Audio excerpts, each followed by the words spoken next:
right, guys, welcome back to Press X Podcast. Welcome back to the channel. Thank you guys so much for joining me today and waiting patiently, as always, for the intro to finish up. I hope everybody's doing well on this Sunday.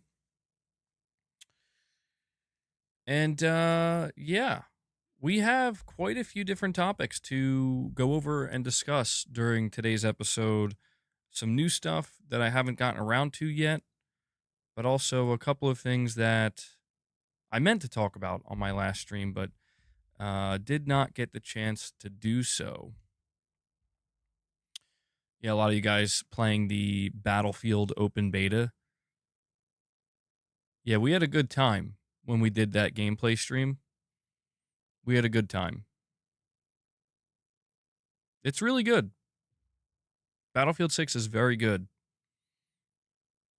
And I saw that it actually surpassed Call of Duty's all-time concurrent player count on Steam. So that report about Activision not being worried about Battlefield this year, I don't know about that. I don't know. I think Call of Duty will be fine, but I think it's really starting to look like Battlefield is on its way up. On its way up, man. Yeah, I've been enjoying it. I've been playing some more of the Battlefield 6 beta. It's been pretty fun. There's something about it. I don't know what it is, but getting a kill in Battlefield 6, I don't know, they figured it out. It feels good, you know? The immersion. It's all there. It's all there.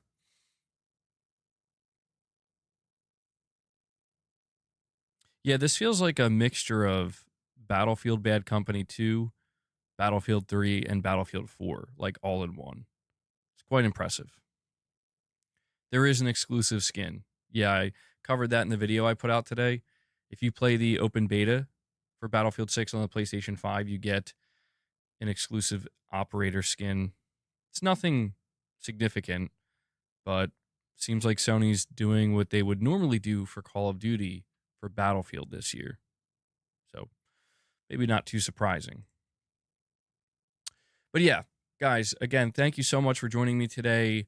I will do a rundown of the topics that we're going to be discussing over the course of today's episode. But before I do that, I want to ask you to please take a moment. If you enjoy the streams, if you enjoy the podcast and you want to help it out, to please hit that like button.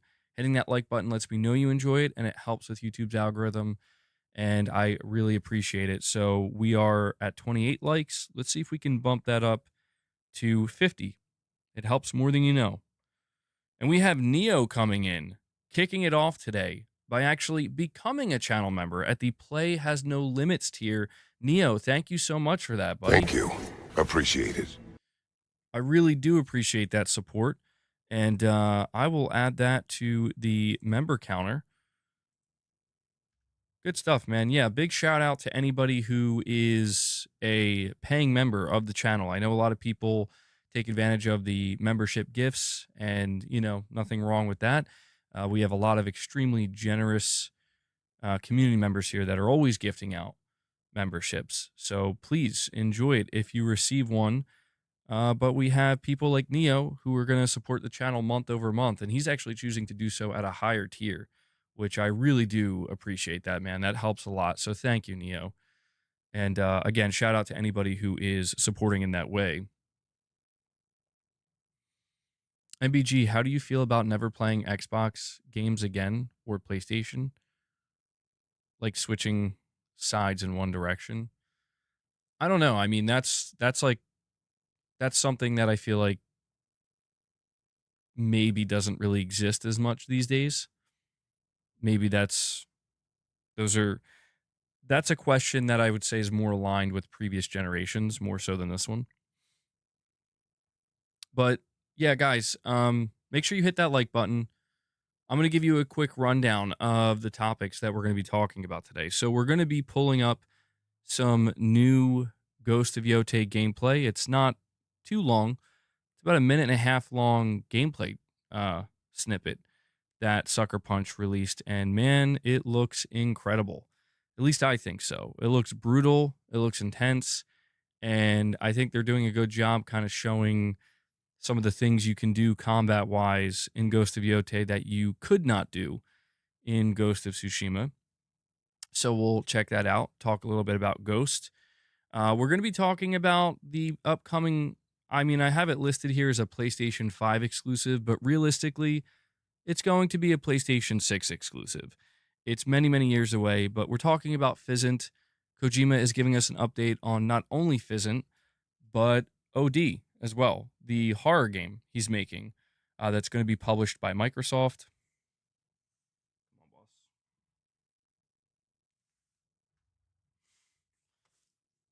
It's too early. We're also going to be talking about Metal Gear Solid Delta. We have new information on the Fox Hunt multiplayer mode and how it's going to be launching after the game is released. So it's going to be coming out this fall. We'll talk a little bit about that. We're going to be talking about how it seems as though it's looking less likely that Sony's going to actually increase the price of the PlayStation 5, at least in the US.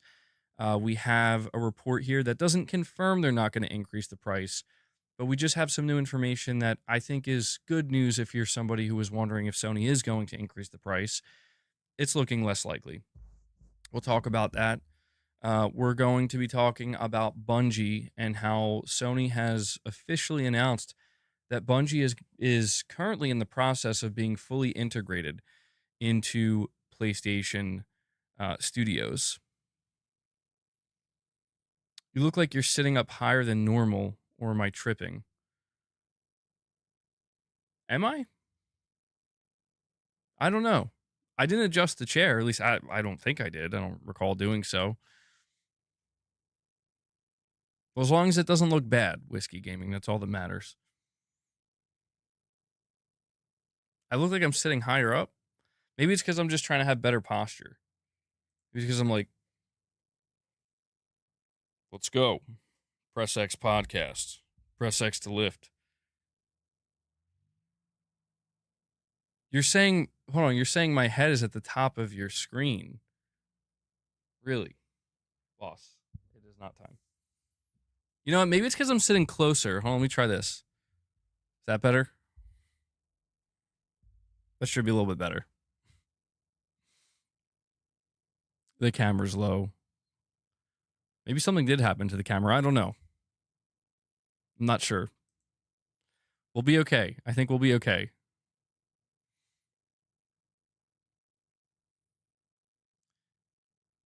Eventually, JMR. Eventually. We're also, and another topic I would hope to get around to discussing is how Arrowhead Studio has come out and they made it clear that Sony was the one who actually pushed them to port the game to Xbox, and Sony was the one who requested it. It wasn't the other way around, which is not too surprising to me. I suspected that, but, we'll still talk about it. Oh, sorry, JMR. You're saying you can see them. Oh, good. Well, good. That's good that you can see them. My bad. I thought you were asking for me to, pull them out or something. Not yet. Not yet. But all right, guys, we're going to dive into these topics. Jenna Hayes asks, MBG, did you play your family history yet? Mafia the Old Country. I haven't gotten around the Mafia yet. I'm still in the process of platinuming Death Stranding. Still need more time for that. And there is a chance that I might be able to squeeze Mafia the Old Country in between now and the release of Metal Gear Solid Delta. It really just depends on how much longer it's going to take me to wrap up Death Stranding 2. I still have a little ways to go. So I'm trying. But Mafia does look pretty good. It just looks like, honestly, it looks like exactly what I expected. Even when it comes to the reviews, it's not like an amazing must-play game. It's not a bad game. It's just a good game. And yeah, it's $50 linear,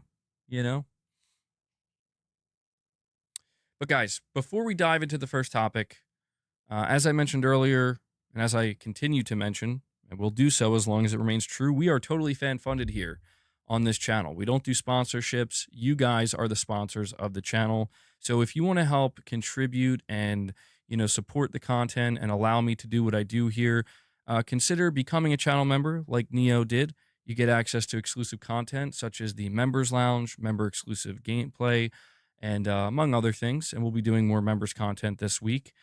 Consider gifting memberships. If we hit 25 members, we will give Boss, Leia, and Luna some treats. We'll feed the beast. And if we hit 50, we'll do some reps at the end of the stream. Consider dropping a super chat or a direct donation. These are 4 ways in which you can support the channel, the content, and the community directly. I do rely on you guys to be able to continue to do this. So a big thank you to everybody who does contribute. You went back to DS1 after platinuming DS2, and it's so much harder than DS2. The vehicles suck. There's rocks everywhere and mountains everywhere. The timefall is way worse. Really, that's interesting. Yeah, I think I may have forgotten how much more difficult Death Stranding 1 is compared to 2. I didn't go back and play Death Stranding 1 before playing the sequel, so I think I just completely forgot about it. But you're not the first person I've seen say that. All right. So guys, we're going to start here with the Ghost of Yotei gameplay, which I actually am going to bring this up. I want to show this to you guys. Some of you may have seen it already, but even if you did see it, I think it's worth bringing up a second time. Should have been better prepared for it, though. Hold on. It always gives me trouble. I don't know why. Even if I have it ready to go, it's still like glitches out a little bit. All right. So this is some Ghost of Yotei. It's the Ghost of Yotei Kusarigama gameplay.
Oh my God, dude.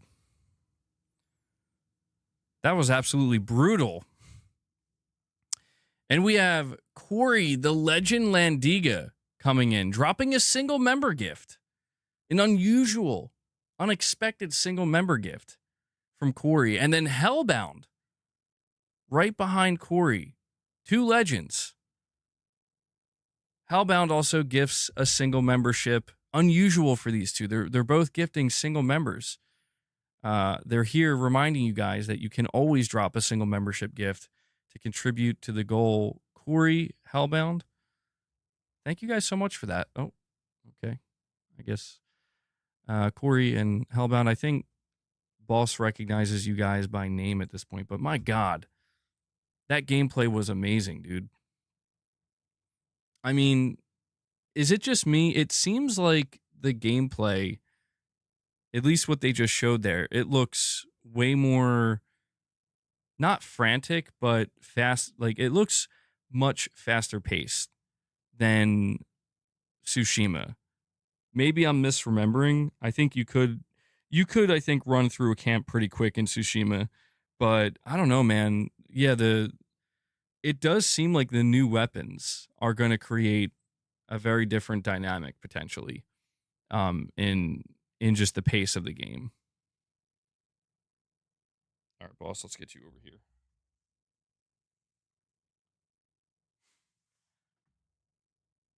Hang tight. Hang tight. Sit. Sit. It's not time. Yeah, I mean, she was stealthing it too. It was mostly stealth gameplay. But I don't know, man. I saw that clip and I was like, October 2nd can't come soon enough. I was a little bit worried. A little bit. I was a little bit worried about the them deciding they weren't going to do stances. And instead replace stances with, let me see here. Just replacing the stances with different weapons. I was a little bit worried that, is that going to kind of dumb it down a little bit, or maybe it won't feel as good? But I actually think maybe they went in the better direction, where it seems like the different weapons are going to allow you to actually really get, like, have different styles of gameplay, essentially, which is awesome. Oh my God, dude. The brutality of it. It feels like way more brutal too. I don't know, than Tsushima. And we have Paul Ganell coming in and dropping another single member gift for you guys. Paul Ganell's keeping it going here. And then Corey the Legend Landiga comes in with 5 more membership gifts for you guys. He sees boss. He says, here's another 5 bomb. We need to try to get to that 25. He says it's for his boss. Corey, thank you so much for the 5. And Paul, thank you for the single. That brings us up to 9 members, which is strange because I can't remember the last time we hit 9 members. Not 10, 9. That's so funny. Tarnished, what's going on? I'm doing well. You think the weapon swap is better? Make drastic new moves and swap and mix combo. Well, it did show her in this gameplay throwing the spear as well. Yeah, dude, I can't wait. Sorry, I'm watching like my let's see. It's really bloody too. I wonder if they had that setting enabled. There was this one part that I wanted to highlight because it just looks nuts. There's this one part where she's like swinging it around. It's like flaming. See right there, she switches to the spear, instantly takes that guy out. This part here, this is the crazy part. Like something like this, I feel like this, you just can't do that in Ghost of Tsushima. And it looks nuts.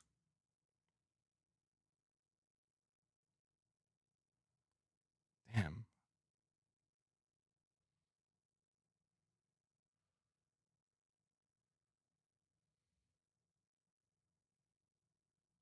Yeah, dude. This game's going to be awesome.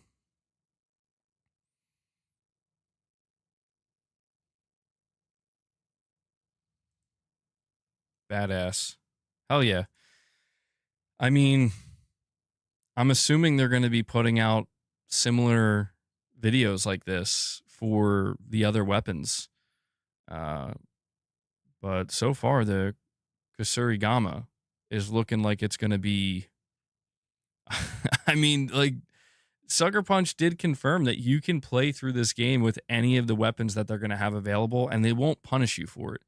So if you want to make the Kusurigama your main weapon throughout the entirety of Ghost of Yotei, you can do that.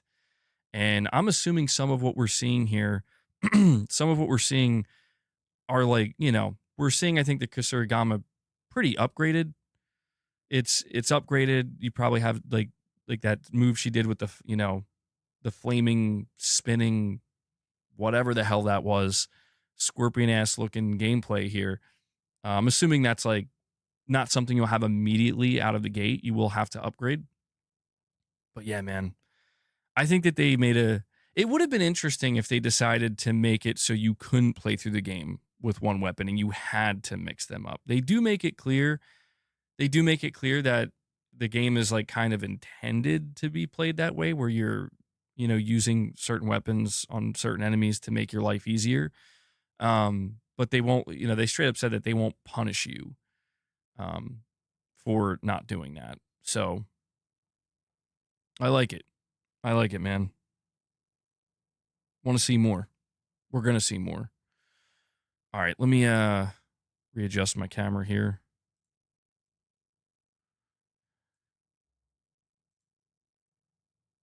Guys, what would you rate that gameplay out of 10? The chain has spikes. MBG, am I wrong for not being impressed by Yotei's new gameplay? It looks and feels unfinished. Seems as if there's a final polish step that could be implemented. Feels too similar to its prequel. I mean, no, I don't know that everybody's going to be super impressed. Boss. Okay. I don't know that everybody's going to feel super impressed necessarily, just because, I mean, when you look at the game, it does look similar to Tsushima. I will say that there were multiple things in this gameplay that you won't see in Tsushima that I think does allow it to stand out and kind of be its own thing. But, I think it's fine. I don't feel that way, Tarnished. I actually think that this was a really sick gameplay snippet they showed. Like, I think actually this 1.5 minute long gameplay in some instances looked like more impressive than some of the stuff they showed at the State of Play. But I am curious to see if Tsushima is able to, if Yotei is able to kind of match Tsushima in terms of general, not even just hype, but like Tsushima really took off. You know what I mean? It took off. It did really well. It sold over 13 million copies at this point. I wonder if Yotei's going to be able to keep pace with that, but it's looking good.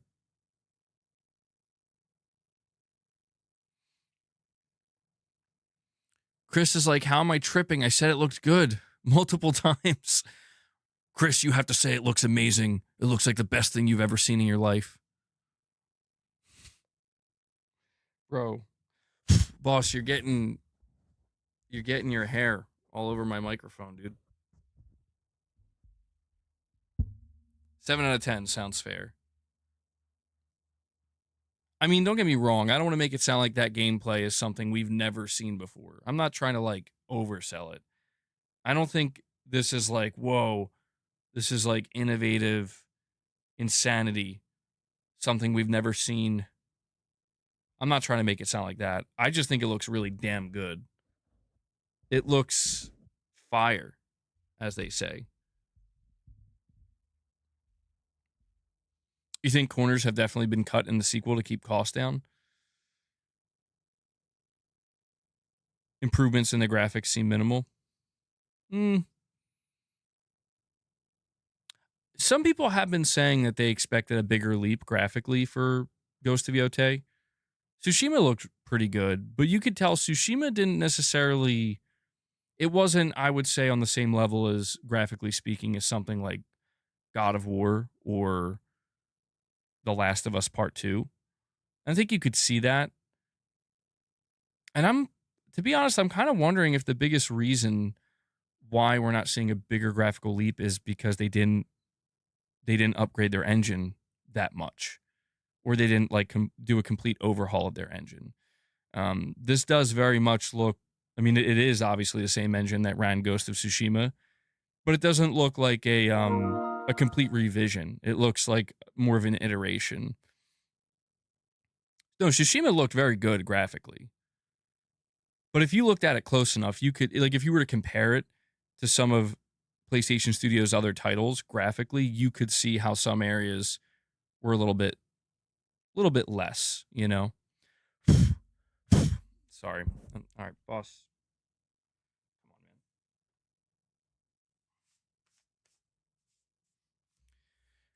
And we have Michael Lynch with a super chat, and he says, with unlockable moves with each weapon, there's going to be a lot more combat variety than Tsushima. I think it looks great. Yeah, I am curious to see some of the other weapons. Like, I want to see a video like this, a 1.5 to 2 minute long video with the dual katanas. I want to see a video for the what's it called? The giant katana. I forget the name of it. But yeah, I do think that one of the things people will be saying about Ghost of Yotei in reviews is that the combat variety feels much more fleshed out. The Odachi, thank you. Yeah. I think people are going to feel like the combat is overall much more fleshed out than Tsushima. Although Tsushima, I want to say the beauty of Tsushima is that Sucker Punch was able to take one singular weapon, the katana, and actually make it feel very different, to make it stand out. You know what I mean? Each stance, that is, to where it kind of did feel like you were using a different weapon. Give us the quote, MBG. Kindly, good sir. Well, you got to call me Noodle Arms first. I'm no hero. Never was. Never will be. Dude, I'm just laughing because like boss is like dead serious face while that quote's going. Like, damn, dude, you good, bro? And Michael Lynch with another super chat. Thank you, Michael. He says, MBG, don't let people talk you into it just looking okay. It's okay to think it looks incredible. You let people convince you too much. Well, no, I do think it looks incredible. Truthfully. I'm just not trying to oversell it for people who clearly aren't going to be you know what I mean? Like that, people are going to have their opinions. I'm just trying to be willing to hear them out, and trying to be reasonable in my understanding of why would somebody feel that way. But truthfully, Michael, I think Ghost of Yotei looks incredible. I do. Like I when I saw this gameplay, I was like, you know what, man? I kind of don't want to see more, because it's just like, I don't know, the build up to it, the build up to Yotei. I'm wondering if it's going to be my game of the year. I don't know that it will be able to. Like, if you watched my Death Stranding 2 spoiler cast, you know why Death Stranding 2 is my game of the year. But there's a chance. I mean, my question with Ghost of Yotei isn't whether or not it's going to be an awesome game. It isn't whether or not I'm going to thoroughly enjoy it. My question with Ghost of Yotei is if it's going to be able to outdo what Tsushima did. Because, you know, I went through this with Ghost of Tsushima. You know, that game is sitting at an 83 on Metacritic. And there are a lot of people who feel as though Ghost of Tsushima is not mediocre, but it's just okay. You know, it's a kind of cookie cutter type game, and that's fine. You know, I've always disagreed with people who felt that way, respectfully. You know, I can understand where they're coming from to a degree, but my experience with Ghost of Tsushima was like, dude, Sucker Punch nailed it. You know, there are areas that could use improvement. There are areas that could use expanding and refinement, certainly. But I never thought Ghost of Tsushima was just an okay game. You know, I never thought it was just an okay game. And knowing that they're based off of, not knowing, but seeing everything that they're doing with Ghost of Yotei, after watching the state of play, after reading the interviews, after seeing the gameplay, I mean, my general feeling is they took all the necessary feedback that they got for Tsushima, and they decided to try to kind of like similar in a way to what we saw with Death Stranding 2. They're like, okay, well, let's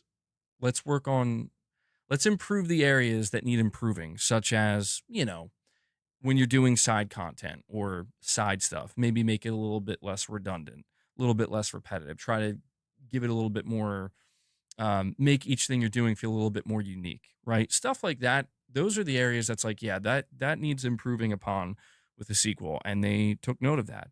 But then they do something like what they're doing here with the weapons, where it's like, we could just go with 1 or 2 or 3 weapons and, give them each stances.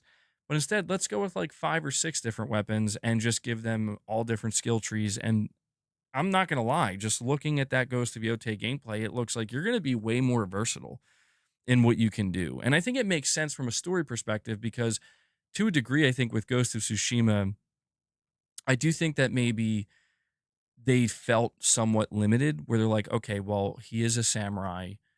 And so his weapon of choice is going to be a katana. We're going to give him, I mean, Jin had other tools at his disposal. He was using some stuff that, a samurai wouldn't necessarily use. But I do think that because the story was still surrounding the whole samurai code and Jin being torn on that, this time around, it's like no holds bar. We could do anything, like we're going to give this character this character is going to be in a way maybe even more vicious than Jin because Jin was like, you could choose to fight with honor is what I'm trying to say. In Ghost of Tsushima, you could choose to fight with honor. The katana was the main weapon, and there was always this feeling throughout the game, and this is what I appreciated so much about it, where it's like, as the player, you do kind of contemplate, like, how do I want to handle this? Whereas in this game, it seems like they're just kind of pushing you in one direction. Not in a bad way, but it's like, this character's out for revenge. We basically want you to just go crazy and use everything and be as vicious as you possibly can. And I feel like looking at this gameplay, it's like, yeah, I'm kind of getting that feel. But we got muskets.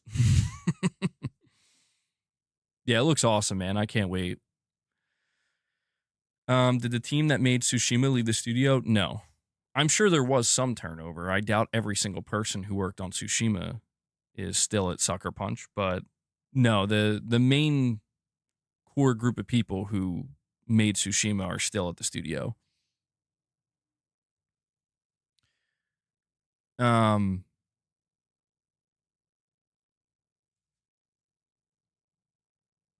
I will say, one of the things about Sucker Punch because I see somebody saying they saved money on this game reusing assets of the first game. There's no doubt that they saved some money.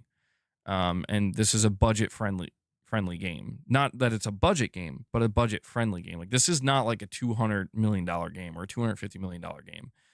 And Ghost of Tsushima was like a $70 million game. So, Zelot, you like the shirt? Shout out to Zelot. He knows the band.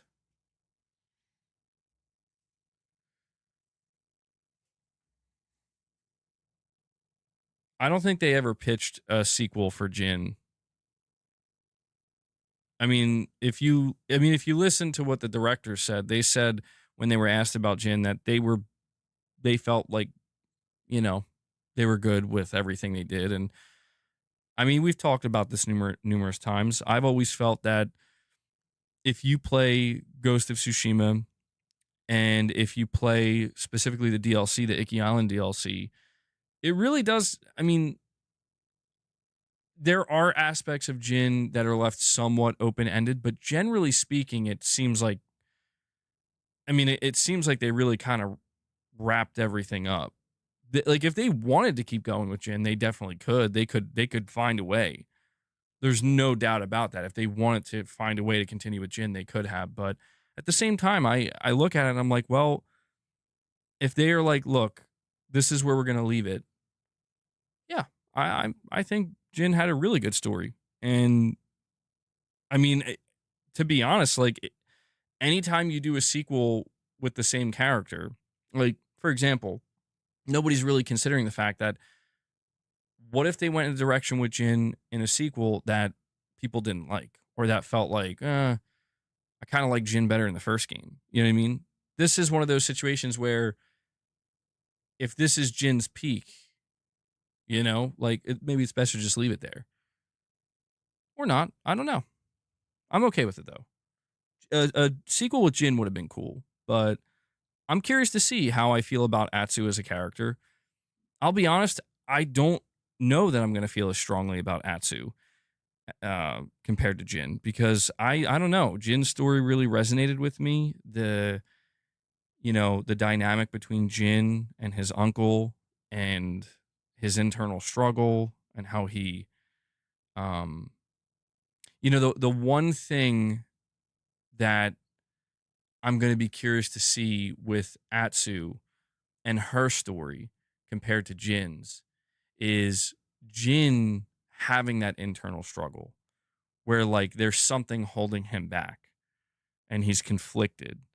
Um, the vibe I'm getting with Atsu as a character, like what I'm trying to say is that made Jin, in my opinion, a non one dimensional character. It made him a multi-dimensional character where you can kind of see that he has, you know, he's kind of relatable in that sense, where he's conflicted. He's thinking about his family, where he comes from, his honor, what's expected of him, but also thinking about, you know, trying to save his people and the enemy he's up against and what he's willing to do, what he's not willing to do. All these different things. Again, it's nothing like mind-blowing, but interesting nonetheless. Everything they've showed with Atsu's character so far, and this isn't I guess this would count as a negative, but it's, to me, it's not a big negative. It's just something, it's an observation really. Her character seems so far one dimensional where there doesn't, like, it's just revenge. And I think, somebody speculated a while ago that there's going to be a little bit of a twist. There's going to be a little bit of a twist where they want you to think it's that simple, that it's just a simple story about revenge and this character's angry and on her quest for revenge and she'll get it. And that's it. But then something's going to be thrown in there to kind of create a bit of a twist.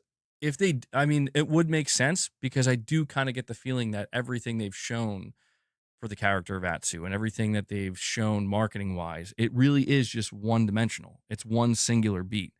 Revenge, revenge, revenge, revenge, revenge, revenge. That's it. And they haven't really shown any, they have very few snippets of dialogue for her. They've shown her reflecting on her family, of course, and the memories. And that's, I think, the closest thing that gives us an idea of there's clearly going to be more there. But I do find it peculiar. And, they could potentially be kind of hiding a twist of some kind where, yeah, they're not showing that much about this character. Like they're really kind of focused on, yeah, she, revenge, the Yotei 6. They killed her family. And to be fair, like it could stay one dimensional and still be damn good. We don't need it. It doesn't need to be multi-dimensional just for the sake of it. Just to be clear. But I really did resonate with Tsushima and Jin's story. And I'm just really curious to see how the story plays out for Yotei and to see if I like the story as much. Gameplay, I'm assuming I will enjoy the gameplay of Yotei more because it does look more versatile. It does look like you're going to have a lot more options at your disposal. Michael Lynch with another super chat. Thank you, Michael. You're saying here, but Atsu going crazy with rage and straight up murdering everybody in the name of her family can be awesome. Doesn't need to be an internal struggle. Yeah, I mean, it could be that simple. And if they keep it that simple, the only thing is, what's interesting to think about with Sucker Punch is kind of known with their games to give you an option, to give you choices from the story perspective, like a moral type of conundrum. Like every game that they've made, it's like it's always between good and bad, right and wrong, right? And I would say, if you look at like Infamous Second Son, they literally just made it as simple as you can choose to be the villain and the bad guy and get revenge. If not revenge, just, just cause destruction and not care. Just have no remorse, essentially. Or you could be the good guy and try to be a good hero, and that made sense for that game. In Tsushima, they retained that dynamic where you can choose between good and bad in a sense, except the good and bad was exchanged.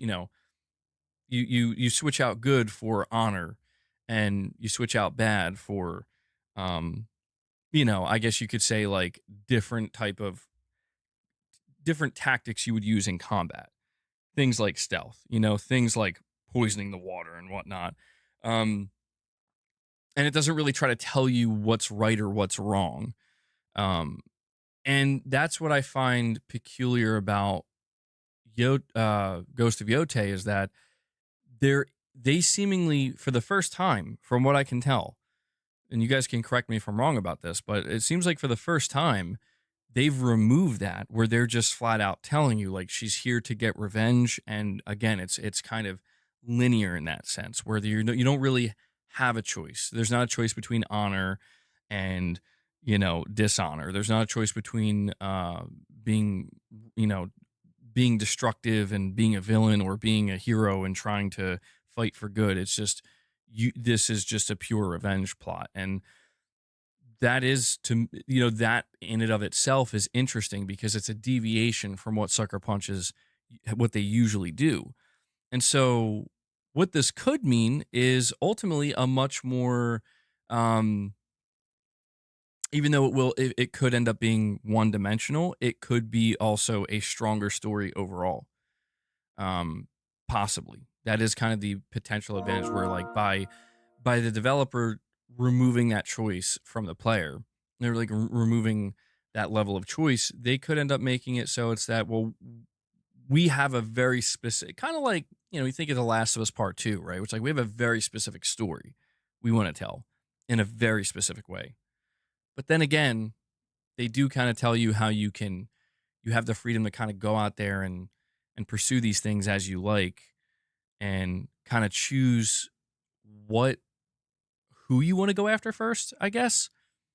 They did say they have a linear story. There is a beginning, a middle, and an end, and you can't just like race to the end or something. But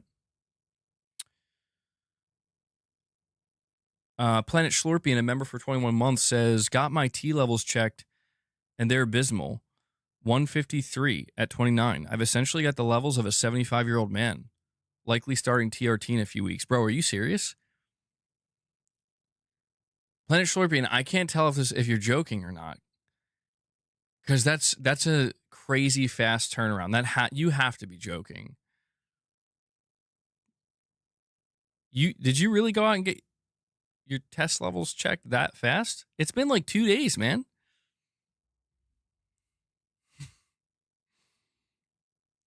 Well, you say, so he's 29 years old. You're saying you're not joking. Wow.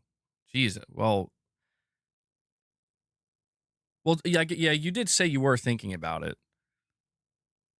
So your test level's at 153 at 29 years old. Essentially the testosterone level of a 75-year-old man. You're going to be starting testosterone replacement therapy in a few weeks. You'll have to let me know how it goes for you, Planet Schlorpian. If your test levels are at 153, yeah, it should help quite a bit. Should help quite a bit. By the way, guys, I see we have over 240 people here watching. Thank you guys so much for that. Take a moment, if you don't mind, if you're enjoying the stream, if you're enjoying the discussion, hit that like button. We're sitting at 83 likes. Let's see if we can get that up to 100. Definitely helps. Whiskey Gaming says there's actually been a huge drop statistically across the board, for younger men. I wonder why that is. Michael says some people out here need brain replacement therapy. Corey says, okay, want a game about expressing irate, uncontrollable fury. Wolverine recovering from being shot in the head by an adamantium bullet for starters. I think bro's talking about probably I don't want to say it was the only good Wolverine game we got, but probably the best one, X-Men Origins. The movie wasn't that great, but the game was really good. The game was actually amazing. When are those stated play rumors dropping? Well, we don't have any rumors, but my best guess is that the next state of play is likely going to be in September. That's, I mean, Sony's been doing a state of play every September for like the last 3 or 4 years. So if they don't do a state of play in September, it'll be basically the first time this generation. They did a showcase in September of 2020. They did another showcase in September of 2021. They did a state of play in September of 2022, state of play in September of 2023, state of play September last year. So, yeah, man, if they skip September, this would be the first year the entire generation that they don't do something. So if you're asking when are those rumors going to drop, probably in the coming weeks. See if we hear from Jeff Grubb again.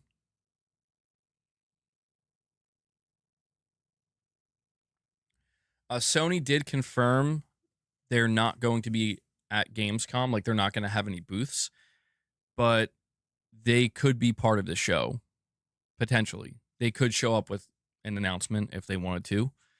I do believe they've shown up at Gamescom with some kind of announcement.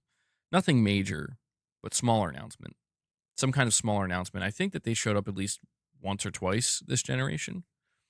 They did confirm they will be at Tokyo Game Show. No keynote at Tokyo Game Show, but they will be there. There's plastics in our food. Oh, is those microplastics? Did you catch that Naughty Dog is looking to hire a gameplay capture artist? I don't want to jump the gun, but possible intergalactic gameplay incoming?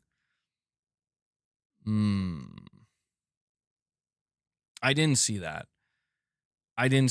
But I don't know. I mean, I do feel like we should see some intergalactic gameplay before the end of this year, but then again, I don't know because we know that Saros is coming, and more importantly, Saros gameplay was confirmed for this year. So I think it's safe to say we're going to see Saros before we see Intergalactic. Intergalactic still has this vibe of like it's still kind of a ways out. It may be further along than we would think or would assume, but I am curious to see the gameplay of Intergalactic. Saros, I'm extremely excited to see. I feel like I kind of have an idea of what to expect with Saros. I have some kind of idea of like, all right, well, I played Returnal, and I know that Saros is going to be it's not a sequel, but it's, you know, a spiritual successor of some kind to Returnal. So I have an idea there. Intergalactic, to me, seeing that gameplay is going to be more interesting just for the simple fact that it's clear to me that this is Naughty Dog doing something different. This is Naughty Dog. I don't want to say they're making a Souls-like, but it's like they're going to be doing melee combat, a melee combat focus, and, you know, the story will be linear, I would assume, but you're going to have kind of the freedom to explore the environments a little bit and put some pieces together yourself. Basically, this is going to be Naughty Dog kind of taking a page out of From Software's book to a degree. And I'm going to be very curious to see how they handle that. Well, I'm not saying it's a Souls game. I'm just saying that they've cited Elden Ring and Bloodborne as direct inspiration. And we do know that the bulk of the combat, seemingly in Intergalactic, will be melee based. So it'll be interesting to see how Naughty Dog pulls it off. Yeah, maybe it'll be more like Jedi Survivor, something like that. And yeah, the Jedi games, those have been kind of likened to Souls games somewhat. It'll be interesting. It'll be very interesting. Will they be able to pull it off? I mean, let's face it, Naughty Dog they have some haters now, man. They have people that don't like them. They have people that are rooting against them. I don't know how much it's going to matter, or just, you know, will they be able to pull it off? We'll find out. Time will tell. Haters are going to hate. But we're going to move on to the next topic here, which talks about, I'm going to combine these two topics. We're talking about Hideo Kojima giving us an update on the upcoming PlayStation 6 exclusive, Physint, and an update on OD. Nothing major, but an excuse to talk about it nonetheless. But we also have an update for Metal Gear Solid Delta, specifically the Fox Hunt multiplayer mode. Physint.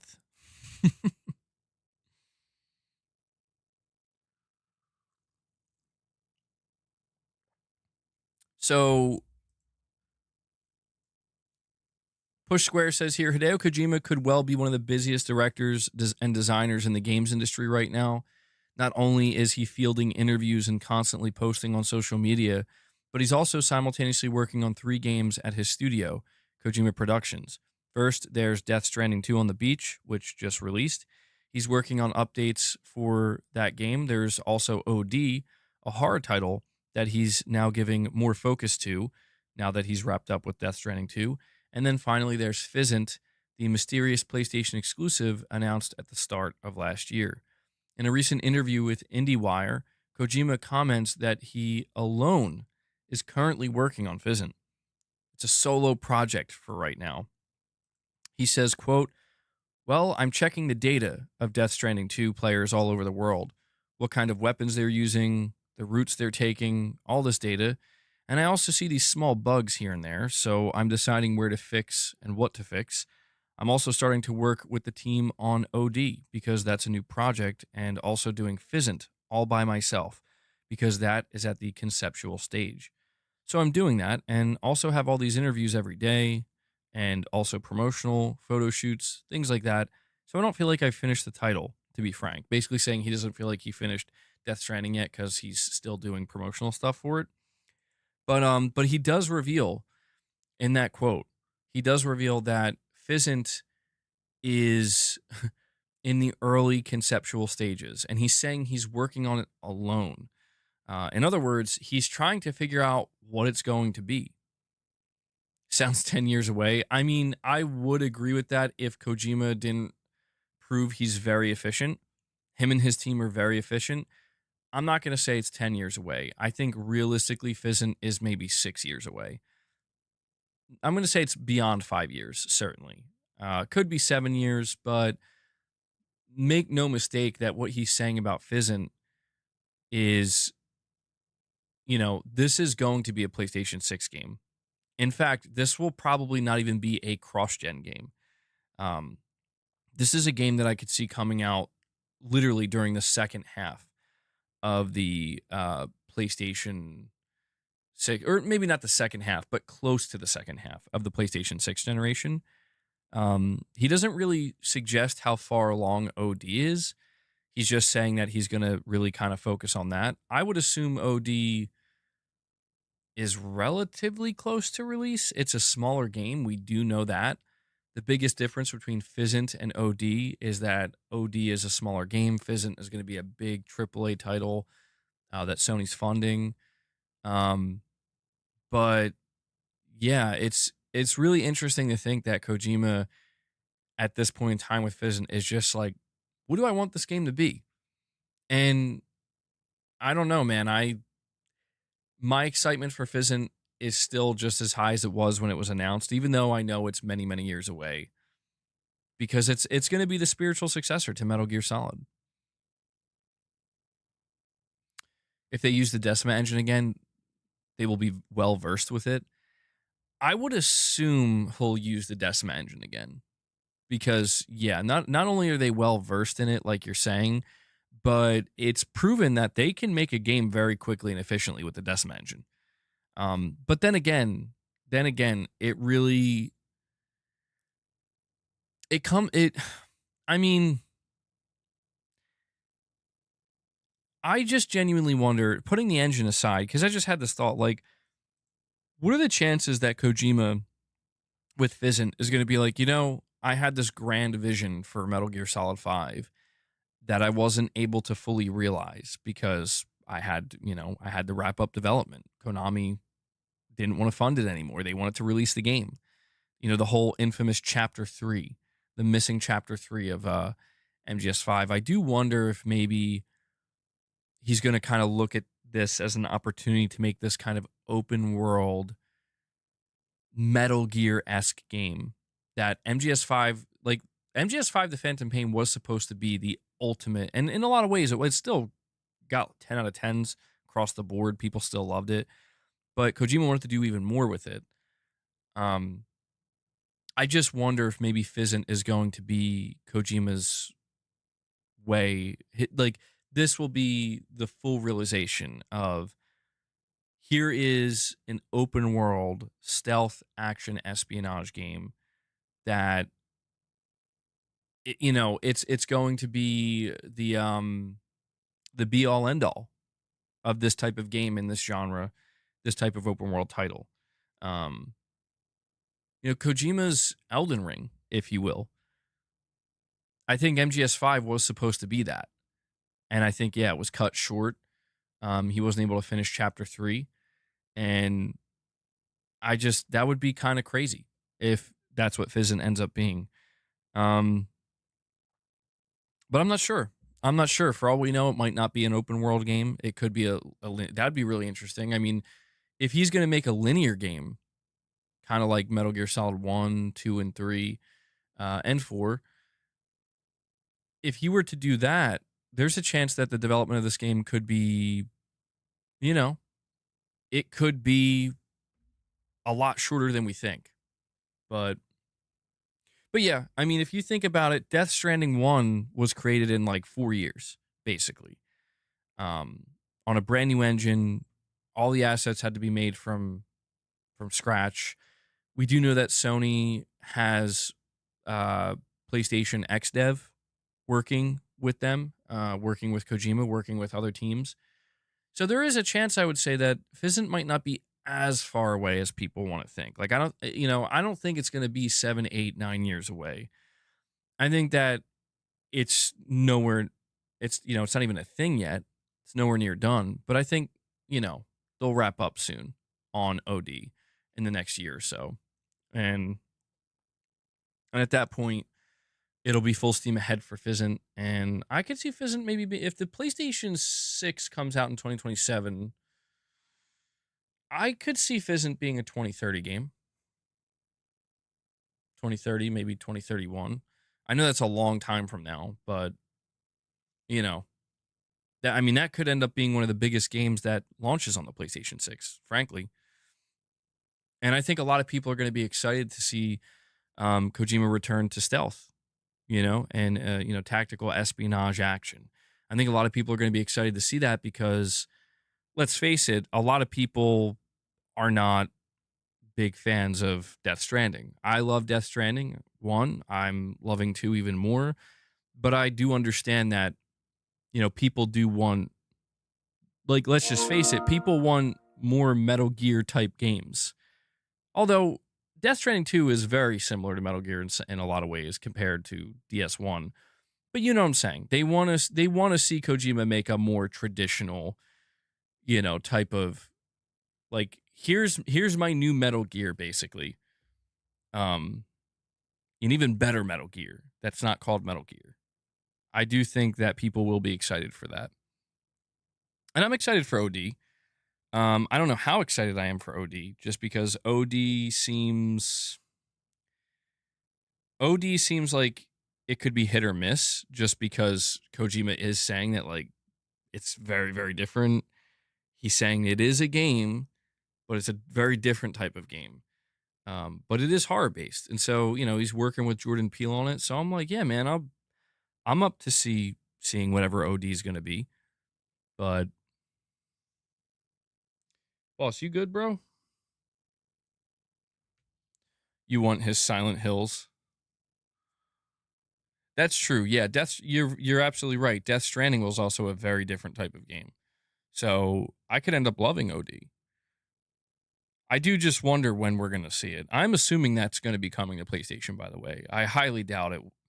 I mean, you look at the direction Microsoft's going in, I doubt that they would not put OD on PlayStation.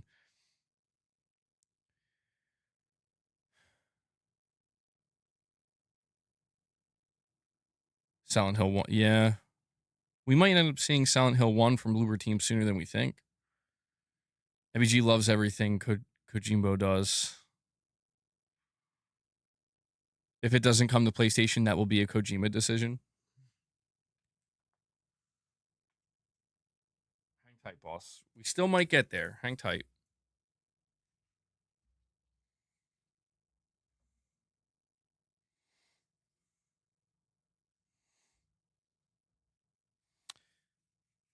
I mean, I don't think Kojima would not want to put it on PlayStation. I think Kojima would probably, if it were just simply up to him, I think he'd put his games everywhere, you know? I mean, I'm under the assumption that Physint is going to be a PlayStation 6 exclusive. Maybe by that time Sony just says, whatever, bro, like put it wherever you want, but I think Sony's probably going to take a similar approach with Physint that they did with Death Stranding, where it's like, we want to leverage it. You know, we want to try to use it to sell some consoles. And I mean, let's face it, what will essentially be a new Metal Gear, just not called Metal Gear, from the creator of Metal Gear, I think that would be a pretty big system seller. I could see it. Yeah, that's true, Garrett. I mean, they did say that his game OD is leveraging Microsoft's cloud technology. We don't know to what degree. We don't know how far that goes. Maybe that could cause some kind of interference where it's like, actually, we can't really get this game on PlayStation for whatever reason.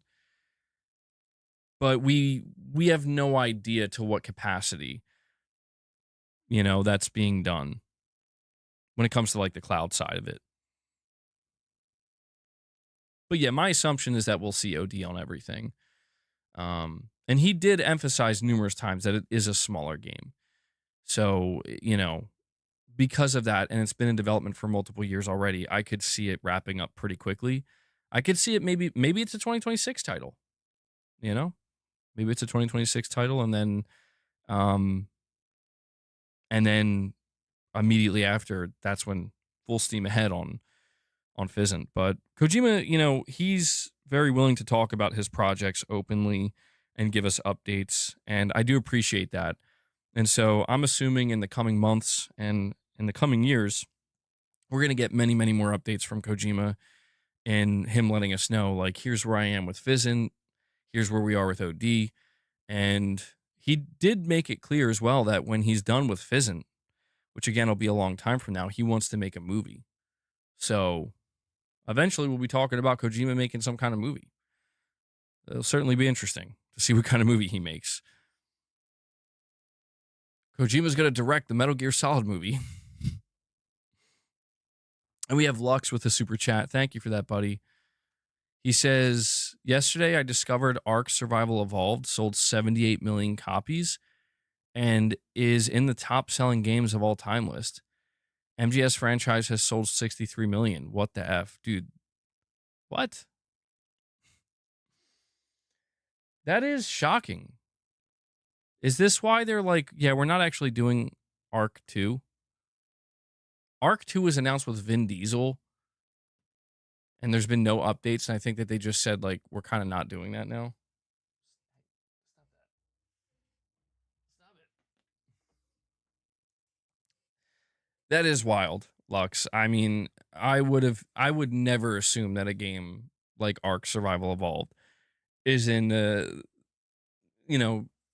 78 million? Bro, that's more than Horizon. That's like double Horizon. That's crazy.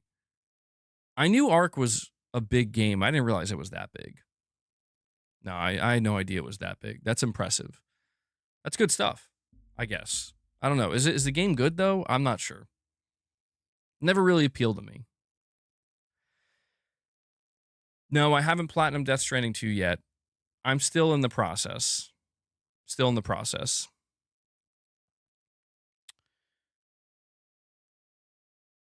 Wow, yeah. Well, today I learned that that Ark Survival Evolved has outsold the entirety of the Metal Gear Solid series.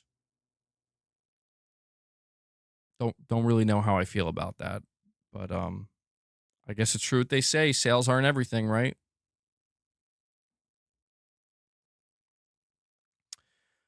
Now, when it comes to Metal Gear Solid, it says here Metal Gear Solid Delta Snake Eater will not ship with its recently revealed online Fox Hunt mode when it releases for PS5 at the end of the month. Instead, publisher Konami says it will arrive in the fall/autumn. The news was confirmed in a social media post from the company where it said our new online multiplayer mode, Fox Hunt, launches fall 2025. Konami pitches the online multiplayer mode as the following: experience exciting hide and seek style gameplay based around central elements of camouflage and survival. In practice, the mode appears to pit two teams against one another, with one tasked with utilizing their sneaking suits to hide in the environment and avoid detection. Meanwhile, the other must find and kill them. So, yeah, Metal Gear Solid Delta launches on August 28th. What day does fall actually start? So, fall actually starts on Monday, September 22nd. So this could be a late September, maybe sometime in October, November release. I'm a little bit disappointed by this, just a little bit, but not too surprised. And Lux with another super chat says, so it's like Redfall not shipping with features. Bro just said the MGS3 remake is like Redfall. Well, actually, I was going to say, like, do you almost get the vibe that they're going to be willing to sell this separately? Like, if you bought Metal Gear Solid Delta, you get it for free when it drops. But if you didn't buy MGS Delta and you still, for some reason, want to play this Metal Gear multiplayer mode, we'll sell it separately. I just find it strange because it's like the amount of people that don't even know this exists. You know, you're going to have potentially millions of people buying Metal Gear Solid Delta. They're going to play it, they're going to beat it, and they're going to walk away from it. And then by the time this multiplayer mode drops, you know what I mean? Like a lot of people would have already moved on. I'm trying to understand Konami's angle with this Metal Gear Online situation, this multiplayer, because they're treating it like, oh, it's just a random mode. Just a random mode. Oh, okay. But then they're like, well, actually, you know, it's going to ship later, which implies that they're putting a decent amount of effort into it. That's my assumption anyway. I don't know. I don't know exactly how to read this because I have this kind of this nagging feeling that they're like making it seem like this is not Metal Gear Online, but I almost feel like they're going to be like, what if we just kind of put this out here and if it gets like some kind of player base, maybe we just start to do a little bit more over, you know, I don't know. I don't know what to think of it. Because my whole thing is this. If this is just some kind of throwaway mode, like we just put it there because why the hell not? Why even do it? I guess what I'm trying to say is this is definitely not selling copies of Metal Gear Solid Delta. That's what I'm trying to say. This is not selling copies of this game. You think it maybe, well, see, that's the thing. If it's just meant to be filler content, then you would assume it would have to be there day one. If it was made just for people to feel like their $70 purchase is worth it, then not having it there day one, I think, actually kind of defeats that purpose. I don't know. I'm just trying to understand what they're doing with this. I don't want to overthink it. It's hard for me not to overthink it though, because I have a deep history with the Metal Gear Online games, and you know, they did explicitly say that this is not Metal Gear Online. This is Fox Hunt. Could just not be ready and they want the game out. Boss, stop biting that.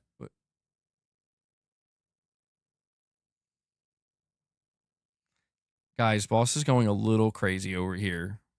from that. Hey, don't bite that. All right, guys, consider becoming a member. Consider gifting memberships. We're sitting at 9 members, which is an awkward amount because I don't know. Boss says he's not looking too good. He's starting to tweak. Notice how my headset isn't there, though. Lux, you're saying it seems to be an afterthought mode added late. Yeah, I'll be honest, I'm going in with low expectations. I was I almost fell out of my chair screaming and hyping this up when it was originally announced because I was like, I just didn't think they would do anything. And I am excited for it. I have to admit, like, I am one of those people where it's like, hell yeah, I can't wait for this to come out. But hey, you're gonna like break that or something, man. Stop. But Fox Hunt survived too. But yeah, I don't think I'm gonna go in assuming this is gonna be some kind of really robust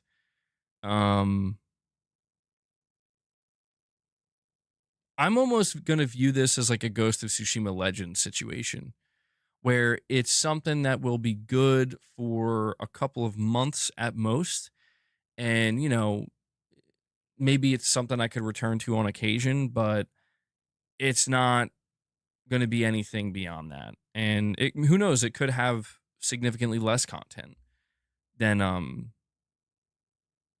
than something like Ghost of Tsushima Legends. But the one thing I will say that seems to be pretty. Sorry, I just heard Luna.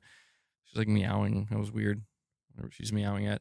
The one thing that does seem to be pretty clear is that there is a portion of the Metal Gear Solid community and the Metal Gear Online community that really want Konami to do something more with this. I saw people just flat out saying, like, can you please just add a regular team deathmatch mode? And, people just let's just face it, they want another proper iteration of Metal Gear Online. I can kind of understand why Konami is choosing not to do that because Metal Gear Online 3 is up right now.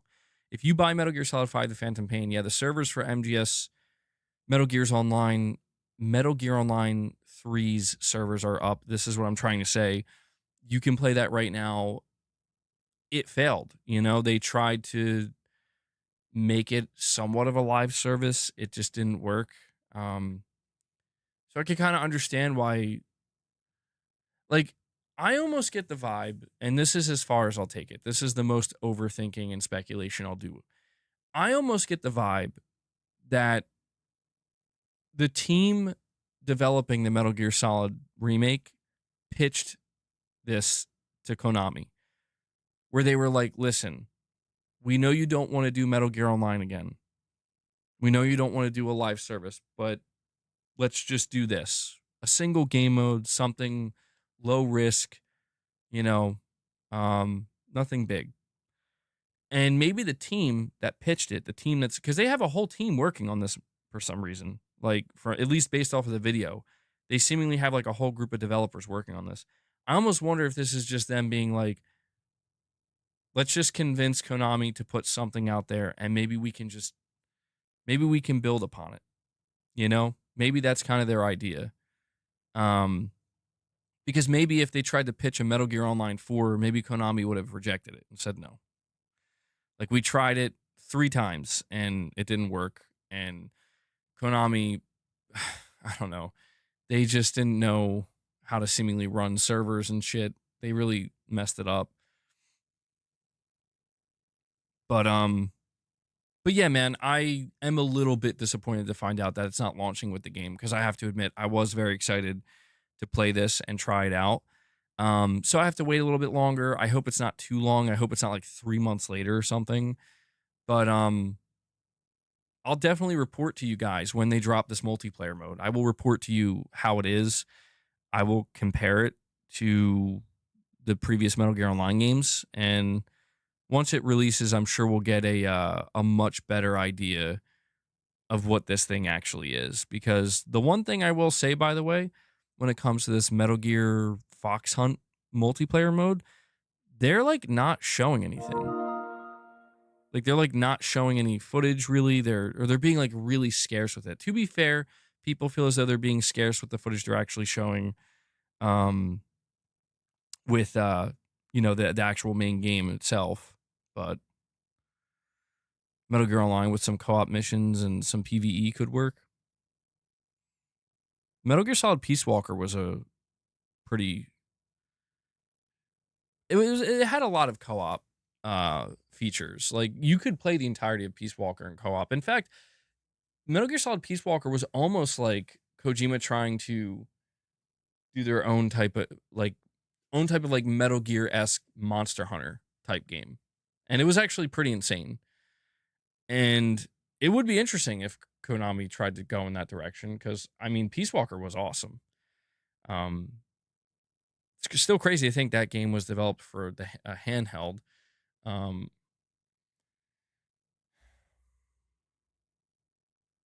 But yeah, Metal Gear Solid Delta, we're very close now. We're 18 days away at this point.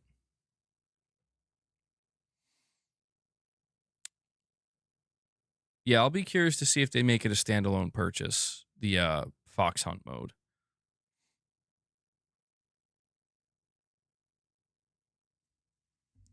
MBG, do you think Physint will be like an old school spy game?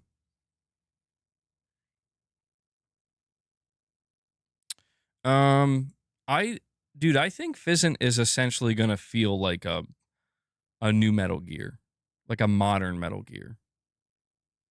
That's what I think. I think it will have things that differentiate it, but generally speaking, I think when we see Physint and when it's first revealed, it'll be like, holy shit, Metal Gear's back. And Konami's gonna have nothing to do with it. I think Konami might be I don't know. Like I think Physint could be a real threat to to the Metal Gear Solid IP, just because it's like, I mean, Konami's going to remake the Metal Gear games, but once they run out of remakes, I mean, are we looking at like in the future Metal Gear Solid 6 going up against a Kojima-less Metal Gear Solid 6 going up against Physint? I mean, which one do we think is going to win that battle? But yeah. All right. So let's move on to the next topic, which is talking about Bungie. We have a report here from Push Square. It says Sony has reiterated its intentions to take more ownership and control of Bungie as it looks to fully integrate the Destiny 2 Marathon developer into PlayStation Studios. Following a string of controversies and failures, the studio update was shared by Sony CFO Lin Tao in the Q&A section of the company's latest financial earnings call. Tao said that Bungie will be allowed a quote was allowed a quote very independent environment, end quote. When the team was acquired, that freedom is now quote getting lighter as it becomes more part of PlayStation Studios and integration is proceeding. Lin Tao then clarified, so in the long term, if you can see this as an ongoing process, the direction for Bungie is to become part of PlayStation Studios. Sony acquired Bungie with the intention of it helping the firm in its live service push throughout the PS5 generation, but its efforts have been thwarted by its own internal problems. Destiny 2 isn't what it used to be, with dropping player numbers for every expansion. It's also hard to go through waves of layoffs, but the most controversial problem the team faces is accusations of plagiarized art, in Marathon. In the same earnings call, Lin Tao stated that Sony expects Marathon to release by the end of this fiscal year, which finishes at the start of April 2026. But having said that, this is not a commitment.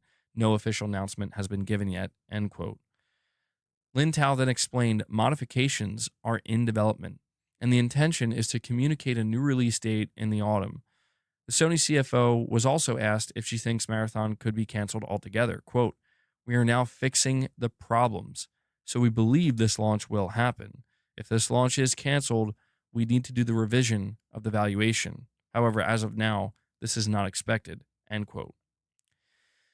So, my God, man.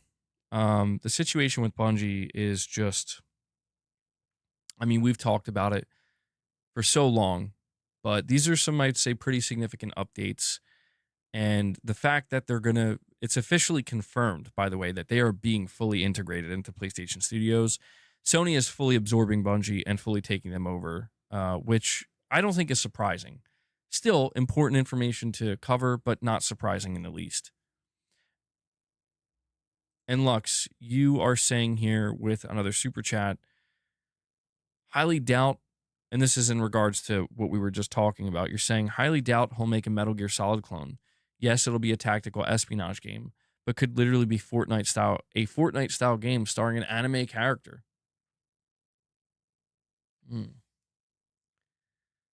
You know, Lux, I feel like you're the only person that could somehow manage to get me less excited about Physint, bro. Oh my God. I mean, I'll still play it if that's the direction Kojima chooses to go in. I'll still play it. MGS Lite. MGS Night. MGS Night blocks. There we go. I'll play it no matter what. But I don't know, man. I get this feeling like, well, here's one other thing I'll say, Lux, before we continue to talk about the Bungie situation. You're saying, why would he make the same game, is all I'm saying. Well, I actually do have one reason for this. One good reason. I think Kojima has been hinting to us that he is going to make another Metal Gear. Boss, I'm sorry, man. Relax. I know. Can you guys see him? He's so desperate. Do you see his paw? Look at him. He's so freaking desperate. I know. They're keeping you waiting. But I think that Kojima's been kind of hinting to us that he's going to make another Metal Gear. I think in a recent interview, he stated that he didn't want to keep making Metal Gear Solid, but he was looking at it from a business standpoint where it's like, this is their major franchise and it'll keep the business healthy. And this is what people want. And so it makes good business sense to keep making Metal Gear. I feel like if you look at Physint and you listen closely to the announcement, again, this is a project that's funded by Sony. Sony isn't just going to, Sony's going to be paying a lot of money to fund this project. So they're going to have certain requirements. I don't say demands, but I just get the feeling, because like he said, Herman was pushing me to like go back to the roots of like tactical espionage action. He was saying Herman was pushing me. And I'm like, bro, Herman's basically like, can you make a Metal Gear for us, man? And Corey the Legend Landiga comes in. He's like, I can't keep seeing my boy like this. He drops another 5 membership gifts for you guys. Corey's putting in the work. He's doing the heavy lift again for you guys.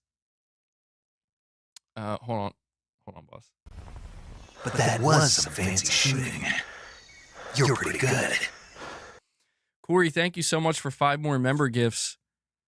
This brings us up to 14. And so, guys, we are 11 members away. All right. I think we could do it. Corey's trying to help you guys. He's trying to help you guys. And boss just dug his claws into my leg. Oh. Okay. Bro. Man, he has some sharp claws. Hang tight. I know. We're not there yet. We're so close. But yeah, thank you once again, Corey. I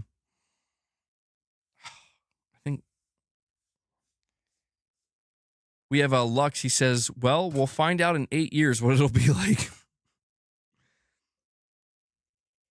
the last thing I was gonna say to wrap that conversation up, Lux, is that I think Sony probably I think Sony was a little bit caught off guard with Death Stranding. I do. I think Sony was a little bit surprised by it. I think Sony maybe when making this deal with Kojima had a few more requests and maybe they'll give him a bigger budget because of that.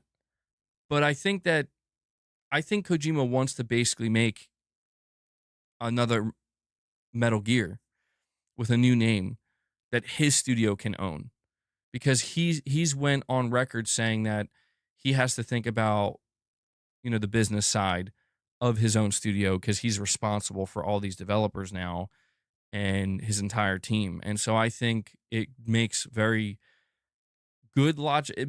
logical sense to think he probably wants to make a very similar game to Metal Gear so that way going forward if he doesn't, if he's done making games, his team can keep making. Like Kojima Productions can keep making what will basically be Metal Gear of some kind, something very, very similar. So for MBG's health boss demand snacks, the snackies. I know, man. Corey, they're not helping you out today, man. I don't know. Well, I mean, we got some help earlier, but I don't know, man. We're lacking. Not lacking. We're slacking. There we go. Metal Gear first person. That'd be interesting. That'd be hard to get adjusted to. Like a fully first person game. And Lux with a super chat. Or sorry, my bad. Prince Groove. Or Prince G for short. He says here with the $2 super chat, anyone else hyped for the Fizz Station 6? Let's go. The Fizz Station 6. I don't like that. I don't know. I don't like that. I almost said the Physint Station. Fizz Station 6. How much you want to bet Physint's going to be the first PS6 only game?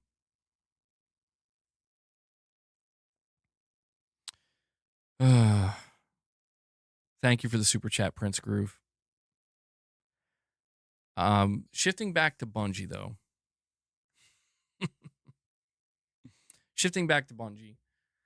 Sony officially confirms that they are absorbing the entirety of Bungie. They're in the process of doing that right now. They basically said we gave Bungie all the rope that we possibly could. And the thing that let me ask you guys what you think about this. What do you think about Sony just kind of candidly saying that, like, we still are aiming to release Marathon? And then they were just flat out asked, like, would you cancel it? And they said, well, if we did cancel it, we'd have to do an entire new valuation, but we don't plan on canceling it. But, like, I don't know, man. Is it just me or does Sony sound... I'm trying to figure out how to word this. It's not that they don't sound like they're not confident, but it's like they're like this close to acknowledging, I feel like, what everybody else is saying. Like, guys, this is pretty much cooked, right? Like, I just get this vibe. From Sony, and especially what they had to say here about Bungie, that it's just like they're seething underneath. You know what I mean? Like they Gaming Star says bold and innovative, bro. Bold and innovative. Yeah. I mean, you get this feeling. And Dark Horse, a member for 12 months. Thank you for that, Dark Horse. He says, in my opinion, they basically just wasted $4 billion on getting the studio that makes Destiny. Yeah, I feel that way too. I really feel that way. And I think Sony's trying to do everything they can to get some kind of value out of this nearly $4 billion acquisition. But I'm not going to lie. There's a part of me that kind of hopes Marathon's canceled. I know that sounds bad, but it's just like, what are they going to do? What are they going to do, man? I feel like if Sony has to manage Bungie, because let me take a step back. What does it mean that Sony's going to fully absorb Bungie? that Bungie is going to be fully integrated to PlayStation Studios. The most important thing this means is that the main reason Sony bought them for is null and void. And it's kind of true what Dark Horse is saying here. Is this basically means that Sony wasted their money, where the whole idea was they don't want to have to manage Bungie. They don't want to have Sony was willing to pay way more money for Bungie than any rational company would, because they were like, you know what? You guys are experts. You guys know what you're doing. We trust you guys. Do your thing. And instead, what ended up happening is, turns out they don't know what they're doing. They don't know what they're doing, and you got finessed, basically. They cooked the books.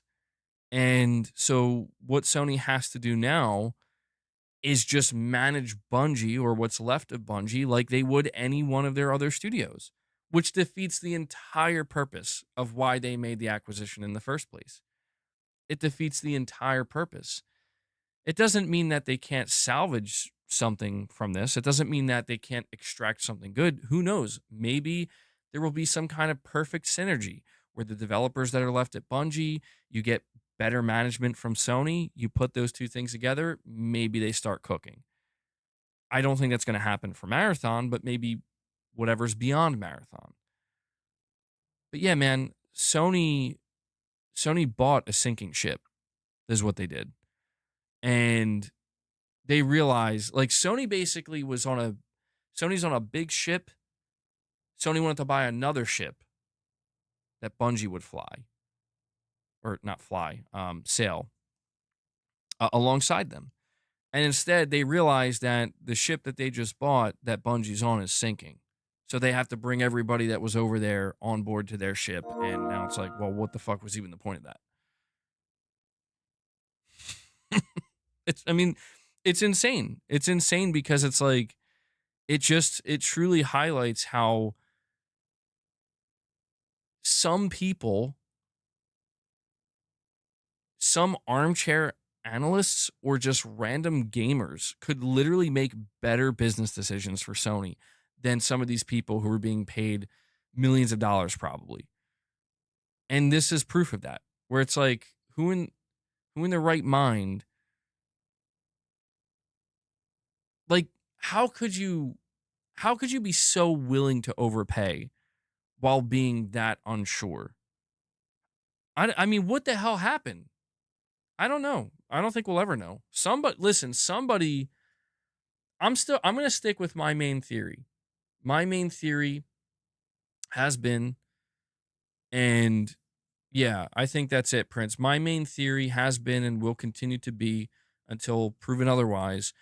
I think Sony did make a panic purchase. How could you slap? I think Sony made a panic purchase, and I think there was a lot of shit that Sony was supposed to figure out before they signed the deal with Bungie.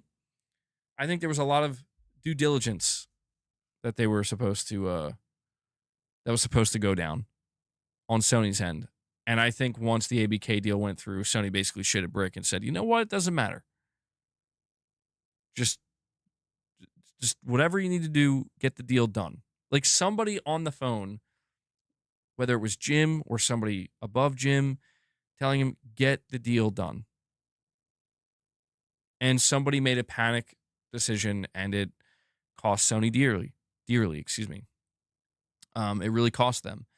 And I'm sure down the line we'll eventually learn the details of this, but yeah, I'll be honest. I wish Sony never bought Bungie. I really do, because the only upside from this, truthfully, the only upside from all of this is that maybe this is what it takes for Sony to realize, maybe we just don't know what we're doing in live service, and maybe we need to slow down. Not give up, not abandon it. You can't. Like, they have to pursue live service to a degree, but just maybe realize that, you know what, we're going to have to slow our roll. the fact that you would have to, you would lose this much money to figure that out. I don't know. It's a high price that was paid, man. And Lux with another super chat. Thank you, buddy. He says Sony will probably greenlight Destiny 3 since Bungie didn't want to make it. As for syncing, it still was pulling decent numbers for a 9-year-old game. Well, I mean, yeah, it is crazy to think that Destiny is nearly a decade old, or Destiny 2. Or wait. No, Destiny as a franchise, I think, is like a decade old at this point, right? What did Destiny 1 come out in 2014? 2015?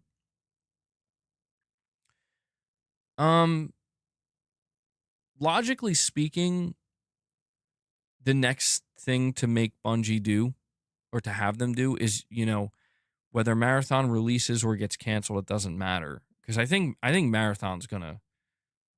Destiny 2 is 9 years old? What? That doesn't sound right.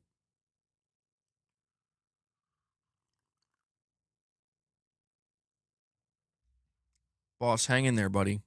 Hang in there. I think we're gonna make it to the 25 mark. I think we still got time. We still have time. Don't give up. Don't give up hope. It's 8 years old, 2017. Okay. Yeah, I think Destiny, the first Destiny, I think came out like 2014 or something. So I think it's over 10 years old at this point. But what I'm trying to say here is, I think the most logical step forward is have them make Destiny 3. That's the safest bet. Just look beyond Marathon, Destiny 3. The problem with this, though, is you have to ask yourself, why wasn't Bungie already doing this? And there is a reason for this. I guarantee you the reason why Destiny 3... Oh, my God, dude. Look at this. Look at this boy. Look at this boy. He's begging. He's begging me. Like... Ow. Ow. That doesn't mean you can scratch me. Oh, my God. Okay.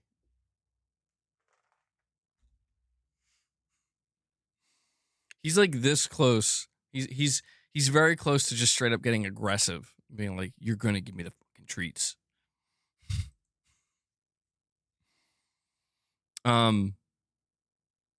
Listen, boss, we'll give it 18 more minutes. Okay, 18 more minutes to see if we can hit the 25 mark. And if we don't hit the 25 mark in 18 minutes, then you're shit out of luck, boy. No, I'm just kidding. If we don't hit the 25 mark in 18 minutes, I'll give you just a little bit. Give you a little bit. Just a little bit. Yeah. Oh, Luna, now you're gonna start. And as I say that, Silent Spartan, dude, the membership monster appears, bro. I scared Luna away by yelling. Silent Spartan, his boss senses must have been tingling. He knew Corey was trying to get it done. He's like, I gotta come in here, and we gotta finish it. Silent Spartan comes in and drops 50 membership gifts for you guys. This Silent Spartan has been dropping 50 bombs left, right, up, down, and center, man. He has been putting in absolute work for this community. Love to see it. Boss, get excited now. You can do it. You can get excited now. Celebrate. It's time. It's time to feed the beast. Boss, do you read me? It's time to feed the beast. He's been waiting. Is the Battlefield beta still up? It is. Yeah, I believe it is. Here we go, boss.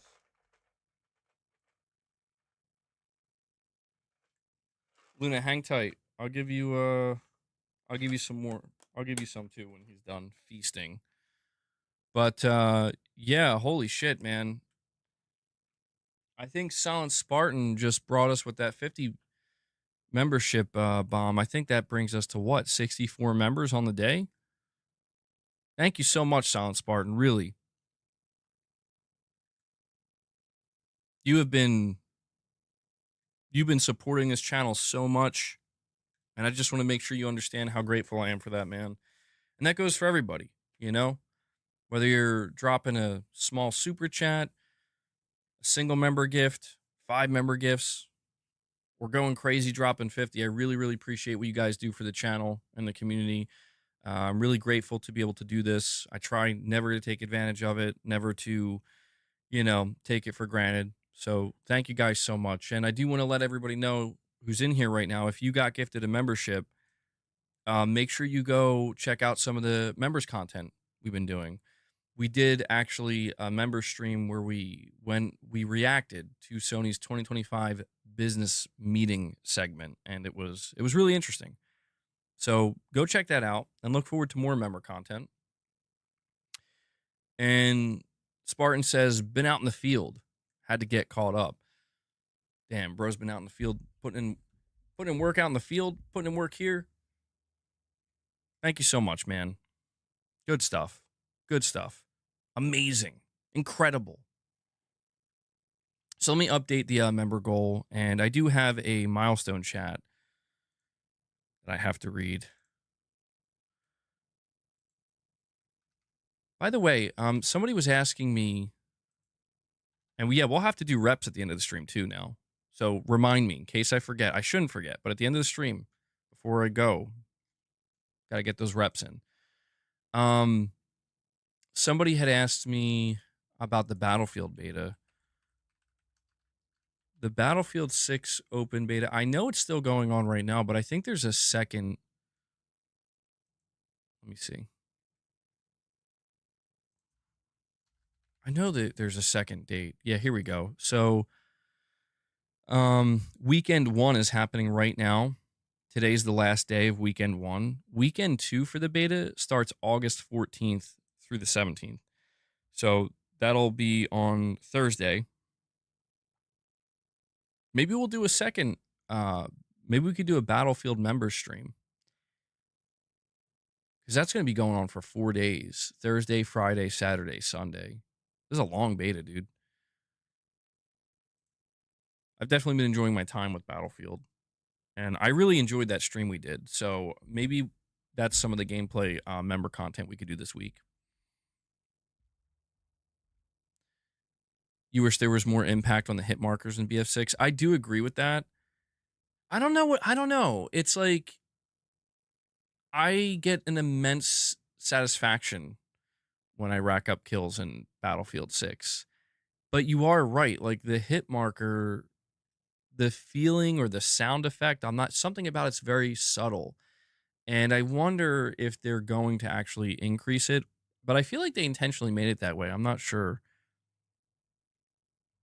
Wait, who got banned from a beta? Relax, boss.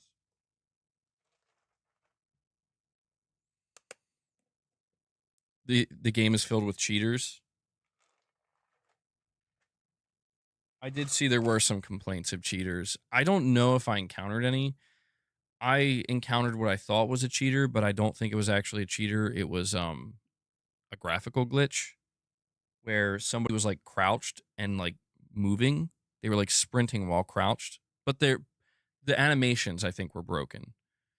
So they weren't moving. They were just like frozen in a crouched position, just moving like they were sprinting. It was really weird. And it was happening like multiple times. So I was like, either they're cheating or that's just because I know you can crouch sprint in the game.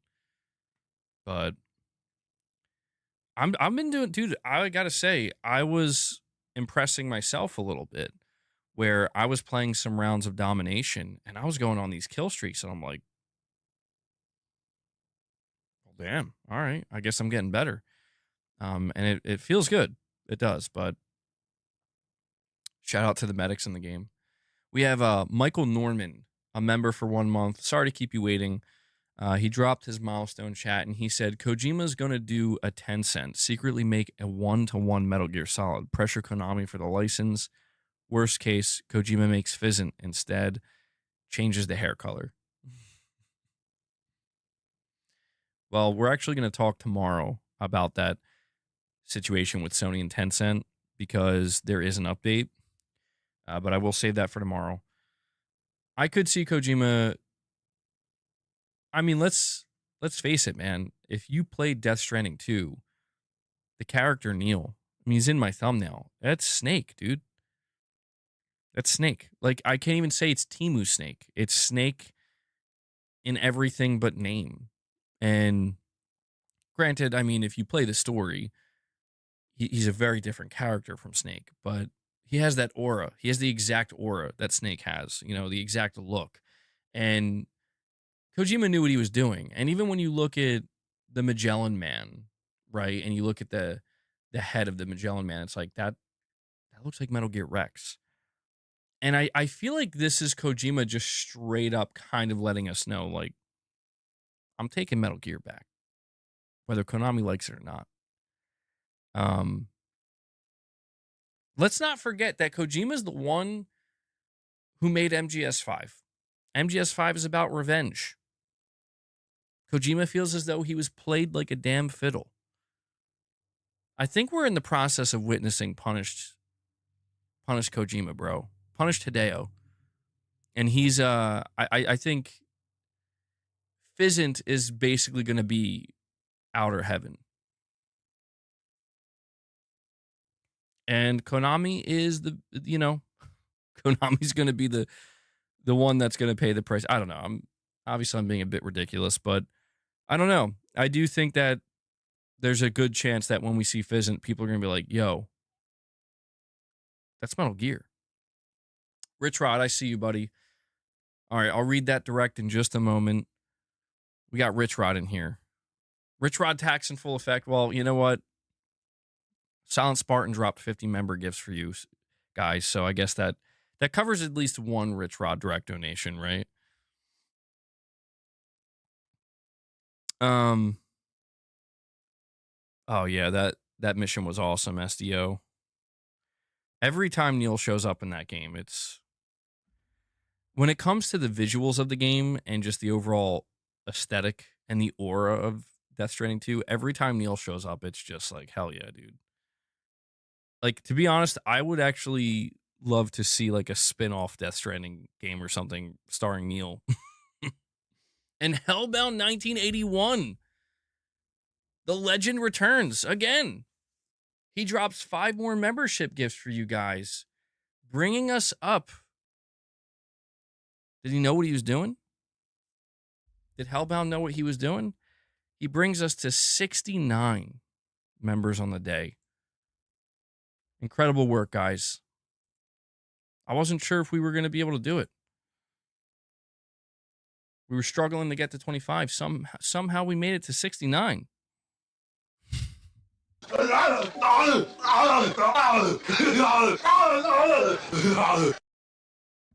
That one's for you, Hellbound. Thank you so much, man. And we have 2 super chats. One from Lux. He says, "Did you see 300,000 cheaters already banned from BF6?" I actually did come across that.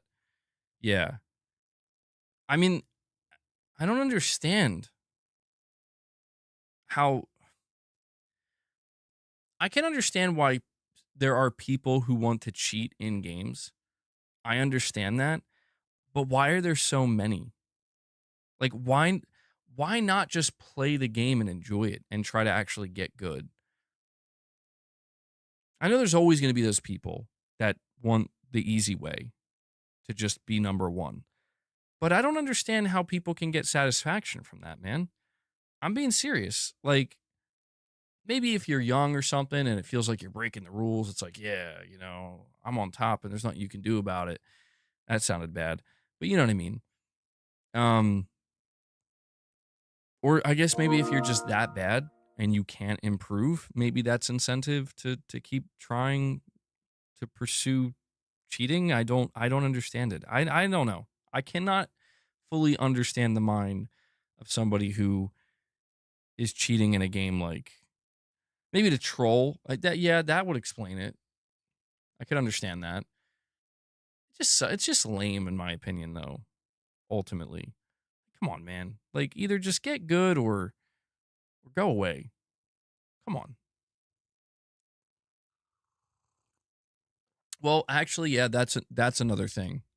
People wanting to monetize it, use it for likes, use it to, create a profile. And Paul Gagnell comes in and drops another single gift for you guys. That's a second member gift from Paul today. Thank you, Paul. He Thank you. couldn't I stand looking appreciate at the it. 69 any longer. He just couldn't deal with it anymore. He says, we got to get it to 70. And so Paul sets you guys up. Um, if you want to make it happen, 5 more memberships, we hit 75. That's 3 goals crushed, which is crazy. So thank you guys so much for that. Amazing support from this community. Dark Horse with a super chat says, so how are we feeling about the multi-platform push? We've talked about it extensively. I can't speak for anybody else, Dark Horse, nor am I going to attempt to do so. Everybody's got their opinion. Just speaking for myself, I feel like right now, the only thing I'm really going to be paying attention to until something else happens or comes along is I just want to see how Helldivers 2 is going to do on Xbox. I don't know when we're going to learn how it does. I know it's coming out at the end of this month, but maybe it'll be in September. I'm just curious to see if it actually performs well. And from that point forward, there will be more speculation. If it does well, I'll probably speculate that, yeah, Sony probably feels as though they made a good decision. They'll keep putting live service games. Anything beyond Helldivers, though, to be completely honest, man, I don't feel comfortable. I don't feel comfortable, and I don't feel as though I know enough from Sony's perspective to be able to actually say one way or the other that this is what they're going to do. In my last stream, I may have went off the deep end a little bit. In my last stream, I basically was saying, like, screw it. I think Sony's done. They're like completely done with exclusivity. It's over. But I think what I was really just trying to say there is I don't know that it matters what I think because I don't know what they're going to do. If they want to be done with exclusivity, then they're going to be done with it. And what that outcome looks like for the PlayStation business, the console, the brand overall remains to be seen in the same way that it remains to be seen what the long-term implications are of Microsoft doing it. But I think if I'm just trying to be in a more reasonable place where I'm not trying to live in the future, I'm not trying to live in the past, I think I just view it as some games are clearly going to be multi-platform, and I think other games Sony's going to try to use to sell consoles until they decide this isn't selling enough consoles, so we're not even going to try to do that anymore. That's, I think, where I stand right now. But in terms of like trying to predict what they'll do next, I don't know, man. Sony's in the most unpredictable state that they've ever been in.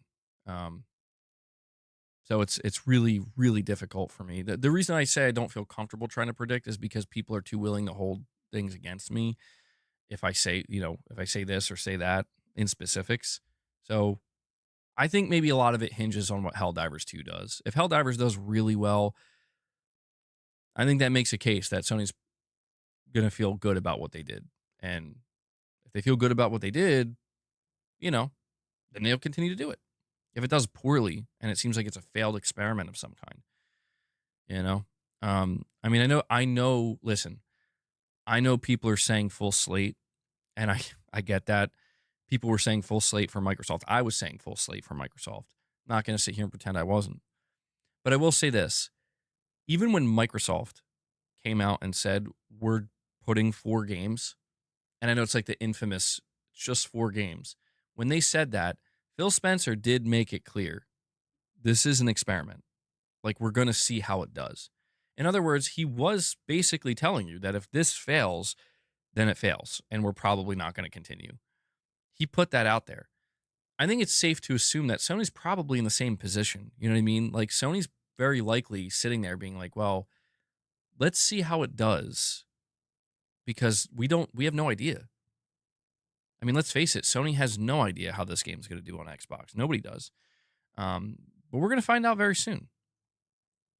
And so, I think Helldivers 2 is the same test for Sony, or similar, maybe not exactly the same, but a similar test for Sony that Sea of Thieves was for Microsoft. Sea of Thieves was an experiment in the sense that, or the most important experiment, in that apparently Microsoft's decision to bring more games and port more games to PlayStation was based off of whether or not Sea of Thieves succeeded or not.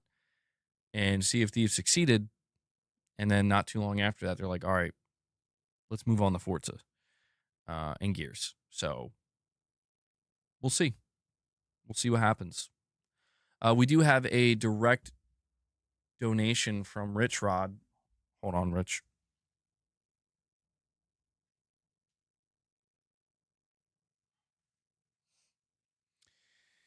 And Richrod...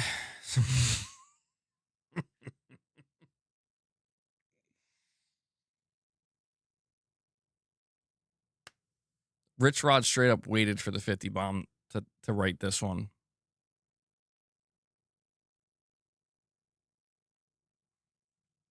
I don't know if I can say this.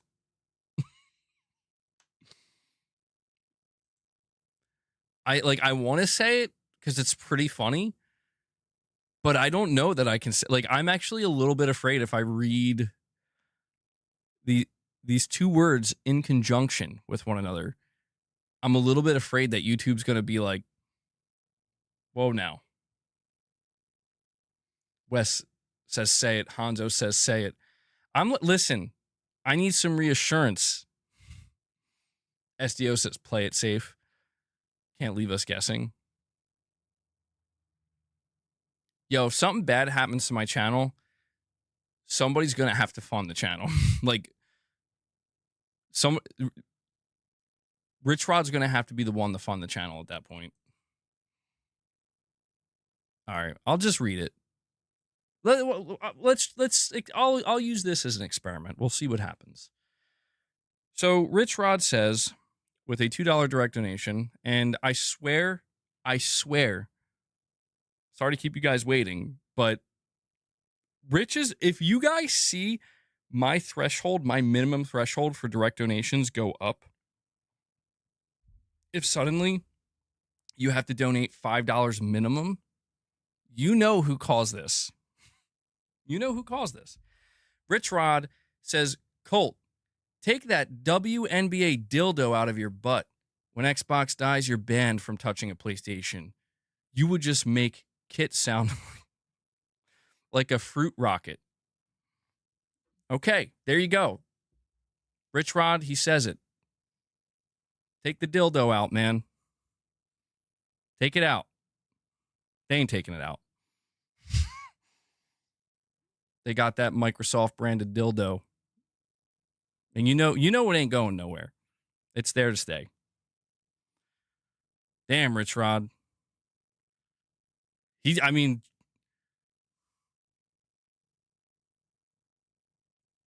shoot the messenger. We have SDO with a super chat. He says, do you think that all future Kojima projects will be as graphically advanced / focused as the Death Stranding games? Is that Kojima's signature now? The simple answer to that is yes. I think the answer is yes. Chase, you had to crack a beer just because of that message from Rich Rod.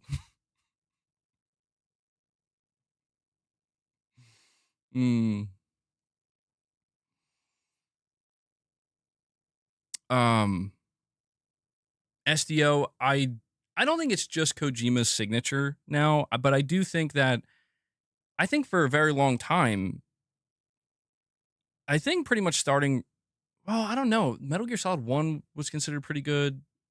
Well, pretty good. It was considered very good. MGS2, MGS3, MGS4. I mean, I remember when MGS4 came out, it was like mind-blowing. MGS5, and it just continues with Death Stranding. So I guess it is a kind of signature. But I just think that it's just the skill, man. I think that Kojima's whether he's working at Konami or his own studio, every team he has, they're just so damn good at what they do. Like, they're so good at pushing the limits graphically and making games look beautiful and having them be like technical showcases and whatnot. So I do think that Physint is going to fall under that category. I mean, let's not forget that Physint was described as it's truly going to blend. It's going to blend, cutting edge graphics with cinematics and gameplay. I mean, he's really pushing it as kind of saying, like, I believe the way he worded it was, if you saw somebody playing it on like on like a plane or something, and somebody walked by, they would think, oh, like that's what movie is that? And it's like, oh, that's not a movie. So yeah, I think the answer to that question, SDO, is yes. And Tarnished, you're saying, MBG, you're desperately clinging on every single unreasonable possibility that you can muster, instead of accepting where Sony is inevitably going for what it is. It's painfully obvious. It's the whole slate. You think so?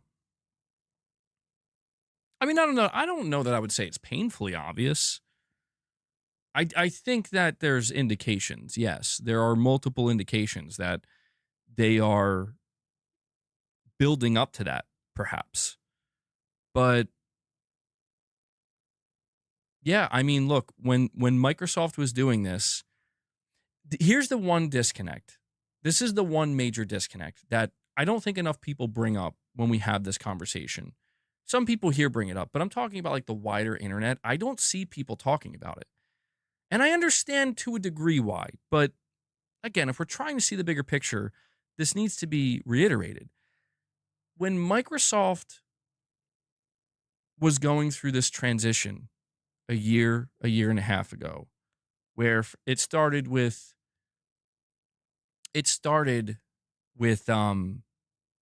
their CFO saying to investors that we're going to become more multi-platform for higher profit margins. That's what he said. And I remember I speculated that, yeah, this means that some games are going to be coming to PlayStation, probably games like Doom. I remember saying that, and I was proven right. And then the whole, Xbox podcast with Phil Spencer just for games thing. And then there was that. And then after that, the floodgates basically opened, right? The big thing that people are leaving out, though, when they try to liken that scenario to what's happening with Sony right now, and this is just a fact. I'm not saying this proves anything. I'm just saying it's an important fact that we would be, frankly, I think, foolish to leave out. When Microsoft was making these announcements and people were looking at those announcements and saying, they're going multi-platform, they're going full multi-platform, they're going full slate. This was being said at a time when Xbox sales collapsed.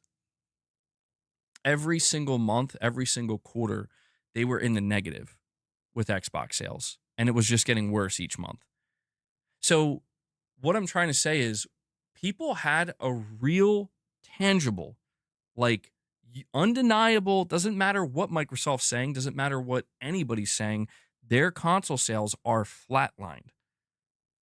So it makes, like, they have the most incentive. They have, like, this is no longer a desire, like a greedy desire where they just want to make more money on their games. This is like, we have to do this.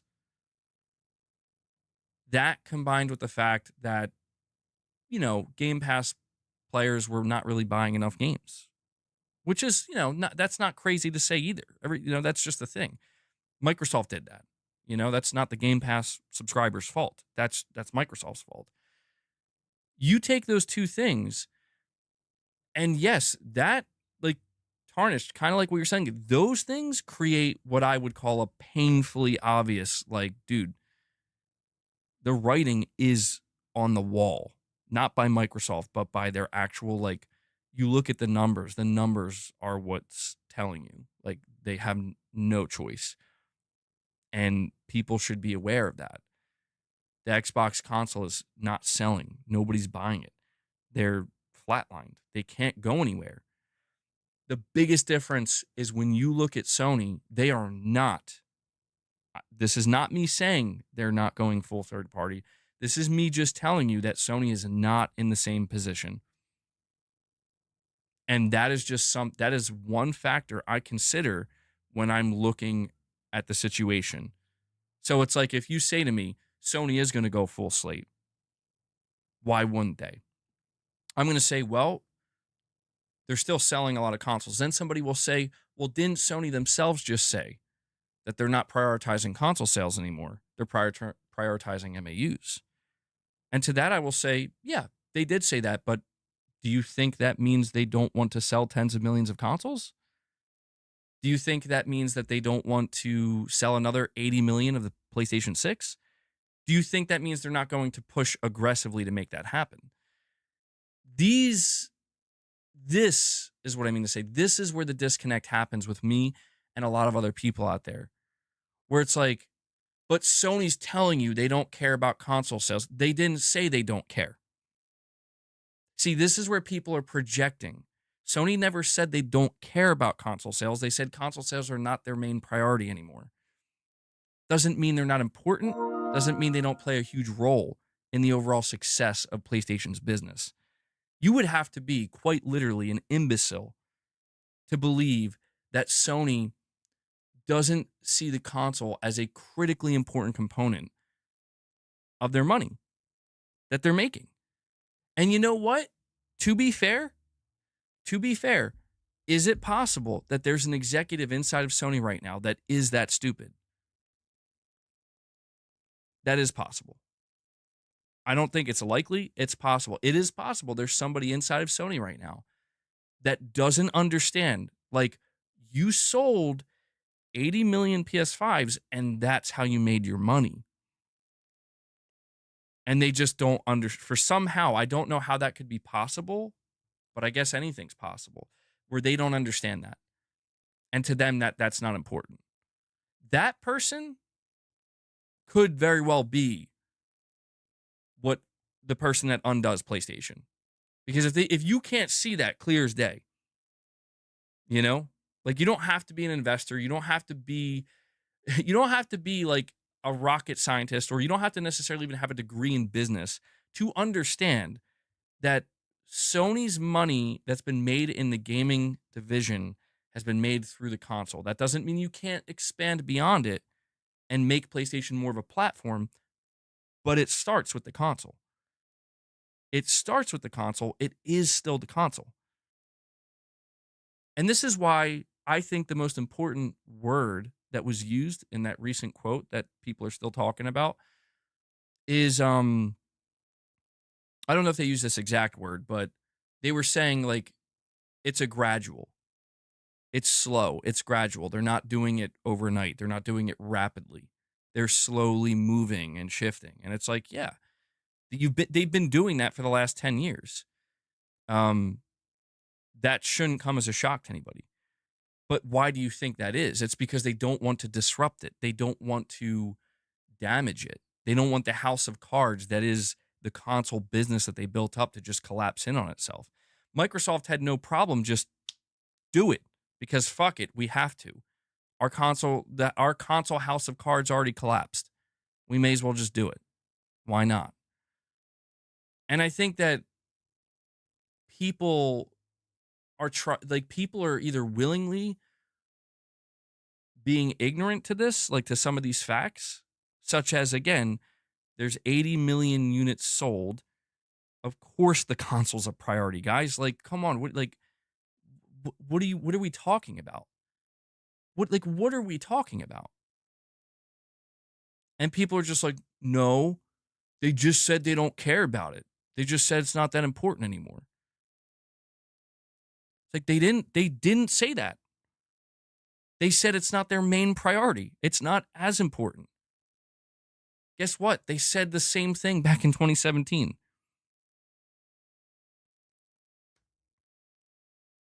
It's like, I'm just trying to point out that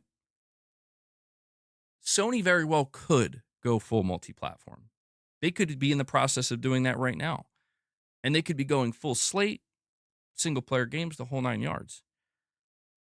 My only request is that if you're going to partake in that conversation, please just understand that there are factual differences between the situation that Sony is in and that Microsoft was in. And that to try to just put them together and say they're the same is factually incorrect.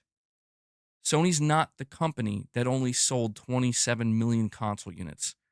Because I assure you, if they did you would be playing Spider-Man 1, 2, and Miles Morales on your Xbox and your Switch right this very moment. Make no mistake of that. This is all I ask people to do, is just have some level of sense.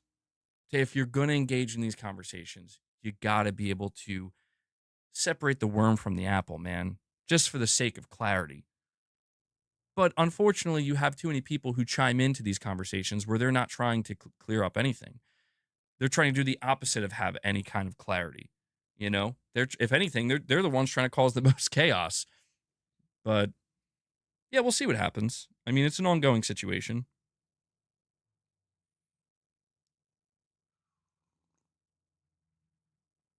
Rich, I'll get to you direct in a moment. That's going to be another rich rod tax, by the way. We're going to need another 5 memberships to get to 75 for Rich's second donation here. We do have Lux. Hold on. Okay, he says Mario franchise has sold 953 million being on one platform. My God, that is what? That's wow. Well, hey, if you're wondering why Nintendo's never going to walk away from exclusivity, there you go. 953 million. That's mind-boggling, dude. Also, Pokemon is at over 500 million. Sony wants to grow their franchises like that. GT is their best at 90 million. And you also say here, don't trust Microsoft corpo talk, trust Sony corpo talk. No. I'm to clarify, Lux, I'm not saying trust Sony corpo talk. I would never say that. Dude, if anything, I'm out here I'm out here trying to warn people that are latching on to every word Sony's saying. I mean, like really latching on. Like this is the proof. I keep in mind, the proof that I'm putting out is look at the numbers. I did highlight a specific word, or not word, but an insinuation that Sony put out there for the sake of clarity, where they're saying we are doing it gradually. Now, to be fair, I don't need to trust Sony when they say we're doing it gradually, because they literally have been. The proof is in the pudding. Both things that I pointed out, Lux, the proof is in the pudding. Sony's been gradually doing this since 2017 and gradually making it clear, like slowly but surely, like even back in 2019 when Sean Layden did an interview and he was like, we're going to have to start maybe dipping into the PC side of things.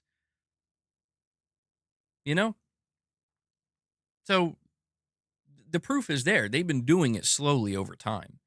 You could make that argument with Microsoft as well. Microsoft was doing it slowly, but then just out of nowhere in 2023, they're like, fuck it. Or 2024, they're like, just break the dam. You know what I mean? Like, we're not doing it slow anymore. And the other thing is, I just keep telling people to refer to the console sales numbers. It's not a bragging thing, because who knows what's going to happen to consoles. I still have faith that consoles will do well. At least PlayStation will. But I'm telling people I'm referring to the 80 million sold as a concrete data that should indicate to people that, like,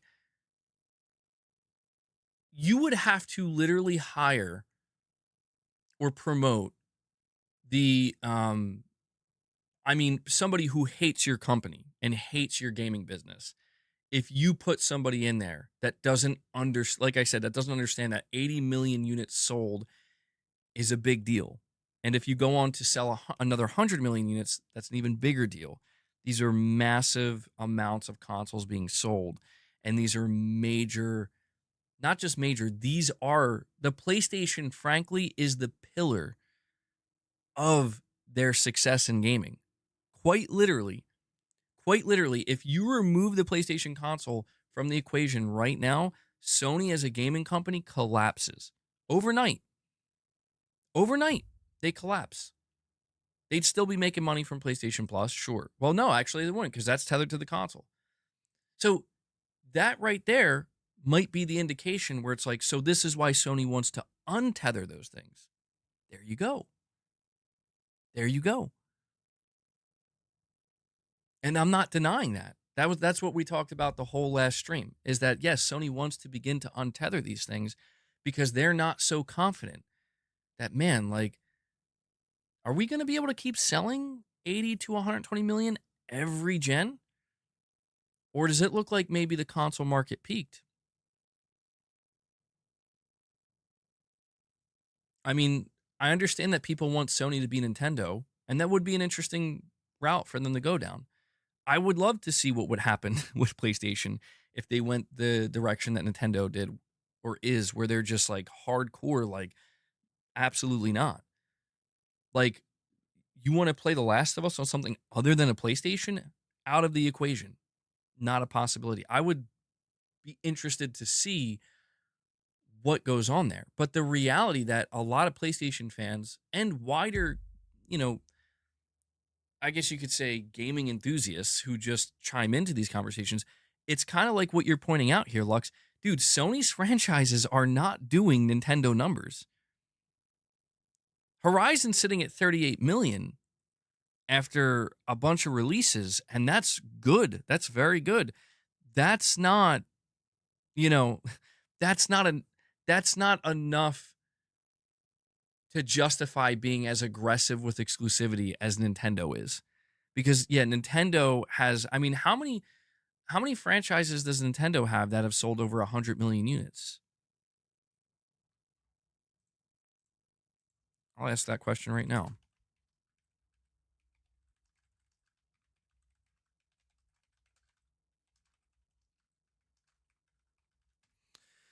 Let's see.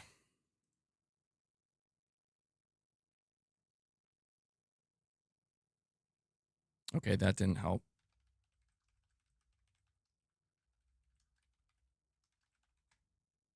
Let's see. So Mario, Mario's nuts. You're right. That statistic for Mario is, I can't even fathom that. 971 million units. Pokemon has sold over 500 million. The Legend of Zelda, 169 million. Uh, the Wii series, including Wii Sports, 217 million. Animal Crossing, over 80 million. Super Smash Bros. Over 77 million. I would have thought Super Smash Bros. Was higher.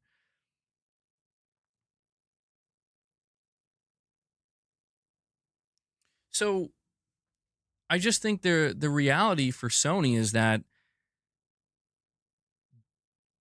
even with Gran Turismo is their number one franchise. It's capped out, dude. Like, it Sony Sony doesn't have a franchise that has sold over 100 million units yet. Now, granted, with the release of GTA, that'll probably push it over the edge finally. But, you look, what's next? God of War. Okay, well, God of War can keep going. God of War can eventually hit 100 million. And these would be really good. These are big like massive milestones for these games. But if you're looking at it from Sony's perspective, and I'm not saying this is the right perspective, it's not a matter of what's right or wrong. Everybody has their opinion on it, like what's smarter, what's ideal.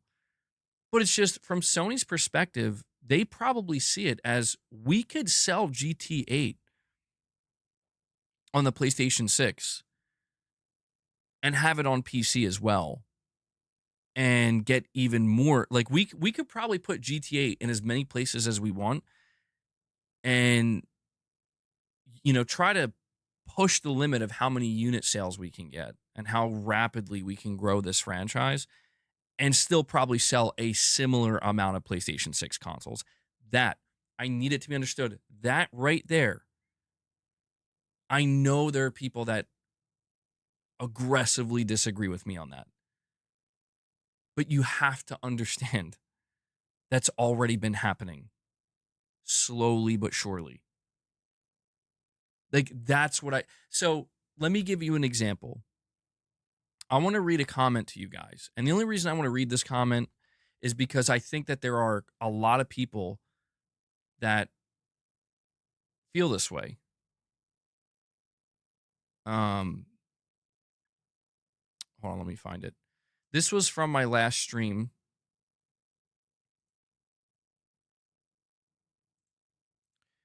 And somebody wrote this comment. It was Chris White. And I'm not calling this person out, not even remotely. I thought it was actually an interesting comment. Um, and this was in response to me in my last stream stating that I think Sony, their mentality, and I think they're right, like this whole fuck around, find out mentality, is they believe that they can kind of do this. Like they can go like kind of multi-platform. Maybe not fully, but just for hypothetically speaking, they could maybe get very close to going fully multi-platform, and the PS6 is still going to sell the same, irregardless. Their hardware is still going to sell the same. I think that's what Sony believes, and I'm inclined to believe that as well. And I make that belief is based off of what we've seen. But Chris White says here, see, now I don't totally agree with this take of yours, MEG, that Sony could announce day and date with PS6 games and it wouldn't change anything after 2 weeks of outcry. So just for context, I said that people would bitch and moan about it for 2 weeks and then everybody would just get over it. It would be as if nothing even happened. He says, out of Sony, Nintendo, and Xbox, Sony's the one who will feel those effects in console sale loss more than anyone. Why did no one care after a few weeks with the Switch 2? Because at the end of the day, they have exclusives. Everyone who wants Mario and Zelda, they are on that console. And with Xbox, their console players get all first-party games playable through Game Pass. If you strip away even the 6 to 12 month exclusivity that PlayStation currently gets, what incentive is there besides basically being a corporate bootlicker? Which is I will say the only crazy part about this statement from Chris is insinuating that if you buy a console like the PlayStation 6 for like if you buy a console for anything other than exclusivity, then you're a corporate bootlicker. That's kind of crazy. I'm not gonna lie. But he continues here, if they started putting first party day one onto PlayStation Plus, then I could see, but that's not happening. So then there would even be even more incentive to go to the new Xbox over the PlayStation 6, because then you get Xbox deals with Game Pass while getting PS6 games day one through Steam, while PS6 players won't get Game Pass and would no longer have, okay, well, he does explain it here a little bit, having no longer having exclusivity of any sort. I don't think they want to fuck around, because I think if they do, their console sales will tank to 30 million sales for the PS6 tops. So he does bring up some good points. Absolutely. And to be honest, like, I think he did a good job kind of encapsulating all the different points that, a PlayStation enthusiast would, or just or console player in general. These are the points that they would bring up. Why would I buy, if Sony goes full multi-platform, why would I buy a PS6 knowing that if I buy the next Xbox and it's like $1,200, like $1,000 or whatever, I get a more powerful box, I get Xbox Game Pass, I get Steam, and I get all of Sony's games day one on Steam that'll probably run even better on this box. And it's because I've tried to tell, like, I think what Chris is fundamentally not understanding, and because he got a lot of upvotes on this comment, and I think this is what a lot of people are failing to fully understand when I say they can't really see the bigger picture, that, guys, I need to, people, you can't, let me take a step back. You can't claim that Sony is not selling enough copies of their exclusive games on their own console, and this is why they have to go to other places, and in the same breath tell people that this is why if they get rid of their exclusives, people are going to abandon their console. Do you understand what I'm saying? So if you sit here and you say only 1/5 of the PlayStation user base is buying these exclusive games, the vast majority, 4/5 of the PlayStation user base, are not. So what you're telling me is that if Sony gets rid of exclusivity, they're risking losing 1/5 of their player base. In other words, they're risking losing the they're risking losing the minority of their player base. So what will they be left with? They'll still be left with the majority. And people can't really understand like why Sony would be okay with that in the long run. I think what Chris just described here in this comment is like, this already exists, bro. That like it's gonna take a while for it to click for people, some people, and I get it. I totally get it. We are conditioned to expect things to be a certain way in the console space.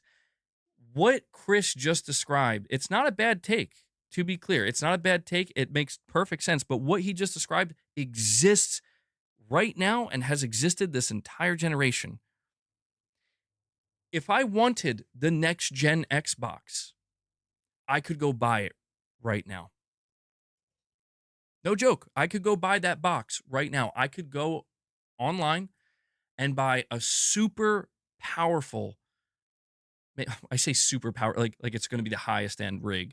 I could buy a $1,200 PC, a $1,500 PC in a decent form factor. Well, it doesn't have to be some kind of giant monstrosity. I could pay $1,500. I could buy an Xbox controller. I could put those two things in my cart. And I can boot up Game Pass. And I can boot up Steam. And you know what else I could do? I could go online. I could go to MBG's channel right now. And I could type a comment right in his Press X podcast or his video. Or I could maybe get him on Twitter and say, yeah, I'm excited to play Ghost of Yotei on my PC. The better version. I could do that literally right now. And guess what? People have been doing that all generation. And let me tell you what it did to PlayStation sales. Let me tell you how Sony isn't sitting at 80 million. Let me tell you how people stopped buying the PlayStation. Let me tell you how it looks like they're just going downhill. Oh, wait. That's right. The opposite has occurred. This entire generation, I've had PC players, or console players for that matter, telling me how I'm just going to wait for it to drop on my PC. Sony already went multi-platform when they went to PC. It's like, okay, I guess. And I get it. People like me and others, we hold on to the timed exclusivity, saying, well, hey, who knows how long you're going to have to wait. Then Sony comes out and says, yeah, we're just dropping Spider-Man 2 a year later. Again, Spider-Man 2 had 12 months on PS5 before it launched on PC. How did that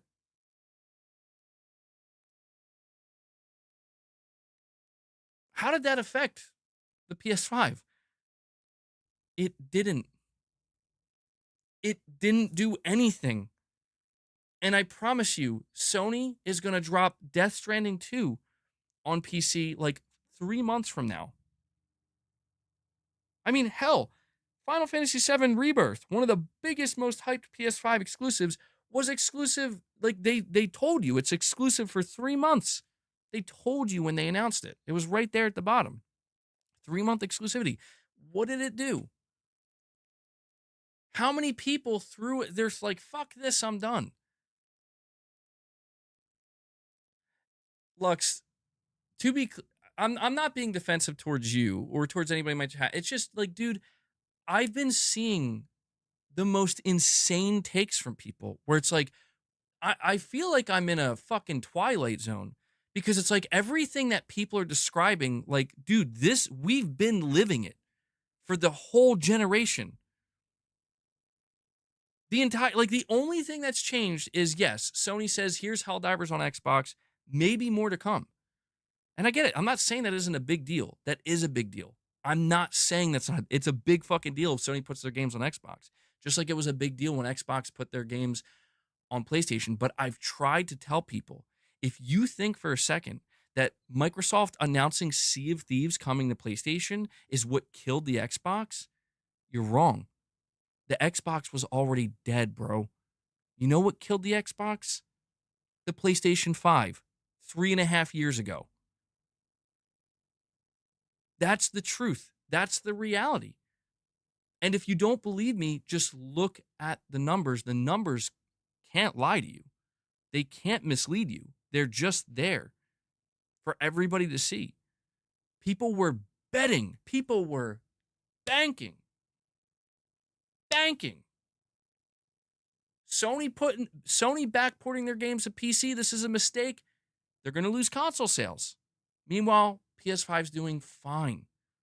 Do you know what's going to kill the console? Not a lack of exclusivity, not a lack of features, not a lack of power. Do you know what's going to kill the console? The fucking pricing. The fact that Sony's going to struggle to put out a next-gen box for a reasonable price. And that's why Microsoft is saying, fuck it, we're not going for a reasonable price. I'm already seeing Xbox bragging about the power factor of the Xbox that's coming out, the Xbox PC, and I get it. They should brag about it. If that's your product and you're excited for it, like that's your thing, be excited. But understand, dude, you are hyping what is going to be an incredibly niche product. Like, and I mean really niche. Like it's crazy that somebody's out here leaving a comment and getting like upvotes. I think if the PS6 doesn't have exclusives, I think it's going to struggle to sell 30 million. Like, dude, do you know what console is going to not sell 30 million? Wait, hold on. Do you know what console didn't sell 30 million with exclusives? The Xbox Series X, the Xbox Series S. They had exclusives for over half the generation, and they still couldn't get to 30 million. But you think the PS6 is going to be the one that's going to struggle. So let me get this straight. Xbox puts out a $300 machine and a $500 machine. So they had the cheapest entry point, and they had the most powerful. So they attack from both angles. They have exclusives, granted not that many, but they even buy publishers to get you hyped about their upcoming exclusives. And they made Starfield exclusive. They fucking made Starfield exclusive, and they couldn't sell 30 million consoles. But these people think that somehow this next $1,200, $1,000 box from Microsoft, they think that because it has Steam, which again, that device already exists right now. There's a $1,000 device with Game Pass, with Steam, that you can play any PlayStation game on right now. They think that that's going to come out and suddenly it's over, bro. It's over. Like, they don't know what they're talking about. It should be abundantly clear. I know people get on my case because they think I'm an idiot and I don't know what I'm talking about. I'm like, dude, I'm the one just sitting here telling you Sony announced they sold 80 million units. In the last 48 hours, you know what I had to deal with? I had to deal with people screeching at me. It's not 80 million sold, MBD. It's 80 million shipped. Get it right. It's like, I have to deal with people screeching that at me as if Sony's trying to mislead everybody and lie to me and their shareholders. We got 20 fucking million PS5 sitting in a goddamn warehouse. Don't let them know about it. Don't let them know about it. Meanwhile, I sit here and I let people know, yeah, the reason why Microsoft stopped announcing Game Pass subscriber numbers and console sales numbers is because they don't look good. So they try to talk about it in a different way. They give them different data points that seem better. And I get fucking cooked for it. I get cooked. Like, they won't lie to their shareholders like that, MBG. You can't talk like that. What are you, stupid? What are you, an idiot? You know nothing about business. Like, bro, what are you fucking, like, these people are out of their minds. And look at what it's doing to me. Look at what it's doing to me. It's making me lose it. Dude. Oh, by the way, I just realized Orbital Treasures dropped a membership gift like 15 minutes ago. Orbital, I'm sorry for that, buddy. Thank you. Thank you. Appreciate it. Well, actually,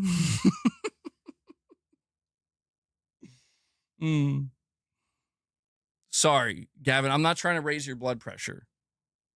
So, MBG, what you're saying is that exclusives don't matter and that the brand of the console will carry the PS6.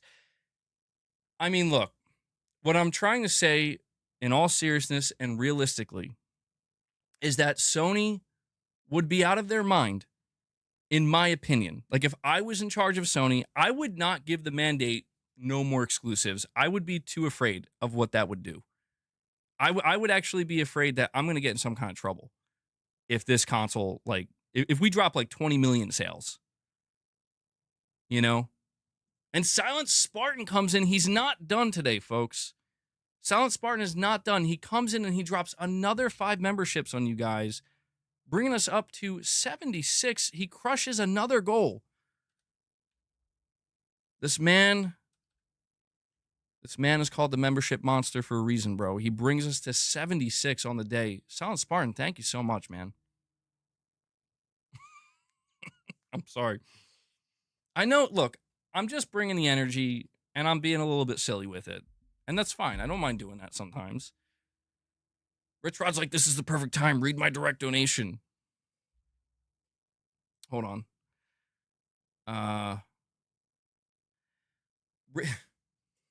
Okay.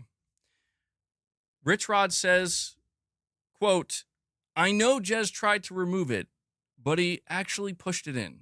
Barf.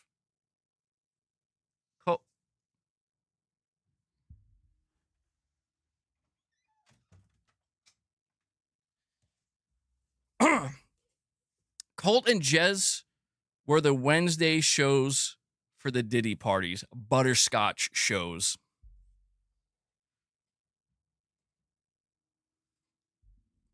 Oh my Lord. Rich Rod. I don't even have words. I'm just going to move along. I'm just going to move right along because we got another direct donation from Perfect Image. Perfect Image says, hey, BG, I don't know why the reviews for Mafia 4 should have been a 9.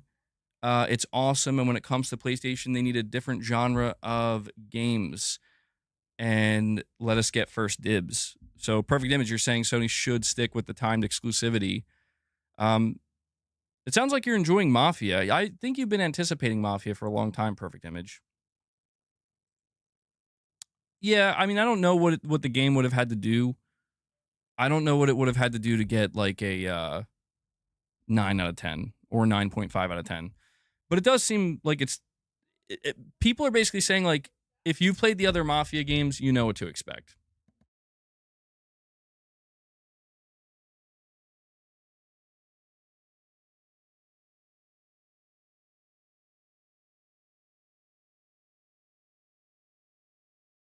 Sorry, I was muted there for a second. Hold on. I'm trying to sort out my audio level here because it's on the fritz.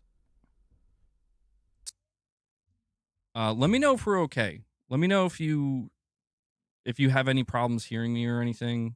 My audio is being a little bit weird. Does PlayStation need a new... I mean, yeah, I think they're going to have some different games coming out for the PS6. But look, I know I got really worked up there, but the reason being is because this is what people are actually trying to tell themselves.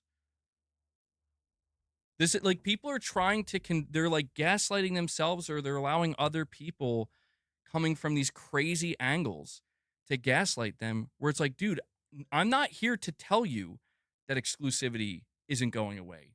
I'm not here to fight that. I'm not here to tell you that, you know, that it's not real. Helldivers isn't going to Xbox. Like, I'm not here to tell you any of that. But I'm just also not here to agree with some of these people. And frankly, some of them are just it's like the dumbest of the dumb, dude. Where it's like they're out here just making 0 sense. They're here trying to tell you that Sony, that the PlayStation, like, I'm just gonna trip over my words at this point because I don't even know what angle to take anymore. Listen, these are the same people that told you at the beginning of this generation that the PS5 was gonna get smacked. This isn't console warring, by the way. This is a fucking real thing that happened. I was here to witness it. These are the same people telling you that the PS5 is going to get smacked, that the PS5 is going to be underpowered, that games are going to look and run better on the Xbox, that the casuals are going to gravitate towards the $300 Series S. They're the same people that are going to sit here and tell you right now that the PS6 is cooked, bro. Sony's cooked. Microsoft's the market leader. They're the same people. They're the same people. Well, didn't you hear what Sony said? Sony said they don't consider the console important anymore. Like, where did they say that? Is that what they said? Really? What you mean to say is that the console's selling well. It's going to keep selling well. That's the crutch, the crux of their business. And they're going to, wait for it, do what they've been doing for the past 6 to 7 years now and expand further while still selling consoles. I'm telling you, man, at the end of the day, you are just witnessing people who cannot stand, they can't deal with the fact that their preferred console manufacturer failed to sell consoles. That's all it fucking is. That's all it is. That's literally all it is. They got everything. They got Game Pass. They got publishers. They got Phil. They got Phil. They got the teraflops. They got it all. But the only thing that actually fucking mattered, like the biggest thing they were cheering on this whole time, that's the one thing they don't have. And they can have. And there's nothing that can be done about it. And all they can do now is convince themselves. They're deluded. They're deluded to a level where now they want to convince you. They want to convince Nintendo players. They want to convince everybody. Consoles they're cooked, bro. They're done. They're done. It happened to Xbox. It's going to happen to PlayStation, and eventually it'll probably happen to the Switch. Right? That's because that's how it is. Consoles are now just a purely niche, unimportant, irrelevant sector of gaming. All because the console they preferred, the one that they cheered on, was the one that failed.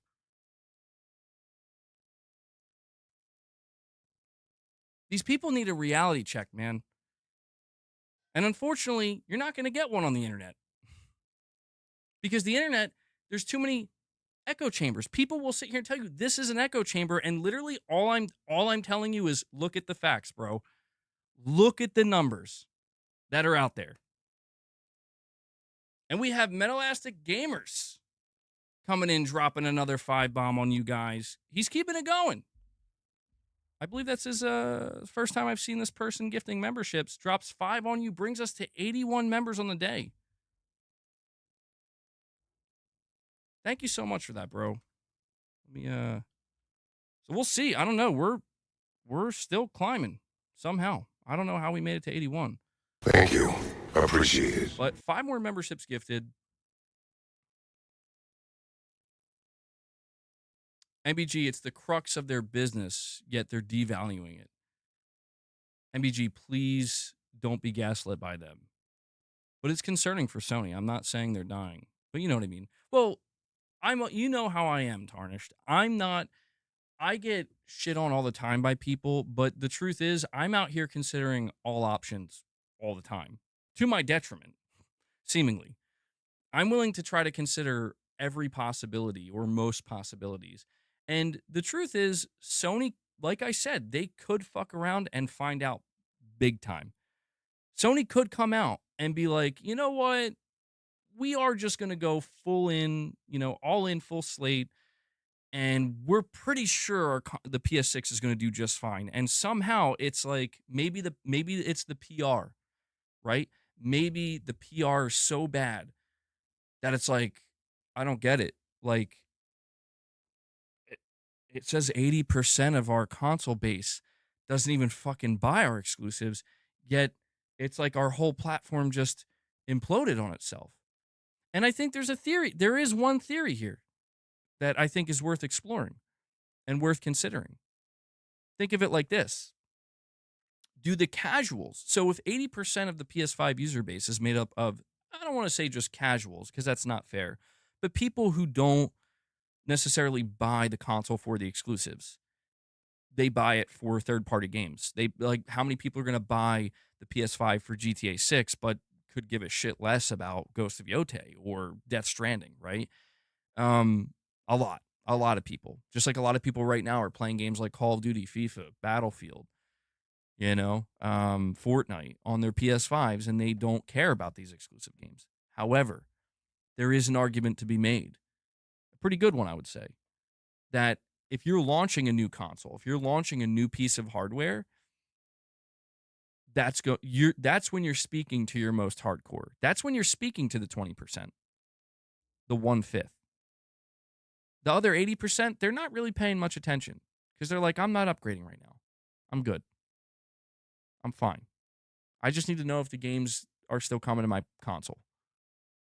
So when you're speaking at the initial launch of a console to that 20%, this is where Sony, to be honest, if they're going to rip the Band-Aid, so to speak, and go full slate, that probably, if we're being totally realistic, wouldn't be something they do until at least a year or two after the PS6. Because Sony's going to, and I know that sounds bad, or it's like they're tricking you. It's like, it's not that they're tricking you. It's just they do want to offer, they want to speak to the hardcore. And they probably are intelligent. I would hope they're intelligent enough to know that if you're going to launch a new console and your main selling point is we no longer have exclusives at the launch of our new console, who does that sound like? Who does that sound like? I think we know who that sounds like. And in that specific scenario, I would say, Sony, you would have to be fucking brain dead. Frankly, I know that sounds extreme, but it's just like you got nothing. All right. I mean, look, maybe that is where it's like people will still buy it. Maybe it wouldn't matter. I've considered this. I've talked extensively about maybe Sony could come out with a PlayStation 6. Spider-Man 3 is on literally everything. You can play Spider-Man 3 on everything, including the next Xbox, and it doesn't matter. People are still eating up the PlayStation 6. I just think Sony would have to have some balls of steel. I mean, this would be a new level of like, wow, their confidence level is beyond what I thought it was, where every single generation, they know it is games. Like, even though Demon's Souls only sold like 1 million or 1.5 million, believe me when I tell you, that was a driving selling force at the launch of the PS5. Games like Ratchet and Clank, again, didn't go on to sell a ton of copies, but a driving force because those games are speaking to that 20%, that 15 to 20%, because you need that 15 to 20% to get off to a strong start. Are they going to here's a couple of exclusives for the first year or two and then we're just done? Maybe. But that would be following Xbox to a T. To a T, bro. And I don't think they have to do that. Like, let's face it, if Sony's okay not porting Demon's Souls to PC and still keeping that as somehow just a PS5 exclusive, why would they not consider doing that for another game? Like, maybe not Bloodborne, but just something. Find something. Even if it is one game that will speak to the 20%. And the risk is null and void, essentially. Now, maybe you don't do something like that with Spider-Man 3. You don't make Spider-Man 3 a PS6 only game. Because, yeah, I mean, it's like, dude, you make Spider-Man 3 a PS6 only game, you'll sell units. But in terms of overall sales potential, you might be really kind of limiting yourself, And again, man, I just get I know I get frustrated, but I get frustrated because it's like, dude, how can people be so like how can people just see the numbers and the data and just be like, nah, doesn't mean nothing. Like, come on, man.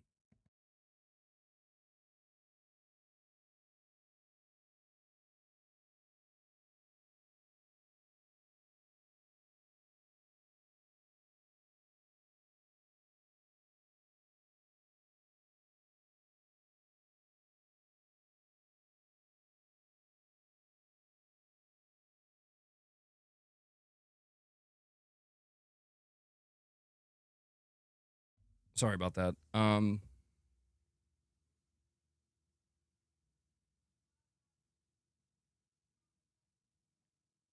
Okay.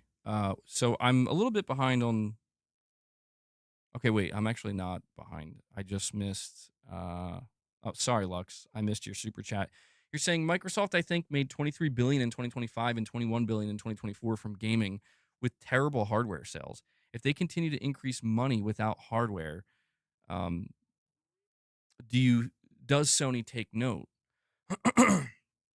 um. Well, you see, that's the thing. I think Sony is already taking note.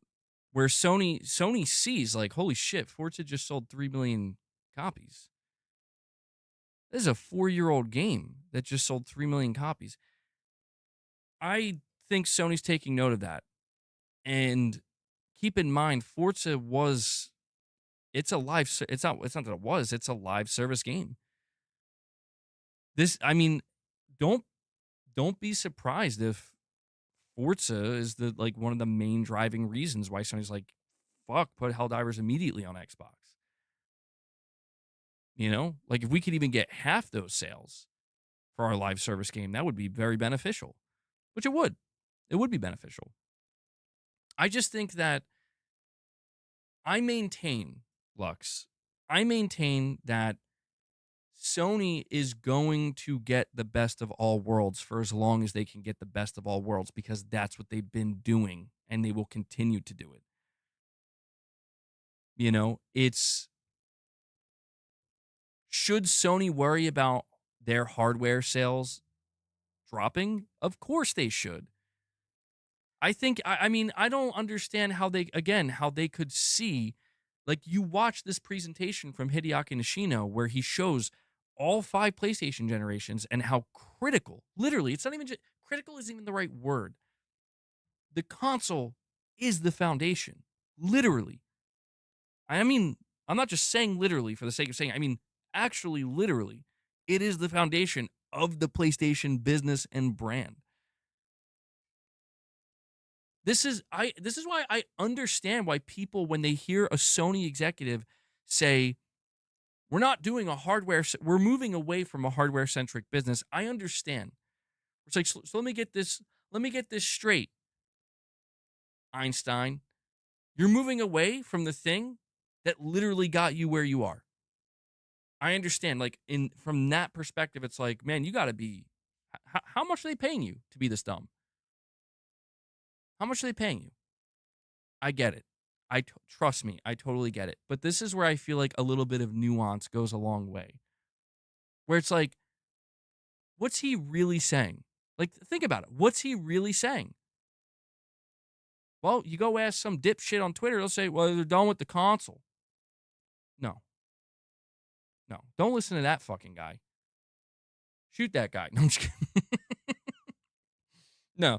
Don't listen to that guy. Well, what about this guy who made a YouTube video telling me that Sony's following Microsoft? I'm like, that's funny. I'm also seeing headlines that apparently were written up back in 2016 and 17 where Sony was already saying similar things. Not exactly the same things, but very similar things. I was like, well, hold on a second. If Sony was already saying some of this shit back almost 10 years ago, when exactly did they start following Microsoft?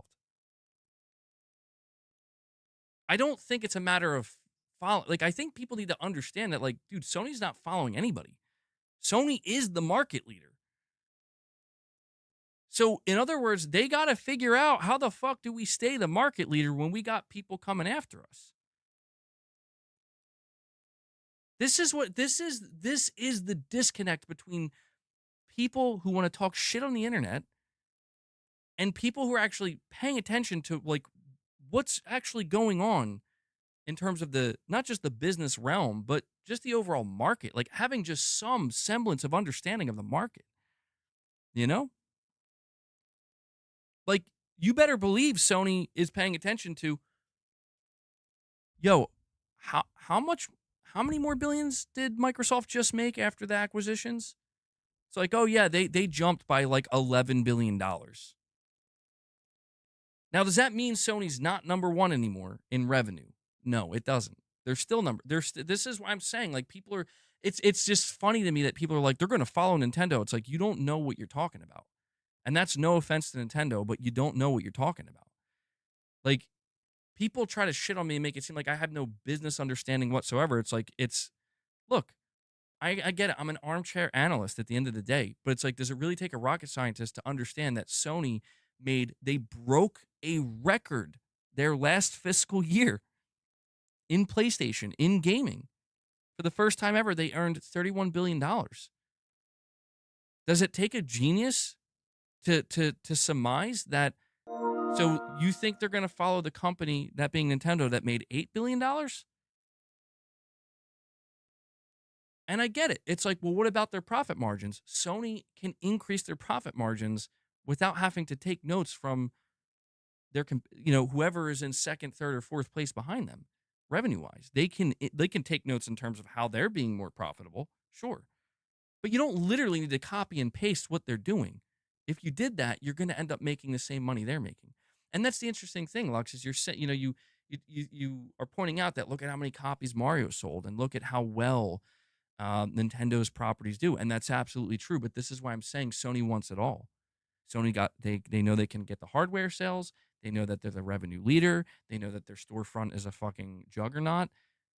They know that their franchises are still growing. Some of them maybe are stagnating, certainly. But now they're like, you know what? Can we increase our profitability and simultaneously increase the overall sales of our franchises and lift those up too? Can we do it all? Can we do it all? People see, I also want to point this out too. People think Sony isn't willing to experiment and fuck around and find out and then pull back. I'll tell you right now, one of the things that we learned from the Insomniac hack, and this is critical information that without that hack, we would have never known. It was revealed that Sony was like, let's put Horizon Forbidden West onto PlayStation Plus like 10 months after it launched. It was like 10 months or a year or something. All I know is that I remember when they announced that, people were shocked. People were like, what? Like, dude, this is like your seller. And you're putting it on Plus. It murdered their sales. Like Sony was on record in these leaked documents saying like, it killed our sales. And let me tell you how fucking fast they stopped doing that. Let me tell you. So you better believe that if they start Spider-Man out there, see what happens. You better believe that if they start to see that it just kills the sales of their hardware completely, or like puts a major like chokehold on it, they will stop. They will not continue. Because why the fuck would they? Why would they? Like it's antithetical to the overall bigger picture goal. And you're saying here, Lux, I don't disagree. Casuals built their libraries and friends on PlayStation. So as long as Call of Duty, Fortnite, and sports games are on PlayStation, they'll choose to play. Yeah. I mean, the logic is there, and it's simple. And again, those things are tethered to numbers. Think about it. Like the casuals, what numbers are the casuals tethered to? The amount of hours they spent on Fortnite, the amount of games, the literal number of games they have built up in their library potentially. The amount of versatility, like frankly, versatility that they have now on PS5 that wasn't there previously on PS4, 3, 2, and 1. I think another thing that people underestimate is that you can buy a PS5 and play Fortnite or Call of Duty or any other game with your friends, regardless of where they are, you know? And that's something that frankly was not there previously.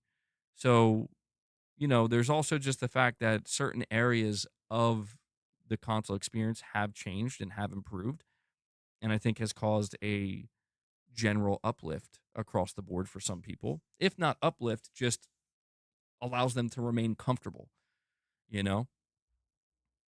I mean, look, I remember Lux, I don't know if you remember, I'm sure you do, but I remember back in like 2018 and 19 when this big hoopla was being made um about crossplay, and how at first Sony was like, "No." And then everybody fucking went berserk on them and they're like, "Yes, actually." So what did we say no? No, we didn't mean that. Come on. And and it's like, you know, the reality is at that time, and this just goes to show how little people actually know. And I don't recall if I was one of these people. I may have been. To be clear, I may be one of the idiots that I'm about to make fun of. I can't remember. I'm sure somebody will remember. The internet never forgets. But I do remember some people were saying like this is a huge fucking mistake. Not many, but there were people saying that it was a mistake, and you know Sony's gonna risk, you know, they're gonna risk losing people to going to PC or going to other platforms. And again, it was the fear mongering in full effect. And you know, I'm not saying it wasn't warranted to a small degree, but you know, people were convinced that this is going to be a bad decision that Sony made, and they said, "Fuck it, we're doing it anyway." And let me tell you, I know hindsight's 2020, but it's very obvious that that was the right decision. Like that, like they would have been dumbasses, frankly, like dinosaur dumbasses, to say no and stick with that. And I think everybody can agree on that. Frank, I think that's an area that nobody really talks about anymore, but I think everybody can agree that, you know what, that was the right decision. You know? And I think even the people who were against it realize they are totally wrong. And I look at that and I just look at how frequently the envelope is pushed, you know, by Sony. It's pushed time and time again. And every time the envelope is pushed just a little bit further, everybody freaks out thinking, this is it. And it never is. It never is. Doesn't mean it can't be. I understand that, but it's like, I mean, come on, man. Like this is this is just routine at this point. It's routine. MBG Bloodborne 2 only on PS6 or on PC, Switch 2 and PS6. Which one benefits the PS6 the most? You're exceptionally undermining the great benefits exclusives bring to console's overall growth. LOL. um well, no, I maybe I am undermining it, but I'll put it to you this way. If Sony wants to sell the most amount of PS6s that they possibly can at launch, you make Bloodborne exclusive. To be clear, if that's like the only priority, like we don't just want to sell an okay amount of PS6s. We don't just want to sell a good amount. We want to try to break a record. Like, yeah, you make that shit exclusive. You don't have to tell people if it's timed. Everybody will assume it's timed. Everybody will probably know it's, at least for PC, they'll know it's timed. But if you are, it depends on your confidence level, though. And this is where I'm eager to see if Sony will fuck around and find out. Because here's what I can tell you Sony sees Elden Ring. Elden Ring is a game that sold so well, it even sold well on Xbox, bro. I know. It happens from time to time. Even this game sold well on Xbox. It sold well everywhere. It's going to sell well on Switch. Bloodborne, a Bloodborne remake or remaster, or just anything Bloodborne that Sony does, has the potential at this point to become a new Elden Ring-esque property. Keep that in mind. We are in a post Elden Ring world where I don't think Bloodborne would do the same exact numbers as Elden Ring, but basically it would be letting everybody know, like, hey, you know the guys that made Elden Ring? This is their game. This is their game. If you're Sony and you see how insanely, I mean, let's just face it, Elden Ring just blew the fuck up, man. You're likely to say, we need to put this everywhere so we can manage to try to achieve that. Because that, at this point in time, is more important than if we sell an extra million units of our console. I do agree with the basic simple logic that if Sony wants to sell the most consoles up front, you just make it exclusive. I don't think anybody would disagree with that. But I just think there's something to be said about the idea of, like, what if Bloodborne sales, if they were just exclusive to the PS6, were like 3 million in the first year, right? What if that number could be increased if it went just to PC day one by literally 4 million or even 5? Fuck it. Even 5. I mean, let's be honest, you'd have to have a certain level of confidence in the console itself to say, we'll forego that 4 million. And Sony's done that. Like, Sony did that with Demon Souls, bro. Not saying Demon Souls would have done Elden Ring numbers, but Demon Souls definitely would have sold well on PC, and they did that. So this is why I'm saying, like, I don't feel comfortable claiming with the utmost confidence that this is what Sony will do, because I'm not sure. The new leadership might look at the prospective PC sales and say, whatever hardware sales we risk losing, it's worth it in the name of growing this franchise. But I don't know. Bloodborne's not a live service either, right? And they could always do it staggered. That's what they've been doing. Digital Dude, you're saying I ran into a clanker yesterday? Stupid wire bag. Oh, man. To be honest, guys, I feel like I'm mixing two things together here. And I do apologize for that. I'm mixing my frustration with dumbasses on the internet with actual, like, reasonable conversation about what Sony's going to do, potentially. Or, like, trying to predict, and if not predict, just speculate on how this is all going to play out. But yeah, man, I put out this post on Twitter. I don't know if you guys saw this. I put out this post on Twitter the other day where I was basically saying that, like, anybody who thinks that Sony's not going to continue to anybody who thinks that Sony's going to abandon the PlayStation 6 and not prioritize it, I just don't understand how anybody could believe that. And I'm being met with responses from people being like, Sony literally told us. Like, dude, Sony told you they're moving away from a hardware-centric strategy slowly. That does not, like, I'm just trying to understand the leap that people are making. That's because I'm not trying to be an asshole, and I know I kind of am coming off that way a little bit, but it's like, what are you hearing when you read that? Like, and believe me when I tell you, people are letting me know, and that's what's causing this reaction for me, where it's like, you got that? You got all that just from that single quote that was also taken out of context, but just that single quote. And yeah, you better believe, dude, you better believe that people are looking at this and they're like, Sony said it themselves. I'm like, what did they say? Sony said they went full multi-platform. I'm like, they didn't say that. The fuck are you talking about? Sony said they don't care about the console anymore. They didn't say that either.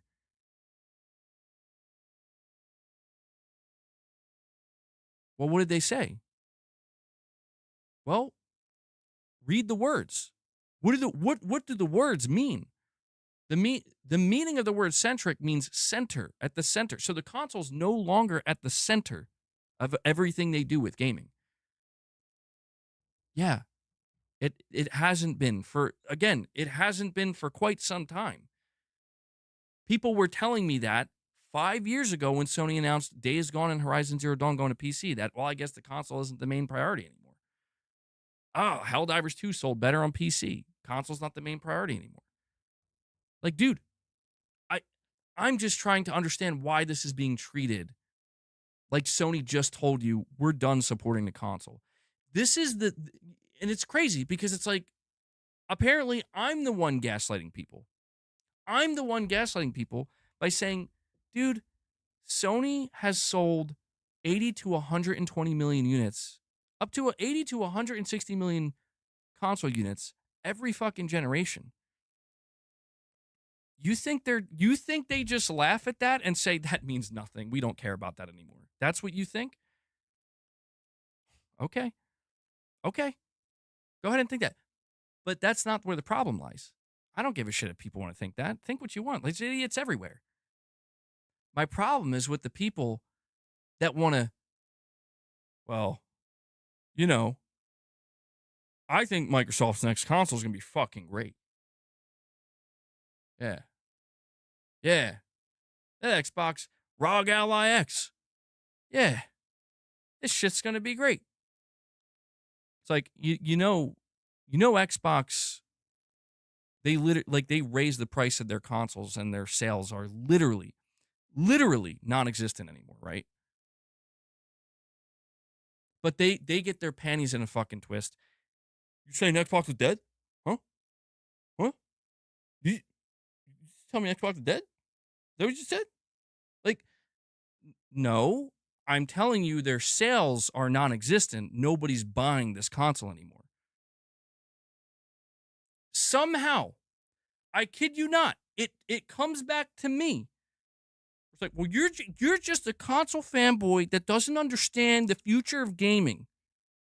MBG, you hear me? You just don't understand the future of gaming. Like, okay, yeah, fuck it, bro. Sony don't give a fuck about the PS6. They don't give a shit about the PS5. Console sales mean nothing to Sony anymore. They mean nothing. I'm telling you, dude, like, you have one company. This is what I'm trying to highlight. I know it's obvious to most of you, but you have one company literally giving up. I mean, literally telling you, we just don't care enough to even try.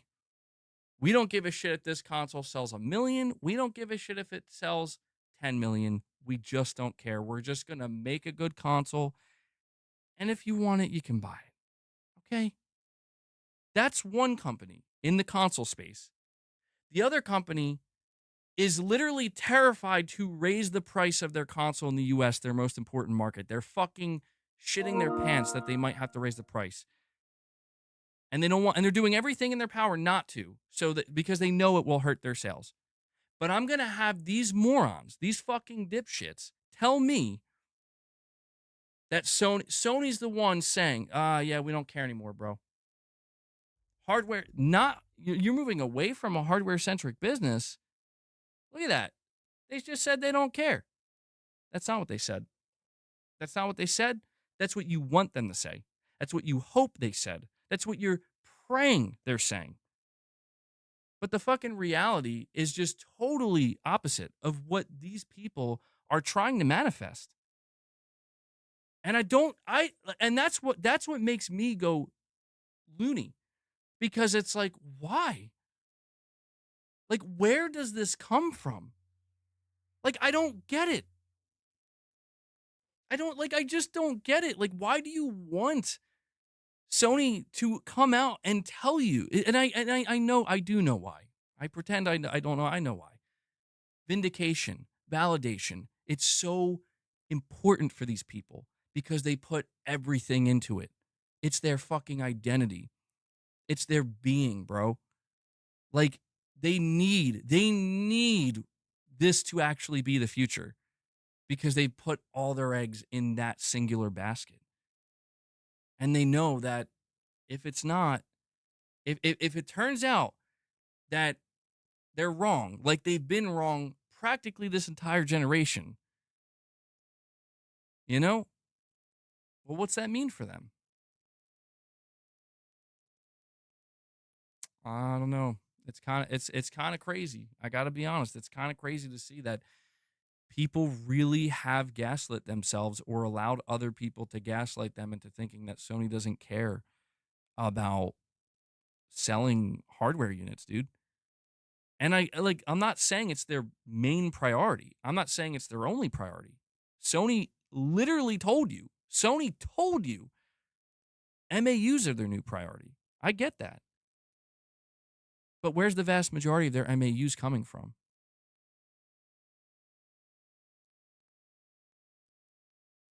Do we know? Do we have any idea? I think we know. I think it's right in front of us. I think it's been in front of us.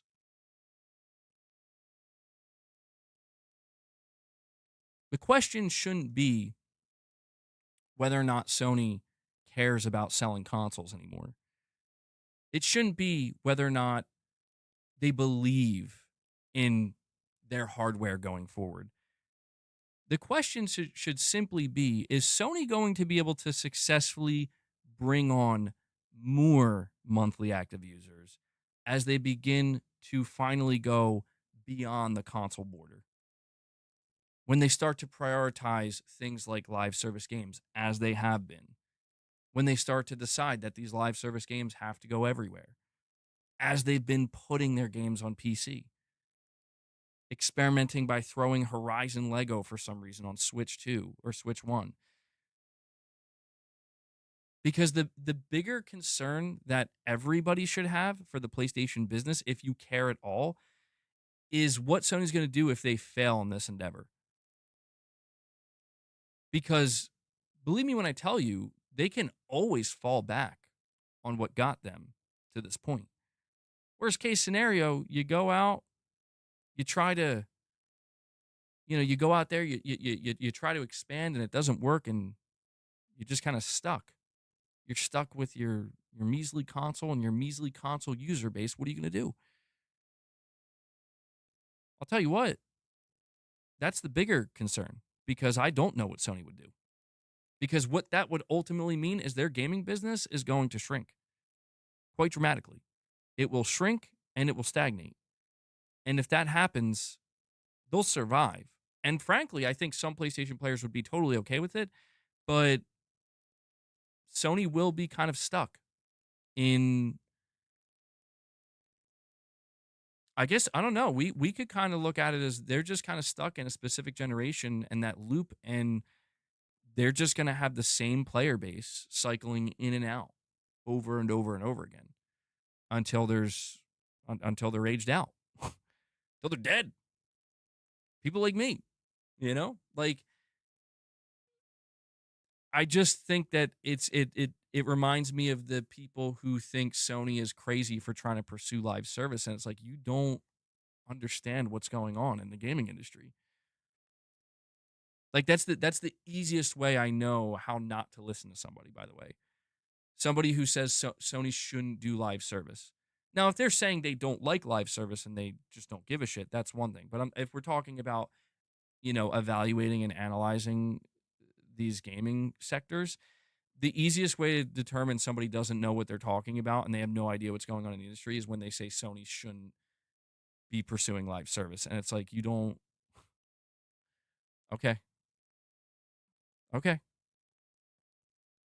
Like, I mean, look, if you're willing to say, I want Sony to basically be stuck in the PS3 era or like the early PS4 era, that's fine. I can respect that. If you're like, I don't want them to grow beyond this, I don't want them to do more than this, I can respect that.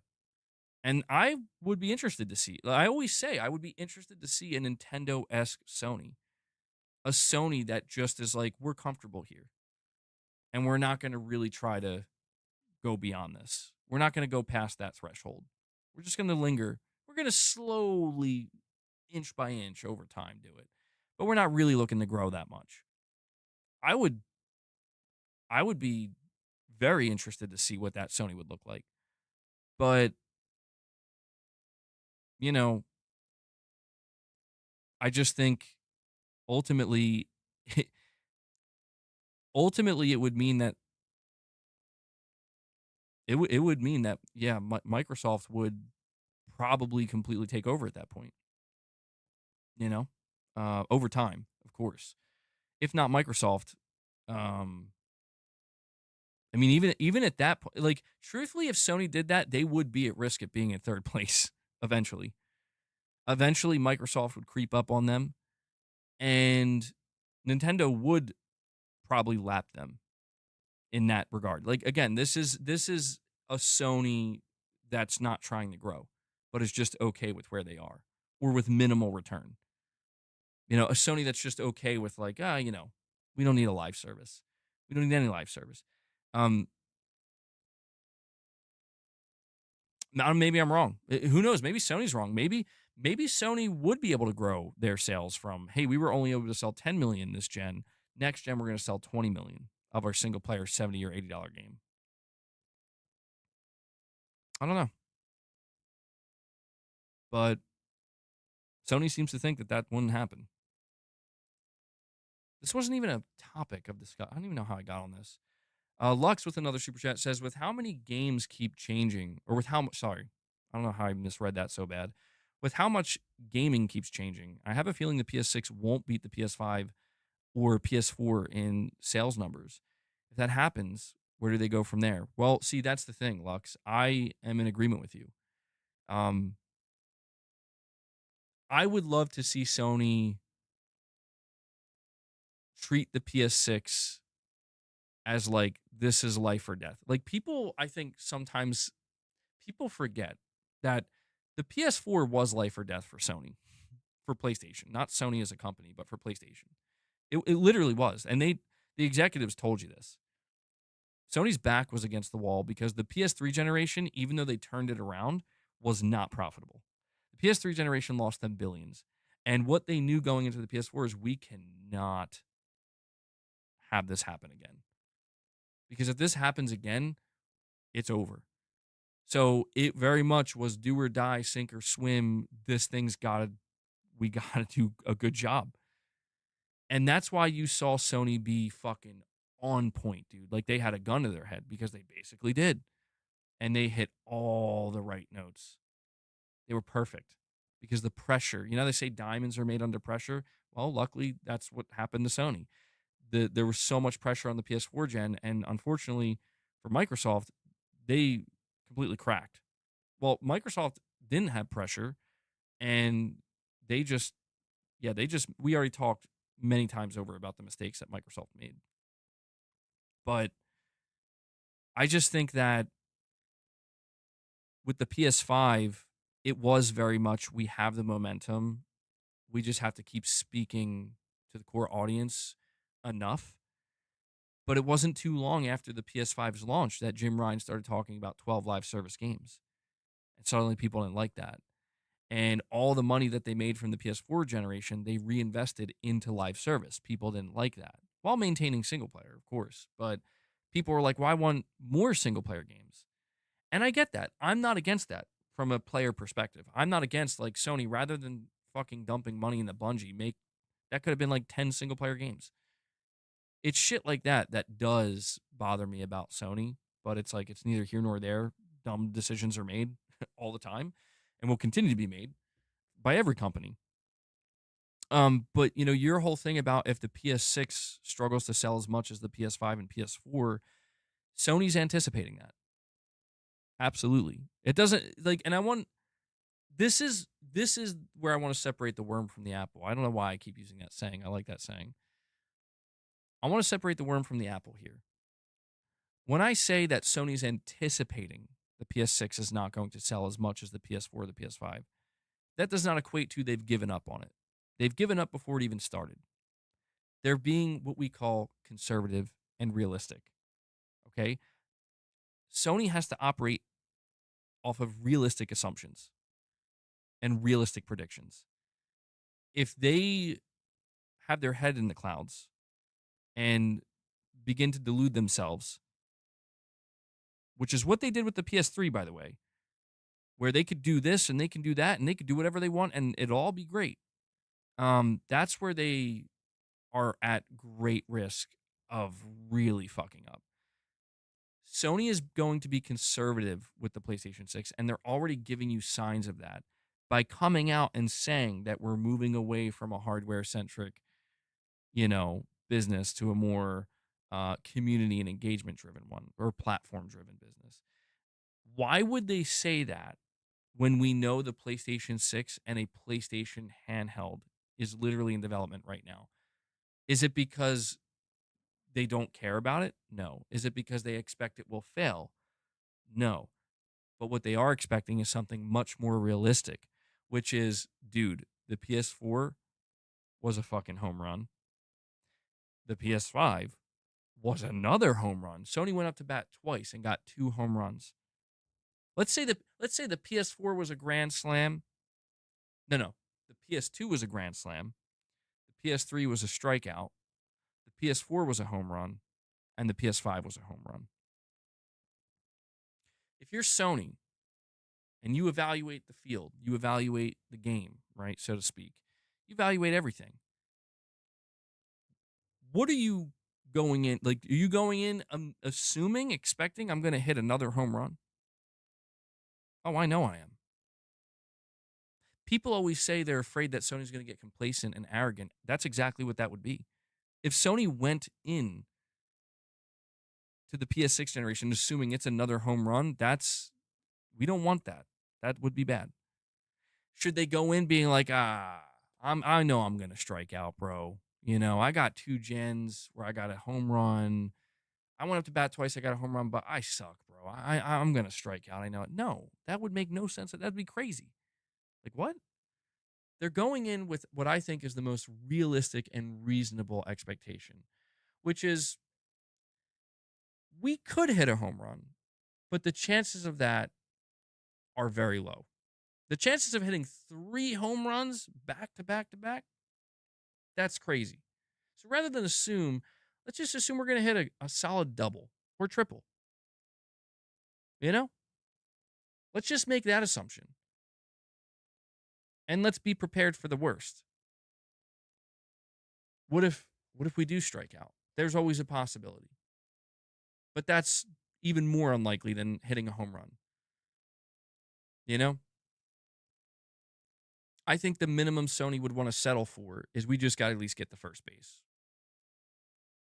That sounds weird. We just got to get the first base. If we can do that, I think we can make it back to home. We could go all the way around, right? But I think realistically, it's like Sony's probably going to be able to hit a double or triple. I do. I think they'll be able to do that. And I think people will look at that and they'll say, well, that's not a home run. But that's okay because maybe it doesn't need to be. And Sony will be like, that's great. Dude, we are so happy. Like, if Sony sells 2/3 the amount of PS4 and PS5s that they did with the PS6, I think they will be happy. Because there's just so much stacked up against it, man. There's so much stacked up against it. I'll tell you what, the best outcome, though, the best outcome for Sony in this case is they do hit that home run.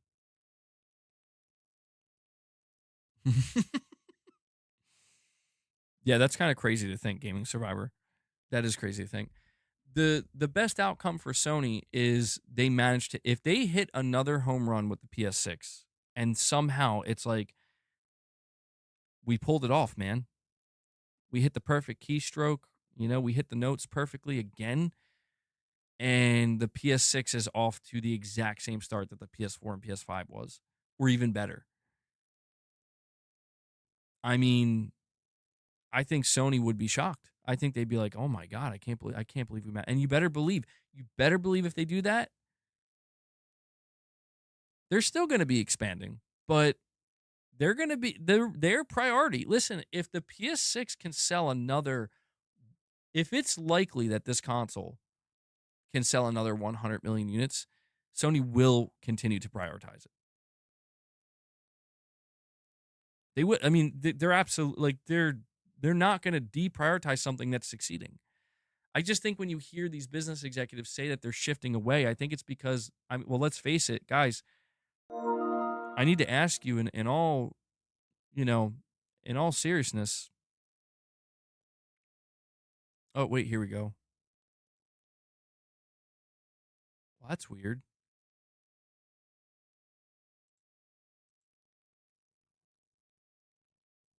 I just got a notification that did you guys see that pop up? It said Dark Horse tipped or donated. Let me refresh. Am I crazy? Am I on a delay? What's going on?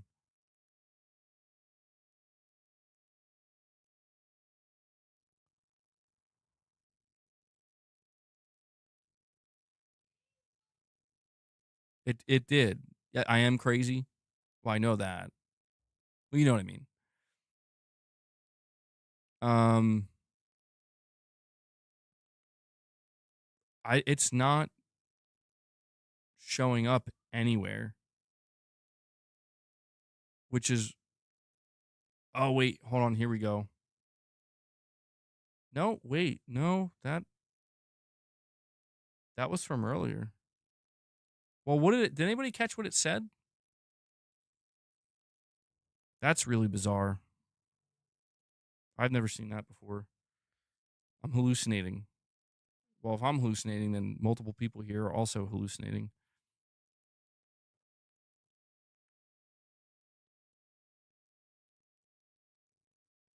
Bro's got to donate again. No, well, somebody. It just said he donated $2 through a super chat. It did, so it didn't even have any. I don't see him in the chat either. Well, Dark Horse, I'm sorry, man. Like I saw the notification go up, but for some reason it's not showing me anything. It's not showing me a super chat. It's not showing up in my Streamlab. So I do apologize for that. Maybe it was just a donation.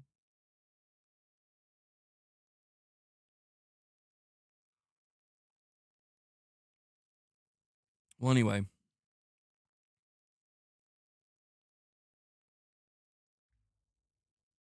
Anyway, I guess to kind of wrap up this topic and this specific conversation, you know, getting really worked up and getting kind of silly with it, which is fun. But I just think at the end of the day, man, I don't think if you're a PlayStation player who enjoys playing on the PlayStation console and you enjoy the games that Sony makes and you enjoy, you know, just the overall experience, I don't think you have literally anything to worry about or be even remotely concerned about. I think the furthest that could extend is if you're worried about Sony going full multi-platform. Let's just take it one day at a time, you know. We'll cross that bridge when we get there, I guess. Right now, you know, Sony is showing you Ghost of Yotei as an exclusive, and Helldivers is dropping on Xbox. So, you know, take it for what it is. But I do think I am curious to see how Sony. This is the last thing I'll say. If you are that PlayStation player that says, I'm only here because of the exclusives, I don't know what Sony's going to tell you in the coming years. They might tell you, good, because we're going to keep doing timed exclusivity to keep you here. Or they might end up telling you, you can go now. Not rudely, but just like, you know, we would like you to stay. But if that's literally the only reason you were here, you know, we're willing to let that go. And, you know, hopefully you'll buy our game on PC or something. I'm just saying that is a real possibility. But I think if you're somebody who is like me, where I've always enjoyed exclusives, and I won't pretend I haven't, and I've always cared about them. And I mean, I put in here Physint, you know, exclusive. I think as of right now, Physint is clearly seemingly going to be an exclusive. Could that change in 6 years? Of course. Who knows? Who fucking knows if where Physint's going to be? Um, but you know what? I'll cut. I'll go even further. Let's just let's just get down to it, right? If you're a PlayStation player who has hung your hat, I should say, on exclusivity, we need to keep in mind that in a year or two, but guaranteed at least within 2 years, there's going to be a box that will have the Xbox logo on it that you will see, and you already know who I'm talking about. You already know the group. They're going to hype this box up. They're going to eat it up. They're going to have you convinced that everybody and their mother wants this box for some reason. Then it's going to come out. This box is going to come out.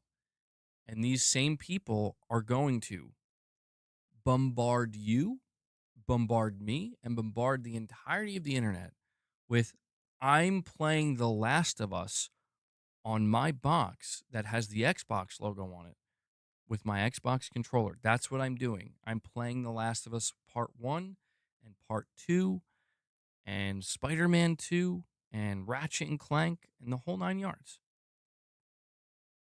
That's going to happen. Like, there's nothing that's going to stop that from happening.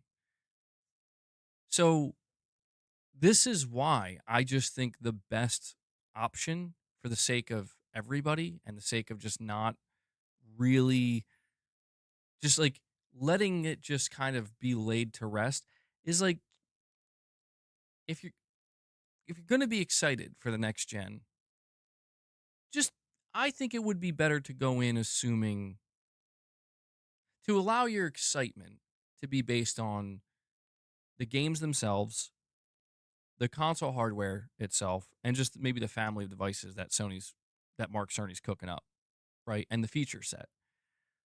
If exclusivity is a thing, let that be the cherry on top, so to speak. That's my recommendation. Because what I just described is a scenario that's going to happen in the next 2 years. Unless Sony decides to, no, even if Sony delisted their games, they can't take away those games from people who purchase them. So no matter what, that's happening. Um, and that's why I just think like, the kind of it's not I don't even know that it's an argument, but just the again, hanging your hat on exclusivity at this point in time, I think I think it's going to get you burned. Simply put, I think it's going to get you burned. And I don't think that that means you should not anticipate any exclusivity. I just think it might, it might be best to just ask like what's truly the point of hanging my hat on that at this point? Like what's it really what's it going to do for you? That's all. That's all I'm saying. But it feels like to be honest, man, it feels like it went from Sony's multi-platform already because they backport their games to PC. It went from that to Sony has no games. Sony has no exclusives. They have no games, they have no exclusives. From that to all they have is remakes and remasters. From that to, now there isn't even a point to owning the PS5. According to many people I've encountered this generation, there hasn't been a point to owning a PS5 this entire time. And it just abruptly went from that to, well, actually, Sony has no more exclusives. And they're not going to have any exclusives. And now they're full third party. And the PS6 isn't even going to do well because Sony doesn't care about it anymore either. All these things are the conclusions that people have leapt to all generation. And yeah, I don't know, man. I just feel like if there's something to truly be learned from this, it's that everything's fine. unless you were hoping Xbox was going to sell well. In that case, nothing's fine. But outside of that, everything's fine. Literally, I mean, I'm not, dude. I know that sounds like I'm being an asshole or like I'm trying to, I'm being a dick. But no, that's like if you think about it, this generation there was one major casualty, and that was it. That was the only major casualty. And The Last of Us Online, maybe Naughty Dog for half the gen.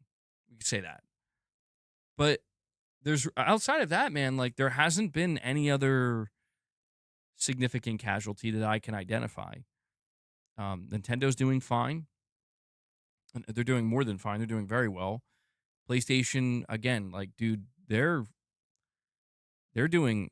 PlayStation is literally thriving right now. And Xbox, they made major investments that are starting to help them get to where they want to go. And outside of their actual console hardware, like everything seems to be fine, mostly, from what I gather. So this is where it's an interesting evaluation, I would say, to kind of look at it holistically like that. And obviously PC's just still doing what it's always done. Nothing's really changed on that front.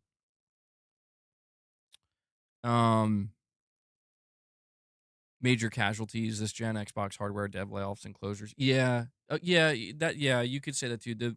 A major casualty through the lens of consolidation, generally speaking, and also the market kind of having like a roller coaster type scenario through the artificial boom that COVID created.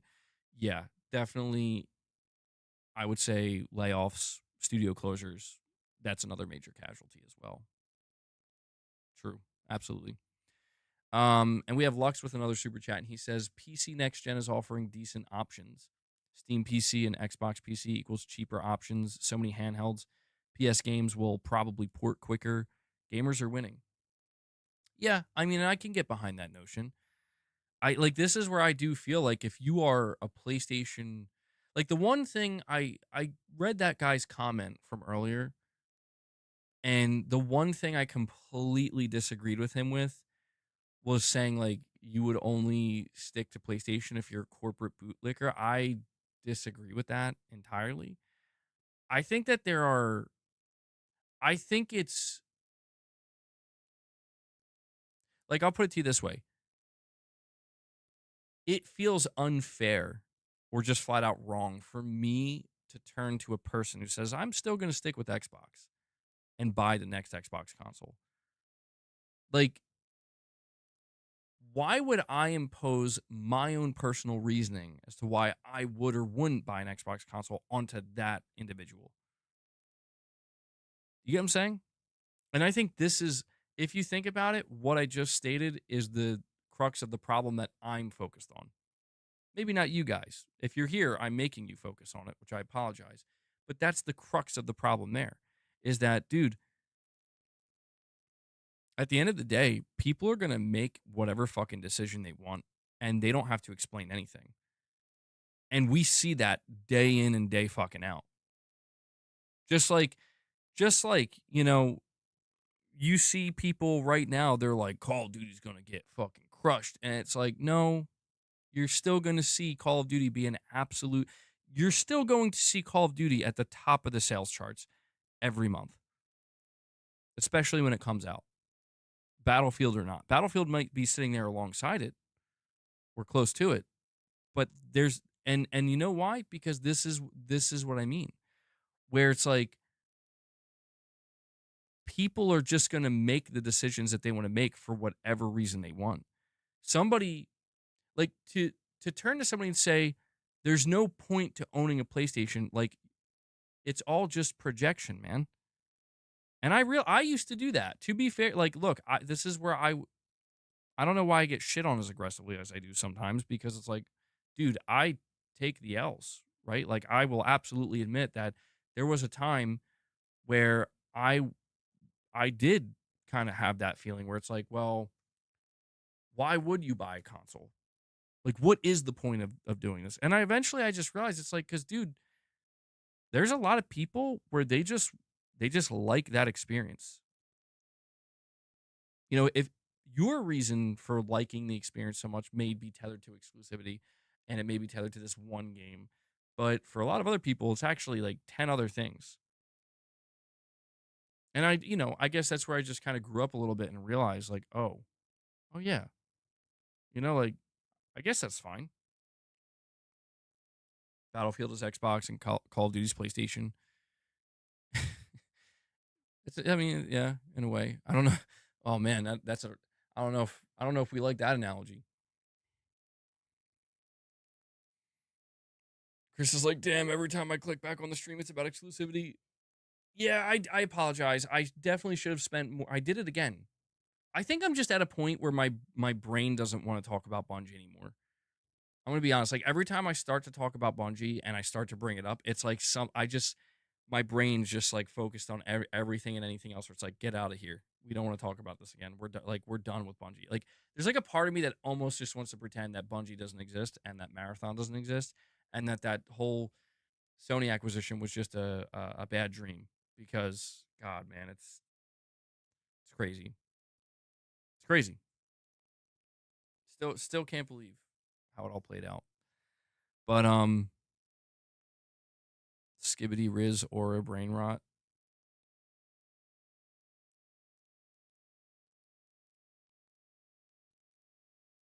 Skibbity Riz or brain rot. Wow. I mean, that just about sums it up, doesn't it, Wes? Chris says, I like my Series X and Game Pass and PS5 Pro. Such a good combo.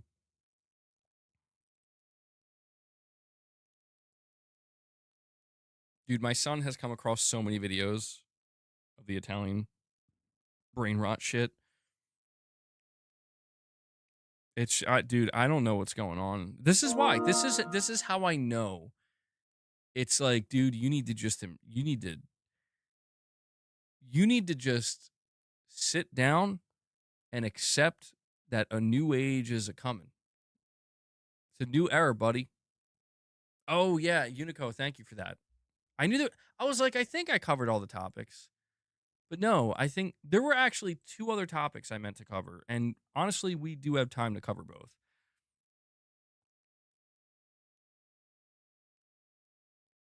I am become brain rot.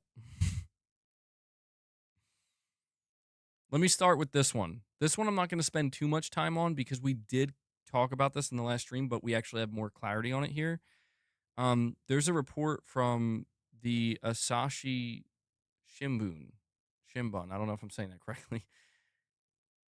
Asia and Japan Watch. It says Sony raises its profit forecast after saying it expects less damage from Trump's tariffs. Japanese entertainment and electronic company Sony said Thursday that its profits surged 23% in the last quarter from the year before, as damage from U.S. President Donald Trump's tariffs was less than it had expected. The Tokyo-based manufacturer reported its April-June profit totaled 259 billion yen, or $1.8 billion, up from 210 billion yen. Quarterly sales edged up 2% to 2.6 trillion yen, or $17.7 billion, as demand grew for games and network services, imaging solutions, and sensors. The maker of PlayStation game machines, I love how that's what they call it, digital cameras, Walkman audio players, and Spider-Man movies, said those positive factors offset the negative impact from unfavorable exchange rates. Sony said its network business also was drawing more subscribers to its online services. Sony raised its forecast for its profit in the full fiscal year until March 2026 to 970 billion yen, or $6.6 billion, from an earlier forecast, which was set at $6.3 billion. The revised projection is still lower than what it earned in the previous fiscal year at 1 trillion yen. Sony now estimates that the impact of the additional U.S. tariff on its operating income at 70 billion yen, or $476 million, much better than the initial estimates of $680 million. So the reason why I just wanted to kind of cover this one specifically is because we are seeing more evidence, not enough to make me feel like it's a guarantee, because it's definitely not a guarantee. And I don't want anybody to get ahead of themselves, but we are seeing what I believe is some level of evidence that suggests Sony may not actually end up raising the price of the PS5. They were clearly anticipating more damage being done. They made certain strategic decisions with their manufacturing pipelines and stockpiling, and we know that Sony still, and this is all kind of folds into how they still clearly care about the console very much, where they want to move units, and Sony does not want to increase the price of the PS5 in the US. So, um, their profits were higher than expected. They're retaining more money than was expected, and PS5 sales are still doing pretty well. So, I don't think they're going to raise the price of the console in the US. I just, you know, they still could, and I'm not going to be like, "Oh my god, I did not expect that," but I think this is just a positive sign is all I'm saying. It's a positive sign that maybe it's actually not going to happen, because I've been saying for a couple months now that I've just been waiting for Sony to announce it. I've just been waiting, but they still haven't. Now that I've said this, it'll be announced tomorrow that the price is going up. The other topic I wanted to talk about, um, and I don't know that there's a ton to say about this. I did see some people making a very big deal about it. I guess it just doesn't feel like a big deal to me because this is what I already assumed. This is from Push Square. They say PlayStation management has been credited as the ones pushing to get Helldivers 2 on Xbox Series X and S rather than the lead developers within Arrowhead Studios. In response to fans on Discord, the developer or Arrowhead CEO said any praise for making the Helldivers 2 port for Xbox in reality, or to making it a reality, should go to PlayStation. Quote, "It was all PlayStation. Send them your thanks. We were all in support, of course." A follow-up question then asks if they ever expected Sony to allow for an Xbox version, which the response was, quote, "I think it's one of the coolest things they've ever done. They're killing it," end quote. And so, um,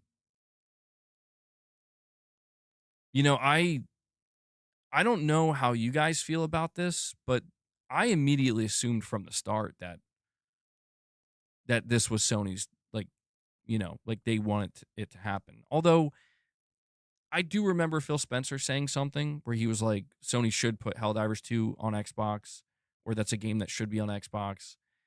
And I do remember when Helldivers 2 first launched, the developers were answering people asking if it was coming to Xbox, and he said, whoever responded at the time at Arrowhead said, you got to take that up with Sony. Like that's up to Sony, that's not up to us. But the way this is being worded is the way it's being discussed is it sounds like it almost just sounds like Sony approached them. Or that's flat out what they're saying, where it's like Sony approached them and said, like, we want to do this. So yeah, man, it's very interesting. I guess. I don't know. I would love, if there's one question I would love to have answered directly by Sony, and no, they didn't answer this in their shareholders Q&A. It's just one simple question, and that is, why did you port Helldivers to Xbox? Specifically Xbox, knowing that, their platform is not doing that great and their console is, like, I think it's a fair question. Honestly, it's not a fanboy question. It's just a fair, genuine question where why would, like, considering there's seemingly minimal growth to be had on the Xbox platform going forward, why now? Is it because they're seemingly dying or like struggling? Like, I don't know. Like, do you feel comfortable now? Is that what it is? Or it's like, well, they're not a threat anymore, so guaranteed 30 million sales. I mean, the MAUs, like, I'm just I feel like it would make more sense for Sony to be like, here's a Switch 2 port. This is why I just wish Sony would answer that question themselves, because I think it's an interesting question, dude. Like, I think that's the most interesting question that has cropped up out of all this with the Helldivers 2 thing, is like, but why?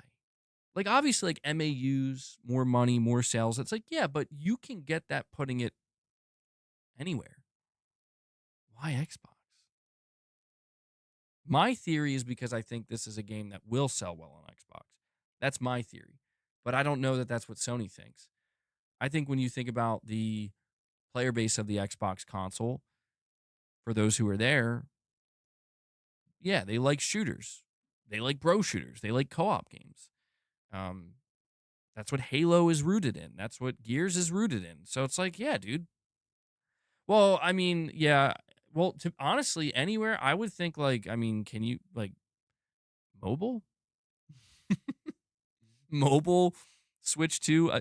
I'm just surprised that Xbox is the first place they went to after PC and PlayStation. Maybe it was because it's the easiest. Truthfully, maybe that's all it comes down to. Is it's just, bro, porting, making an Xbox Series port is easy because it's very similar. You know, like it's not that much of a leap from the PS5. We're already on PC. You know, like we got this figured out. Maybe it's less technical and time consuming than doing a Switch port or I mean, a mobile version sounds like it might not even be plausible. But yeah, I think they're both x86 architecture, so that probably has a lot to do with it. Um, who knows? Maybe Sony was trying to get a Switch 2 port and it just wasn't working. That's a possibility. It's fascinating to me. I think it's a fair question for people to ask. Like, you know, if it's like weird because it's like Sony, you got what you wanted. Like Xbox died, bro. Like the Xbox console's not a threat, and the storefront is shrinking. You know, you win. Like it almost feels like, I know this is going to sound brutal, but it almost feels like Sony is like, all right, we're going to throw you a line after they already drown and their body's just like floating. Like, thanks, man. I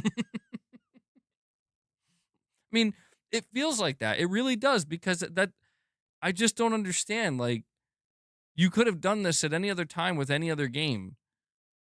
And I don't know. Maybe that's the point. Maybe that's the point. There does need to be a new Twisted Metal. But yeah, there you go. That was the only other thing I wanted to cover in when it comes to the specific topics of the stream today. Uh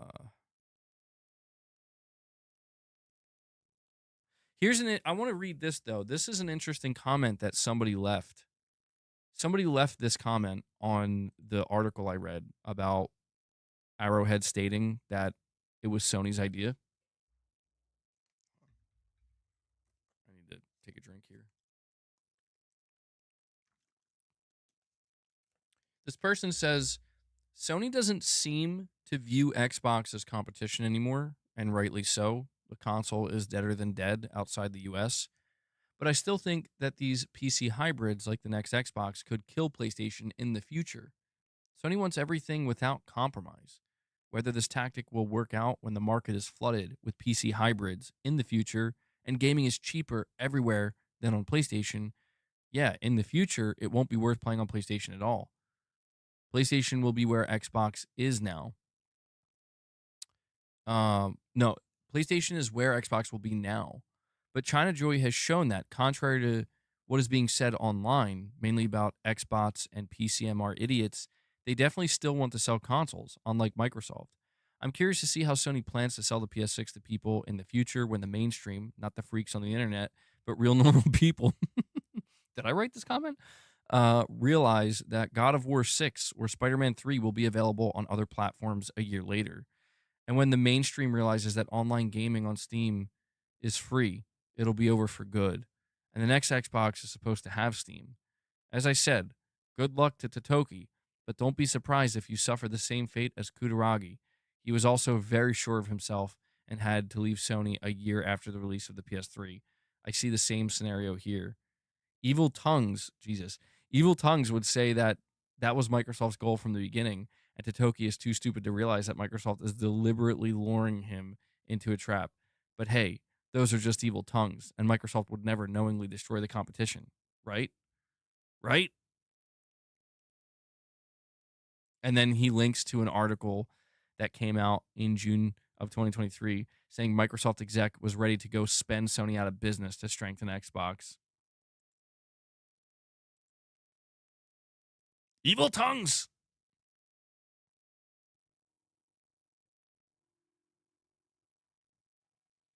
I mean, I don't know. It's an interesting comment. I don't know. Like that's a crazy way to frame it. Like is Sony falling into a trap? What is the trap? You know? I'm like I guess I'm just not sure what the trap is. Well, I guess the trap would be Sony is not worried enough about losing players. But I mean,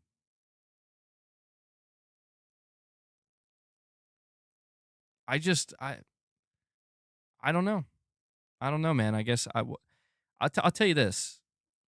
Whenever the PlayStation 6, I guess it'll be like a year and a half from now, 2 years give or take, maybe longer. I mean, it's hard to say what the timeline really is.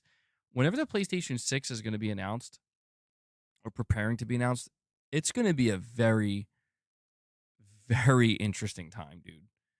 Because people are going to be like no matter what I want to tell myself, people are going to be sitting on the razor's edge. Like it's going to feel like you know, like for people who've been paying close attention, it's going to feel like this is the moment. Like Sony's really going to let you know now. Like they're going to set the tone.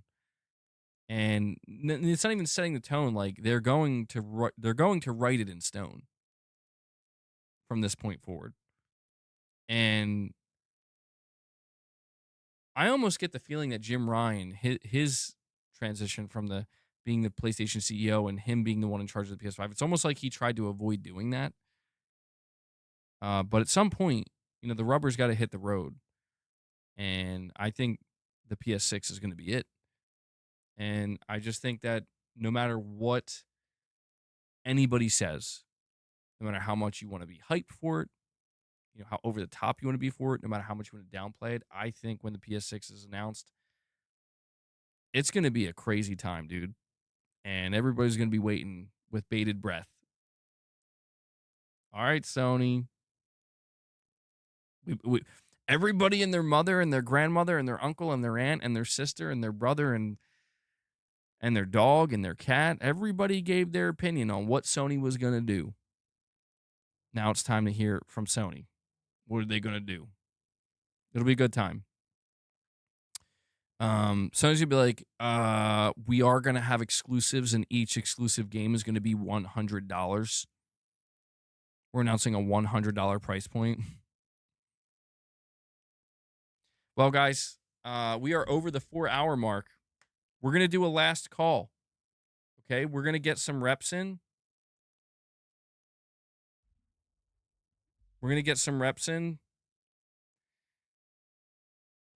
But a last call for anybody who wants to drop any support. If you want to drop any member gifts, we're sitting at 81, which is a huge number. If you want to contribute to that before the stream wraps up, feel free to do so.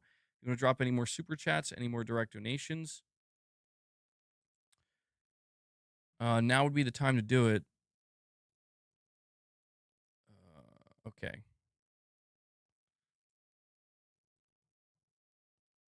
PSN PC store within 5 years and a PlayStation hybrid in 10. Yeah, and guys, make sure you hit that like button to help the stream. We're sitting at 152 likes. See if we can increase that to 160. Chris is telling me to check the community tab. Watching MBG in 4K HDR. Bro. Yo. Chris, what phone is that? How are you even getting YouTube on that?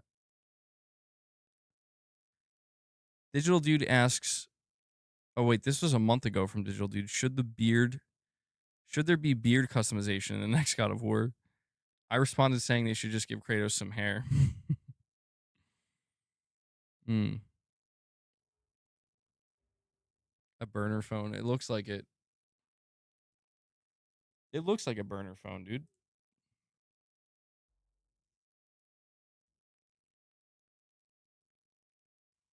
Ugh. I'm just gonna do reps while I'm talking to you guys. It's an Android phone. It runs full Android. How much was it? I mean, dude, that thing looks like it walked out of 2006. Actually, probably before that, like 2003.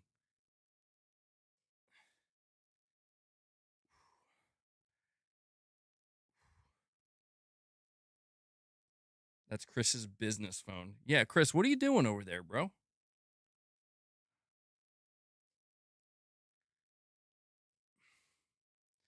I can tell you that it'll be a showcase and not a state of play where they announce the PS6. Oh yeah. Dude, Sony, there's no way, the balls that Sony would have to be like, we're doing a PlayStation 6 state of play.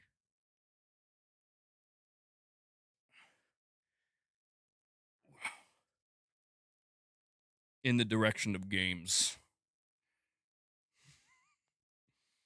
Kratos' PlayStation's bare. Oh my god, Lux, bro.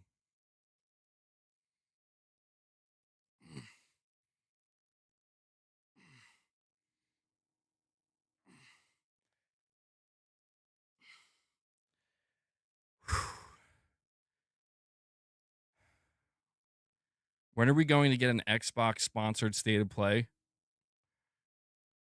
Soon enough. Soon enough, my boy. It'll be a blog post. We're announcing the PlayStation 6 through the PlayStation blog. Definitely setting the tone for the gen.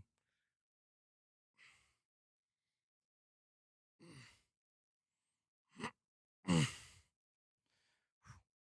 feeling it.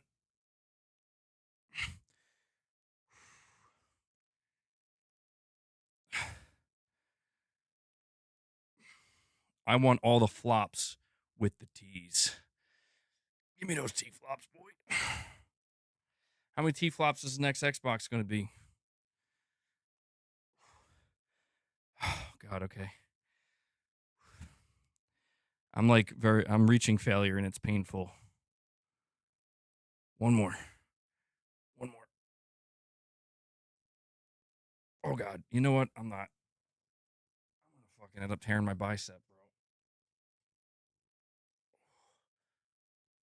bro. Oh. Oh. I worked out my biceps yesterday. They were already sore.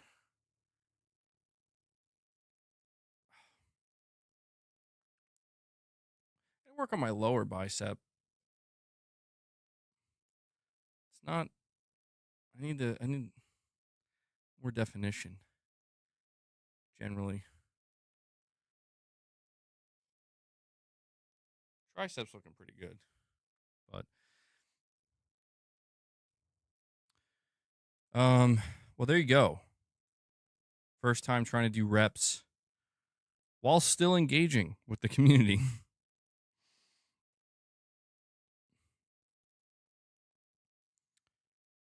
Yeah, I noticed that, dude. I was in a work on my deltoids. Yeah, I. The problem is my chest always wants to take the workload, dude. Like my pecs always want to. Anytime I'm doing any kind of pushing exercise, if it's not for, as long as it's not for my triceps, my pecs always want to take over. So I would basically have to like start doing deltoid isolation exercises to really target it. Because I mean, I do overhead presses all the time, and deltoid growth seems to be relatively minimal. Um, Silent Spartan in the chat says, MBG, the secret to a great physique is simple. Every day, do 100 push-ups, 100 sit-ups, and 100 air squats. Once that becomes easy, double it. Oh my God. Damn. Yeah, I mean, well, I'm assuming when you're saying like 100 push-ups, 100 sit-ups, 100 air squats, I'm assuming you're not saying like 100 at one time. Like you know, like if you wanted to do push-ups, you could do like 25 push-ups 4 times with some breather, like a little bit of breather in between. Throw in 100 pull-ups if you lack back strength. I mean, I do agree. I mean, those are calisthenics, and yeah, there's no denying that if you did that every day, your body is going to have to adapt. If you're like, no matter what, you're hitting that 100. I mean, if you like spread it out throughout the day, it wouldn't be as effective. But if you do like an hour-long workout where you're basically just spreading out those sets and just no matter what, hitting that 100, yeah, that's pretty brutal. I'm not gonna lie. To me, that sounds kind of brutal. I mean, I can't remember the last time I did that many. I don't even work out my abs anymore, dude. And believe me, I have to.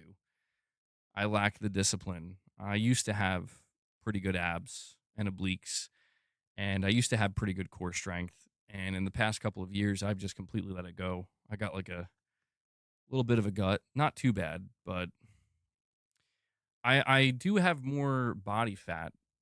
Like my body fat percentage, it's the highest I think it's ever been.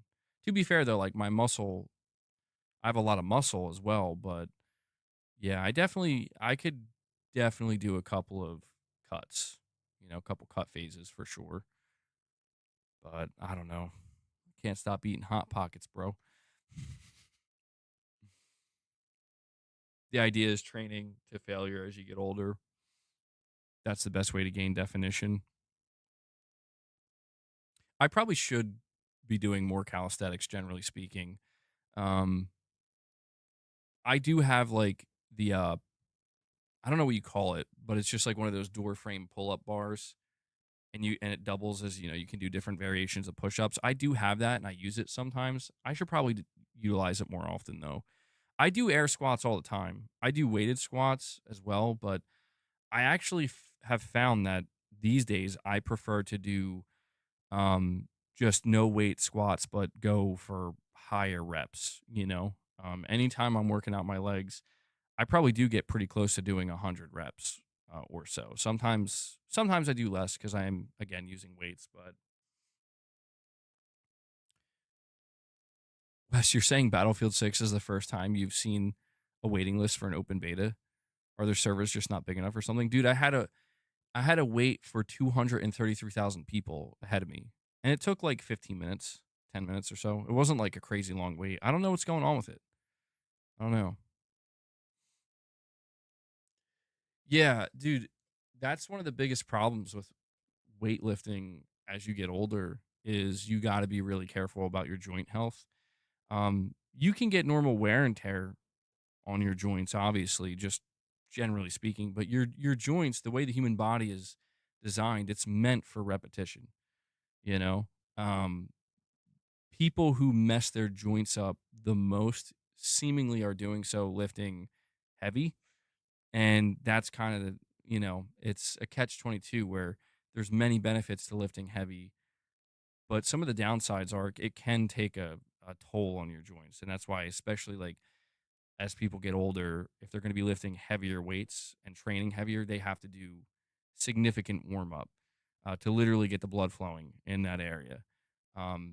Doing body weight or lighter weight with higher repetitions just automatically is going to be easier on your joints, and will encourage that blood flow to the joint.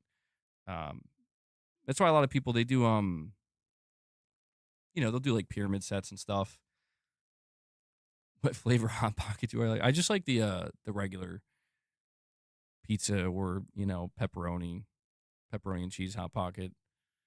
I'm like kind of I don't know. I've gotten kind of addicted to them in the past 2 years, and I should really probably settle down. It's my weakness, bro. Nowadays, the only heavy weight I lift are deadlifts. I only do it once a week. Don't go higher than 350. Yeah, I had problems with deadlifts earlier on. And to be honest, I don't really do them anymore. I rarely ever do deadlifts because I've always done good form, but I don't know, man. My body, my back specifically, has been somewhat fragile. I remember like when I was 7 or 8 years old, I hurt my back really bad in the dumbest way possible. I was at the park with my mother, and you know those like fences that you see in like baseball fields where they're like maybe 15 feet, yeah, 15, maybe 20 feet high, I guess, give or take. Um, for some reason, I was just like, I'm gonna climb this fence. My mother was yelling at me. She's like, get down from there. Like, that's dangerous. And I climbed to like the top of it. Um, and I was like, I'll be fine. And then suddenly, like, when I got to the top of it, there was like two yellow jackets, and I just like freaked the fuck out. And for some reason, I guess it was just instinctive. I just let go and jumped down, and I landed. I did something very wrong because I fucked my back up like real bad. Like I think I don't know if I fractured something or got close to it, but I couldn't walk for a little while after that. And I'm pretty sure that day I did some kind of permanent damage to my back because I noticed like anytime in my life I've tried to deadlift, it's just painful. Like doesn't matter what technique I use, doesn't matter how perfect my form is.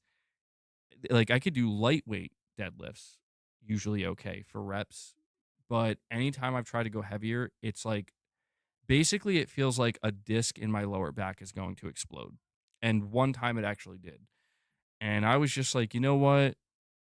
I'm just gonna have to accept that I can't fucking deadlift, you know?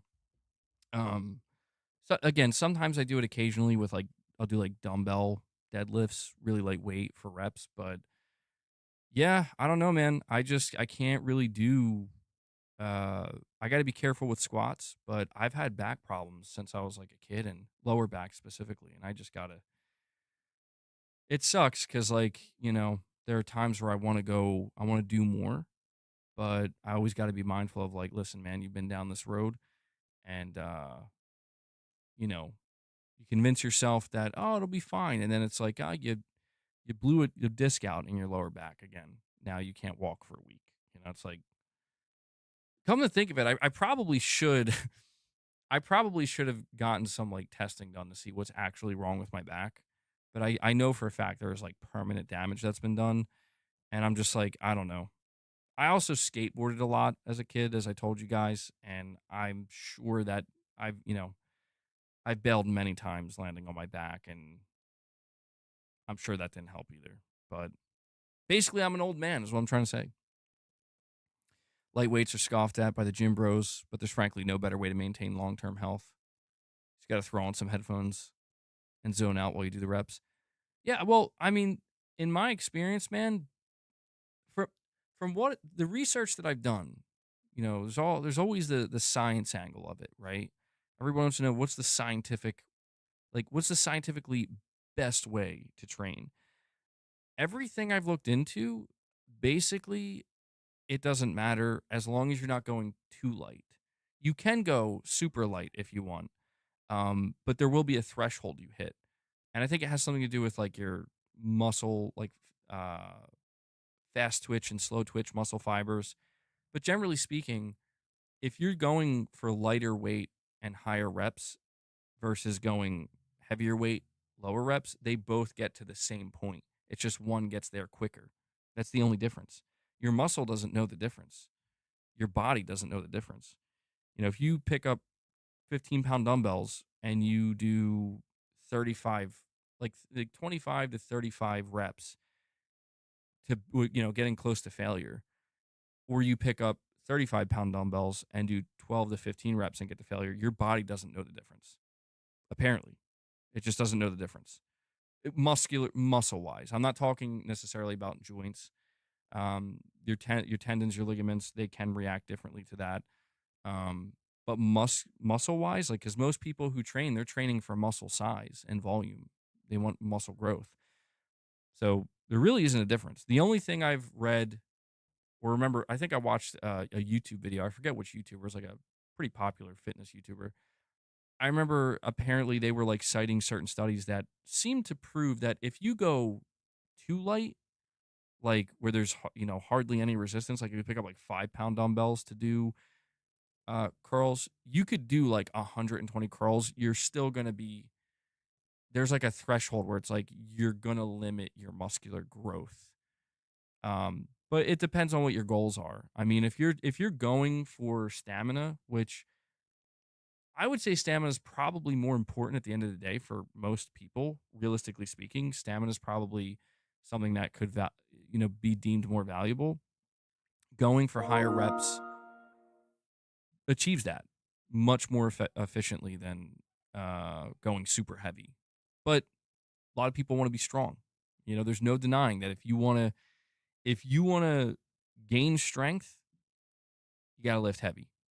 And you got to lift heavy and you got to lift um consistently heavy. And you got to always try to not always, but generally speaking, it's like if you want to keep gaining strength, you have to break through certain plateaus. But I've never been into that, man. I don't know. Anytime I've tried to get into any kind of powerlifting or heavy training, I, to be honest, like I have this thing in the front of my brain. It's called like a venous angioma. It's something I was born with. Explains a lot, right? Now, it basically it's not. I don't think it's dangerous. It's not really dangerous, but it's just there's like a bundle of like blood vessels, and it's um it's just one of these things where it's like it's a slight malformation. You just got to keep an eye on it. But general rule of thumb, it would be intelligent for somebody like me to not lift heavy because I'm probably at a higher risk of a brain aneurysm. Like truthfully, like I mean, I could just say whatever. We'll just see what happens. Maybe nothing would happen. There's a good chance nothing would happen, but just naturally because I have that malformation, um, I'm at a higher risk of a potential aneurysm. So it's like, eh, people without malformations have had aneurysms through strain. So maybe just you know lightweight, lightweight, baby, literally. You're saying it's a great misnomer about the high reps that it only trains stamina. That's not necessarily true. I haven't benched in years, but I put the same weight I put up in high school doing push-ups alone. Damn, dude. See, I wonder about that. This is why I stopped listening to like almost everything out there, Silent Spartan, because it's just like it just got to a point where I'm like everybody's got so much to say, and there's always these new studies, and they're always finding something out. It's like it's interesting, sure, but like maybe shit just really is way simpler than we realize. Like it is just, yeah, it's like, oh, you want to get stronger, just lift things up and put them down. Just keep doing this thing until it hurts. And then do it again. And then do it again a little bit more. And that's you know what I mean? Like maybe we just overcomplicate things and make it seem as though there's all this nuance to it. And I guess there is to a degree, but because you know what it is? Because there's no denying that people have definitely fucked themselves up through ignorance. You know what I mean? Like not knowing. Like if you just knew this one thing, like don't do this one thing and you'll be okay. But they just did it because they didn't know. I mean, we've all been there. We've all been to the gym. Maybe you were this person, right? I think I was probably at one point in my life. We've all been to the gym where it's like you see that person that's just you could tell they're a beginner and their form is just like, dude, you are going to hurt yourself badly. Like maybe not literally right this moment, but if somebody you gotta learn how to do proper form for this specific exercise because the way you're doing it, you're gonna end up really damaging yourself. Um, Best way to get in shape is to go to prison. I hate how complicated bodybuilders talk about muscle groups and what to hit and all that. Like, try scratching your back for me, bro. Oh, I can't scratch my back. Yeah. Yeah, I don't know, man. I'm definitely far from being in what I would call good shape. I'm in probably okay shape. I'm in decent shape. Um, I think my biggest problem is I do have back problems and I've let my core go. And so I've lost my core strength. And I think I'm at probably, given I'm a little bit older now, I've lost my core strength. I'm at probably the highest risk of a back injury than I've ever been. So because of that, I'm very, very, very careful about certain exercises I do where it's like, listen, man, you're either going to start training your abs and get your core strength back and then start experimenting and getting back into doing different exercises, or you're just going to stick with what's okay. I do bent over dumbbell rows, like, on the bench, each side, left and right individually. That's what I do for my back. And even then, sometimes if I'm not careful, I go about 50 pounds. Um, and I try to go for higher reps with the 50 pounds. But even then, sometimes I can feel that disc in my back. I'm like, oh, okay, I'm starting to feel the squeeze. That's not good. I can feel the nerve pinching. So it's like, all right, I'm just gonna stop now.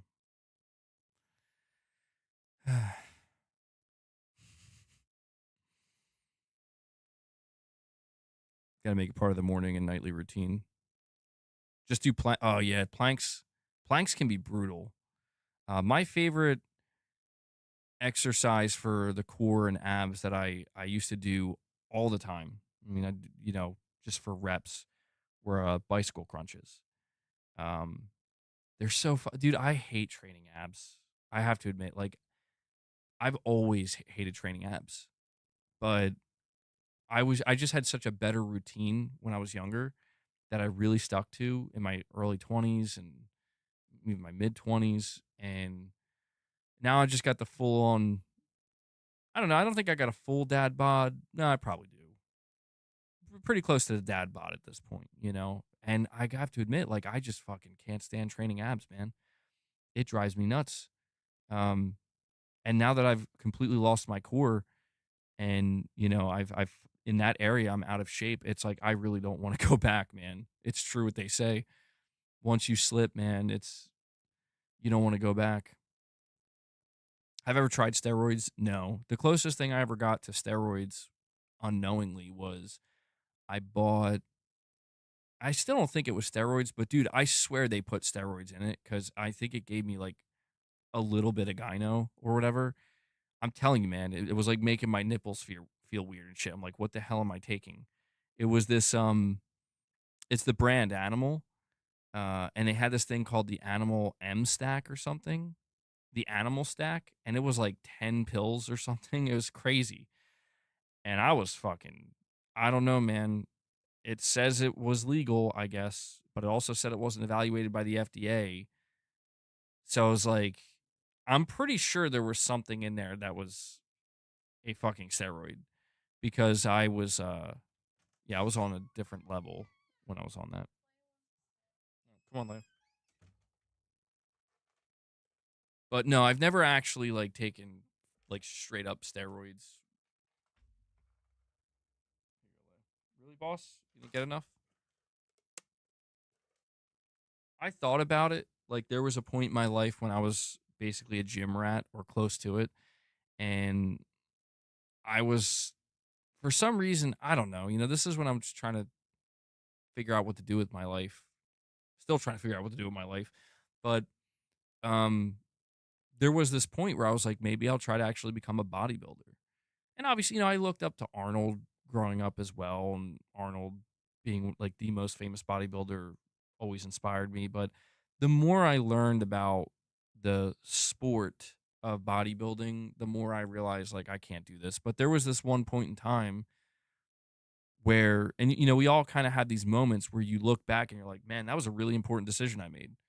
Like I didn't realize like that was the moment where you got a fork in the road and you got to decide which lane you're taking. There was this time when I was having trouble. I was living with my father at the time. I was having a lot of trouble with that situation, and there are stories that one day I'll tell you guys trust me, like there's one I've teased this before.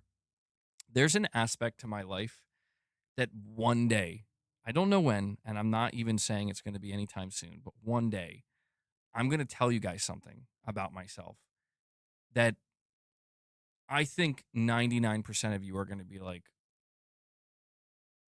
what? Like, I don't know. I don't want to overhype it. It's not even like, I don't want to like oversell it, but there's just something that I think like, I think when people learn about it, they're going to be genuinely surprised. Like, wow. Okay. Um, God, insert your jokes now. Um, but the only reason I say that is because looking back at this time in my life, um, I remember there was this guy at the gym.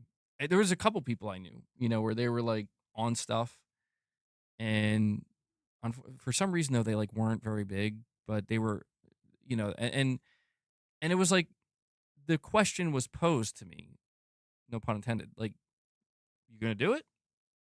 Now the time, now's the time. Like, if you're serious, if you really want to get into it, like, this is the time to get into it.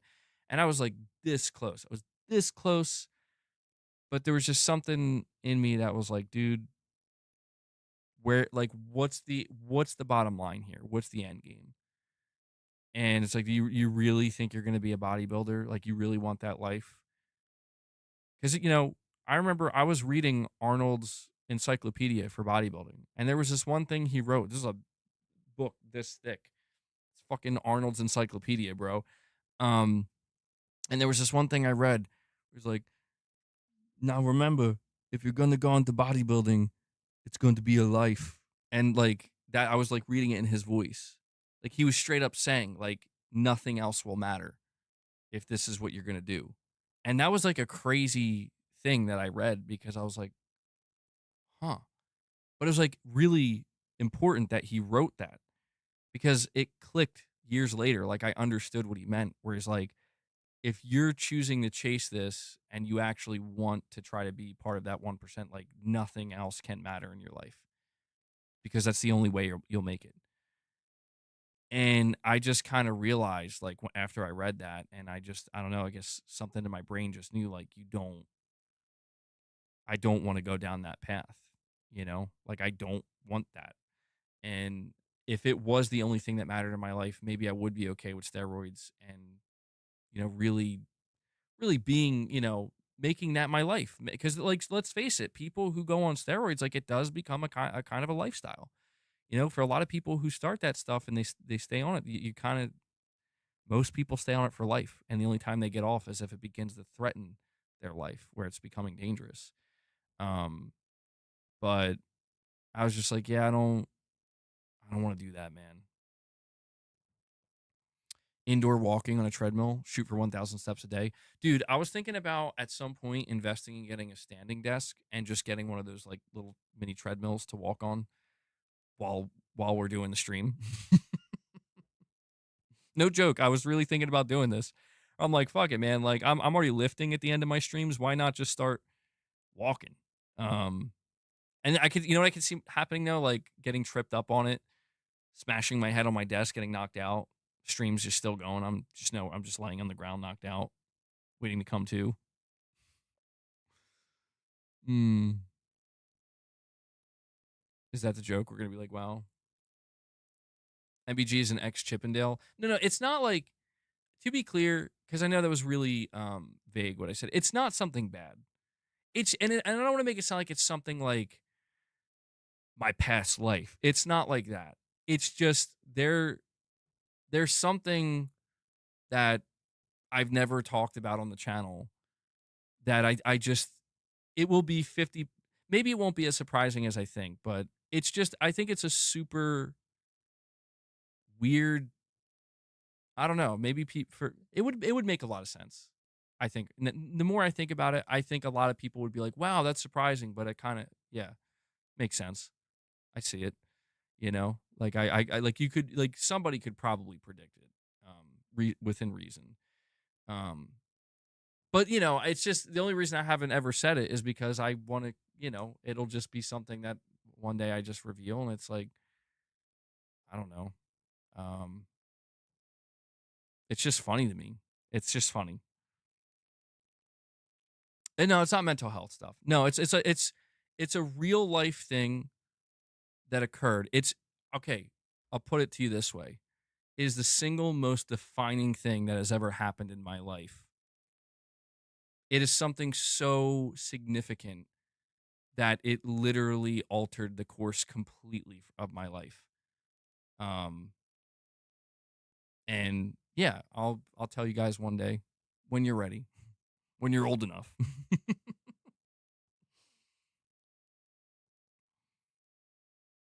That has something to do with it. That has something to do with it, Silent Spartan. I found Jesus. No offense. No offense to anybody who's religious, but I feel like if I just built all this up to say that, I think some people would be really annoyed. No, I've never done that, Wes. I've never done that. Oh, man, I've really been going on for a long time here. Um,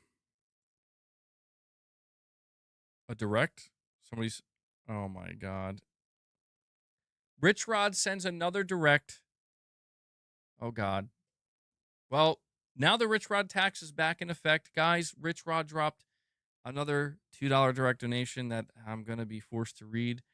So it's gonna be another 5 memberships. Don't care where it comes from. Rich, you gotta drop those memberships, bro. But he says here, Richrod says, Colt and Jez, so fruity that Elton John called them sassy. They make so much love. Colt is the first man to give birth to an Xbox Series S with the cord attached. Bro just straight up said he gave birth to an Xbox. What in the fuck are we talking? Bro gave birth to what? Rich. I mean, look, man, when I told Rich Rod to be less violent, I didn't know it was gonna go in this direction. I wasn't sure which direction it was gonna go in. I didn't think it would go in this direction. I guess it's still better than violence, but damn, man.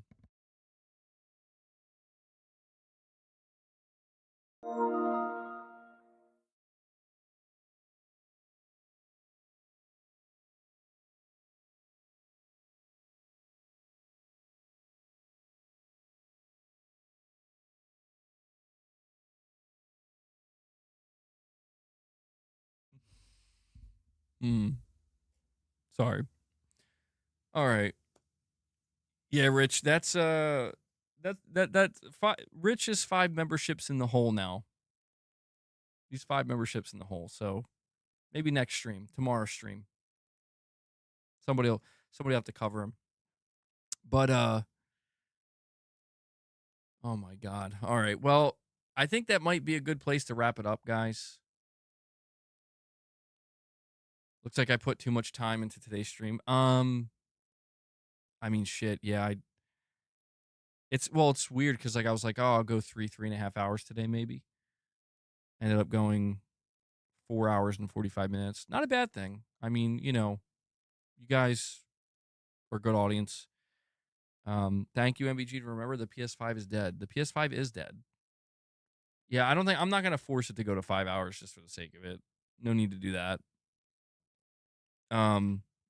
Was an epic end to the stream. I bet it was, Rich Rod. I bet it was.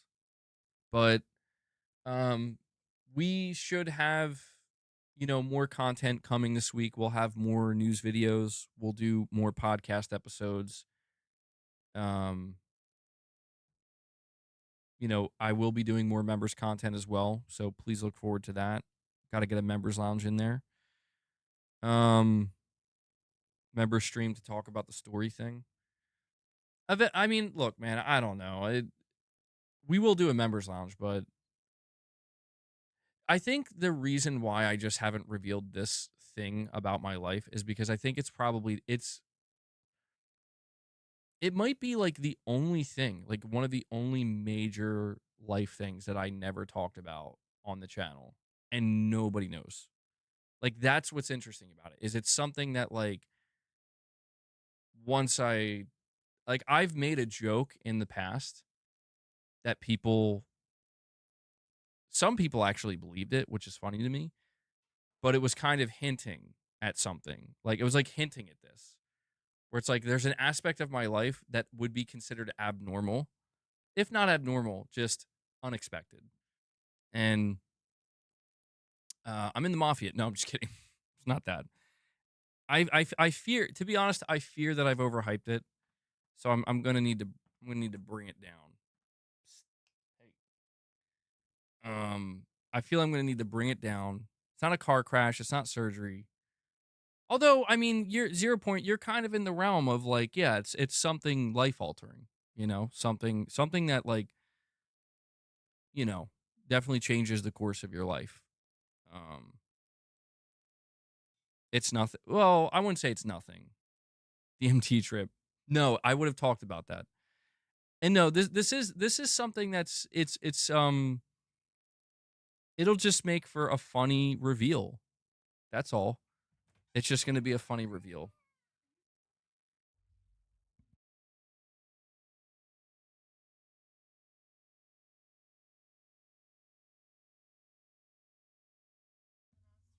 Yeah. It's not just my story either, to be clear. So that'll probably be something we talk about in a future Morning with the Misses. We'll probably be trying to bring back Morning with the Misses probably this September. So we'll do that. Yeah, I'm a shape-shifting reptilian. Is my voice low? I'm sorry. I'm sorry. You were in heaven for a little bit and then came back. How'd you know? Now, we'll talk about it eventually in a Morning with the Misses episode. Eventually. So, all right, guys. Um, you got married. No, I've been married. I've been married for over 10 years now, which is crazy. My God, where does the time go? Um, I never did shit. Yeah. I had hair when I got married, interestingly enough. But all right. That's it, guys. Thank you so much for tuning in to this episode of Press X Podcast. Um, I want to make sure to give a big thank you and a very big shout out to everybody who supported the stream today. Sound Spartan dropped 50 memberships again. We had other people like Corey and Hellbound chipping in, dropping more member gifts. Paul Ganell. Sorry if I didn't name everybody, but you know who you are. And if you dropped any super chats, you know I appreciate that as well. They help just as much, and they keep the conversation flowing in different and interesting directions. And even Rich Rod's direct donations, they do help. Thank you, Rich Rod. But you are still 5 memberships in the hole. So thank you guys so much. I'm only able to do what I do here because you make it possible, and I'm very grateful for that. And we'll keep it going, man. We'll keep it going as long as we can. I also want to make sure to give a shout out to Devil Shooter, who does the timestamps for the streams. Devil Shooter does an amazing job. If you guys see him in the comments, give him some thanks, show him some love. Oh, Devil Shooter, are you here right now? Well, whether he's here or not, I'm just gonna say this because it was a thought. Um, so I don't know if I'm going to do anything, Devil Shooter. I don't know, but if I do, I will reach out to you. I've got to think about it. But I came across something yesterday that bothered me so much. It bothered me so much that I was like, dude, I don't know, man. I'm about to go on the offensive here. I'm about to recruit Devil Shooter, and we're about to just go on the attack. But I don't know. I got to think about it. Because I came across this. Dude, somebody clipped me 25 seconds. Dude, less than 30 seconds. Somebody clipped me, and it was on my last stream when I was talking about I was talking about I was answering a super chat where no, it wasn't that person. This was somebody else. This was another random person that I never came across. But this clip had like 35 or 40,000 views or some bullshit. And this person said that I'm out here claiming that Microsoft lies about their numbers and is purposely trying to hide their numbers and mislead their investors. And it was because on my last stream, I got a super chat from somebody that was saying that that's what they did. And I was explaining that, yeah, Microsoft, they do hide their numbers, like certain numbers. They don't want to give console sales numbers. They don't give Game Pass numbers. They give different metrics. And what pissed me off is that this person put this 25-second clip of me just saying that about Xbox. And you know what they did? Literally within the next minute, I talked about Sony doing the same thing for PlayStation Plus. How Sony won't show PlayStation Plus numbers anymore. They won't reveal numbers anymore, and they're trying to hide that, because that doesn't look good. It's looking like there's no growth. And this person purposely made sure not to put that clip in there. They just purposely took out that 25 seconds and basically used it to shit on me and make it seem like I'm like attacking Xbox or something. And I don't know. I'm just like it's just a thought. I don't know. I don't know if I care enough, to be honest, but we'll see. We're Devil Shooter. I know you watch pretty much all the streams. You're time stamping the streams. I don't know, man. I'm about to just start fucking, because if I really wanted, I could have pulled the rest of the clip. You know what I mean? Like I could have pulled the rest of the clip and made this guy look like a fucking clown. It's like, hey, just so you know, here's what I said about PlayStation in that same fucking sentence that you left out. But you won't. You won't put that because you know it kills the image that you're trying to create. It's hard not to get frustrated, man. But I just wonder. Like, is it worth it? Is it going to change anything? You know?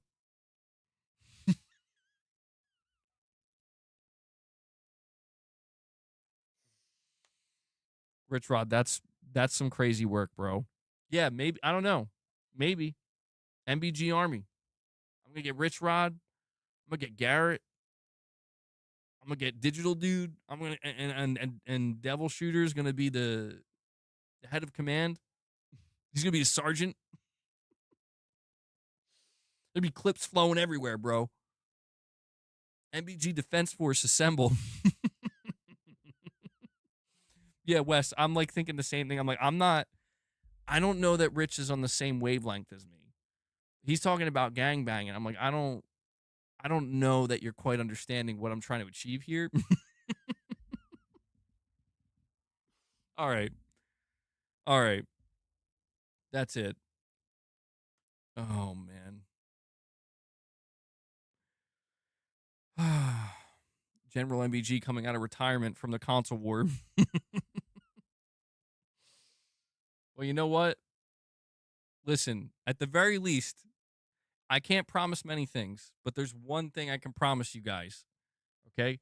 And that is that you are getting a mullet stream. You are getting a snake mullet bandana stream again sometime at the end of this month when MGS launches. So I can at least promise you that, all right? Mullet BG's coming out of retirement. One day, Clown BG will come out of retirement. One day. I still got that clown wig. How about a bald stream? Yeah, I don't know. That was like a thing for a minute, but then I'm like, I don't know. Maybe if I grow my beard out long enough eventually. At least MBG can give me credit for presenting thought-provoking questions. That's true. That's true. Well, hey, that's why I appreciate my audience. You know, I got Tarnished in here asking intense, thought-provoking questions about the games industry. And then I got Rich right out here talking about making some kind of gang-banging Twitter account defending me. MBG doesn't want to look like Kratos for some reason. My goal, the real reason I bought this is because I'm going to try to literally just one day, I'm going to build my physique up enough. I'm going to grow my beard out long enough. And then one day I'm just going to come on camera shirtless, wearing, basically just cosplaying as Kratos. And that's how I'm going to stream going forward. All right, I really got to go, bro. I'm actually going to make this thing go to 5 hours. I would apologize, but I know you guys like it. But it smells like dinner is almost ready. So I have to go in the direction of dinner, guys. It's time. Devil Shooter says, well, if you want clips, just let me know. Yeah. Yeah, I know we've been down this road before, Devil Shooter, and I apologize because I'm always so unsure. But I will think about it. And yeah, I mean, I can't deny that shorts and short form content. I don't know if I'm sure you guys have noticed I don't have shorts on my channel, and I haven't kept any shorts up that I've ever put up because I despise shorts. I despise short form content. I don't know why. I just don't like it. But it's becoming kind of crazy that I'm not doing them because I think it's inevitable. Um, I don't think I'm going to be able to continue to just not do short form content of any kind uh, on the channel. So just just be at the ready, Devil Shooter. Just be at the ready, and I'll probably be emailing you a little bit later this month, and yeah. So all right, MBG's a pants guy. Exactly. Exactly. See, you understand me. There are shorts about you where fanboys are. Why can I denigrating? Am I saying that? Wait, Tarnish, you're telling me there are shorts out there of me that are not made by me? Stop using these damn words, Tarnish, with these words, bro. Tarnished always with these words that I never understand. What is that word? Why, dude? That is that a word?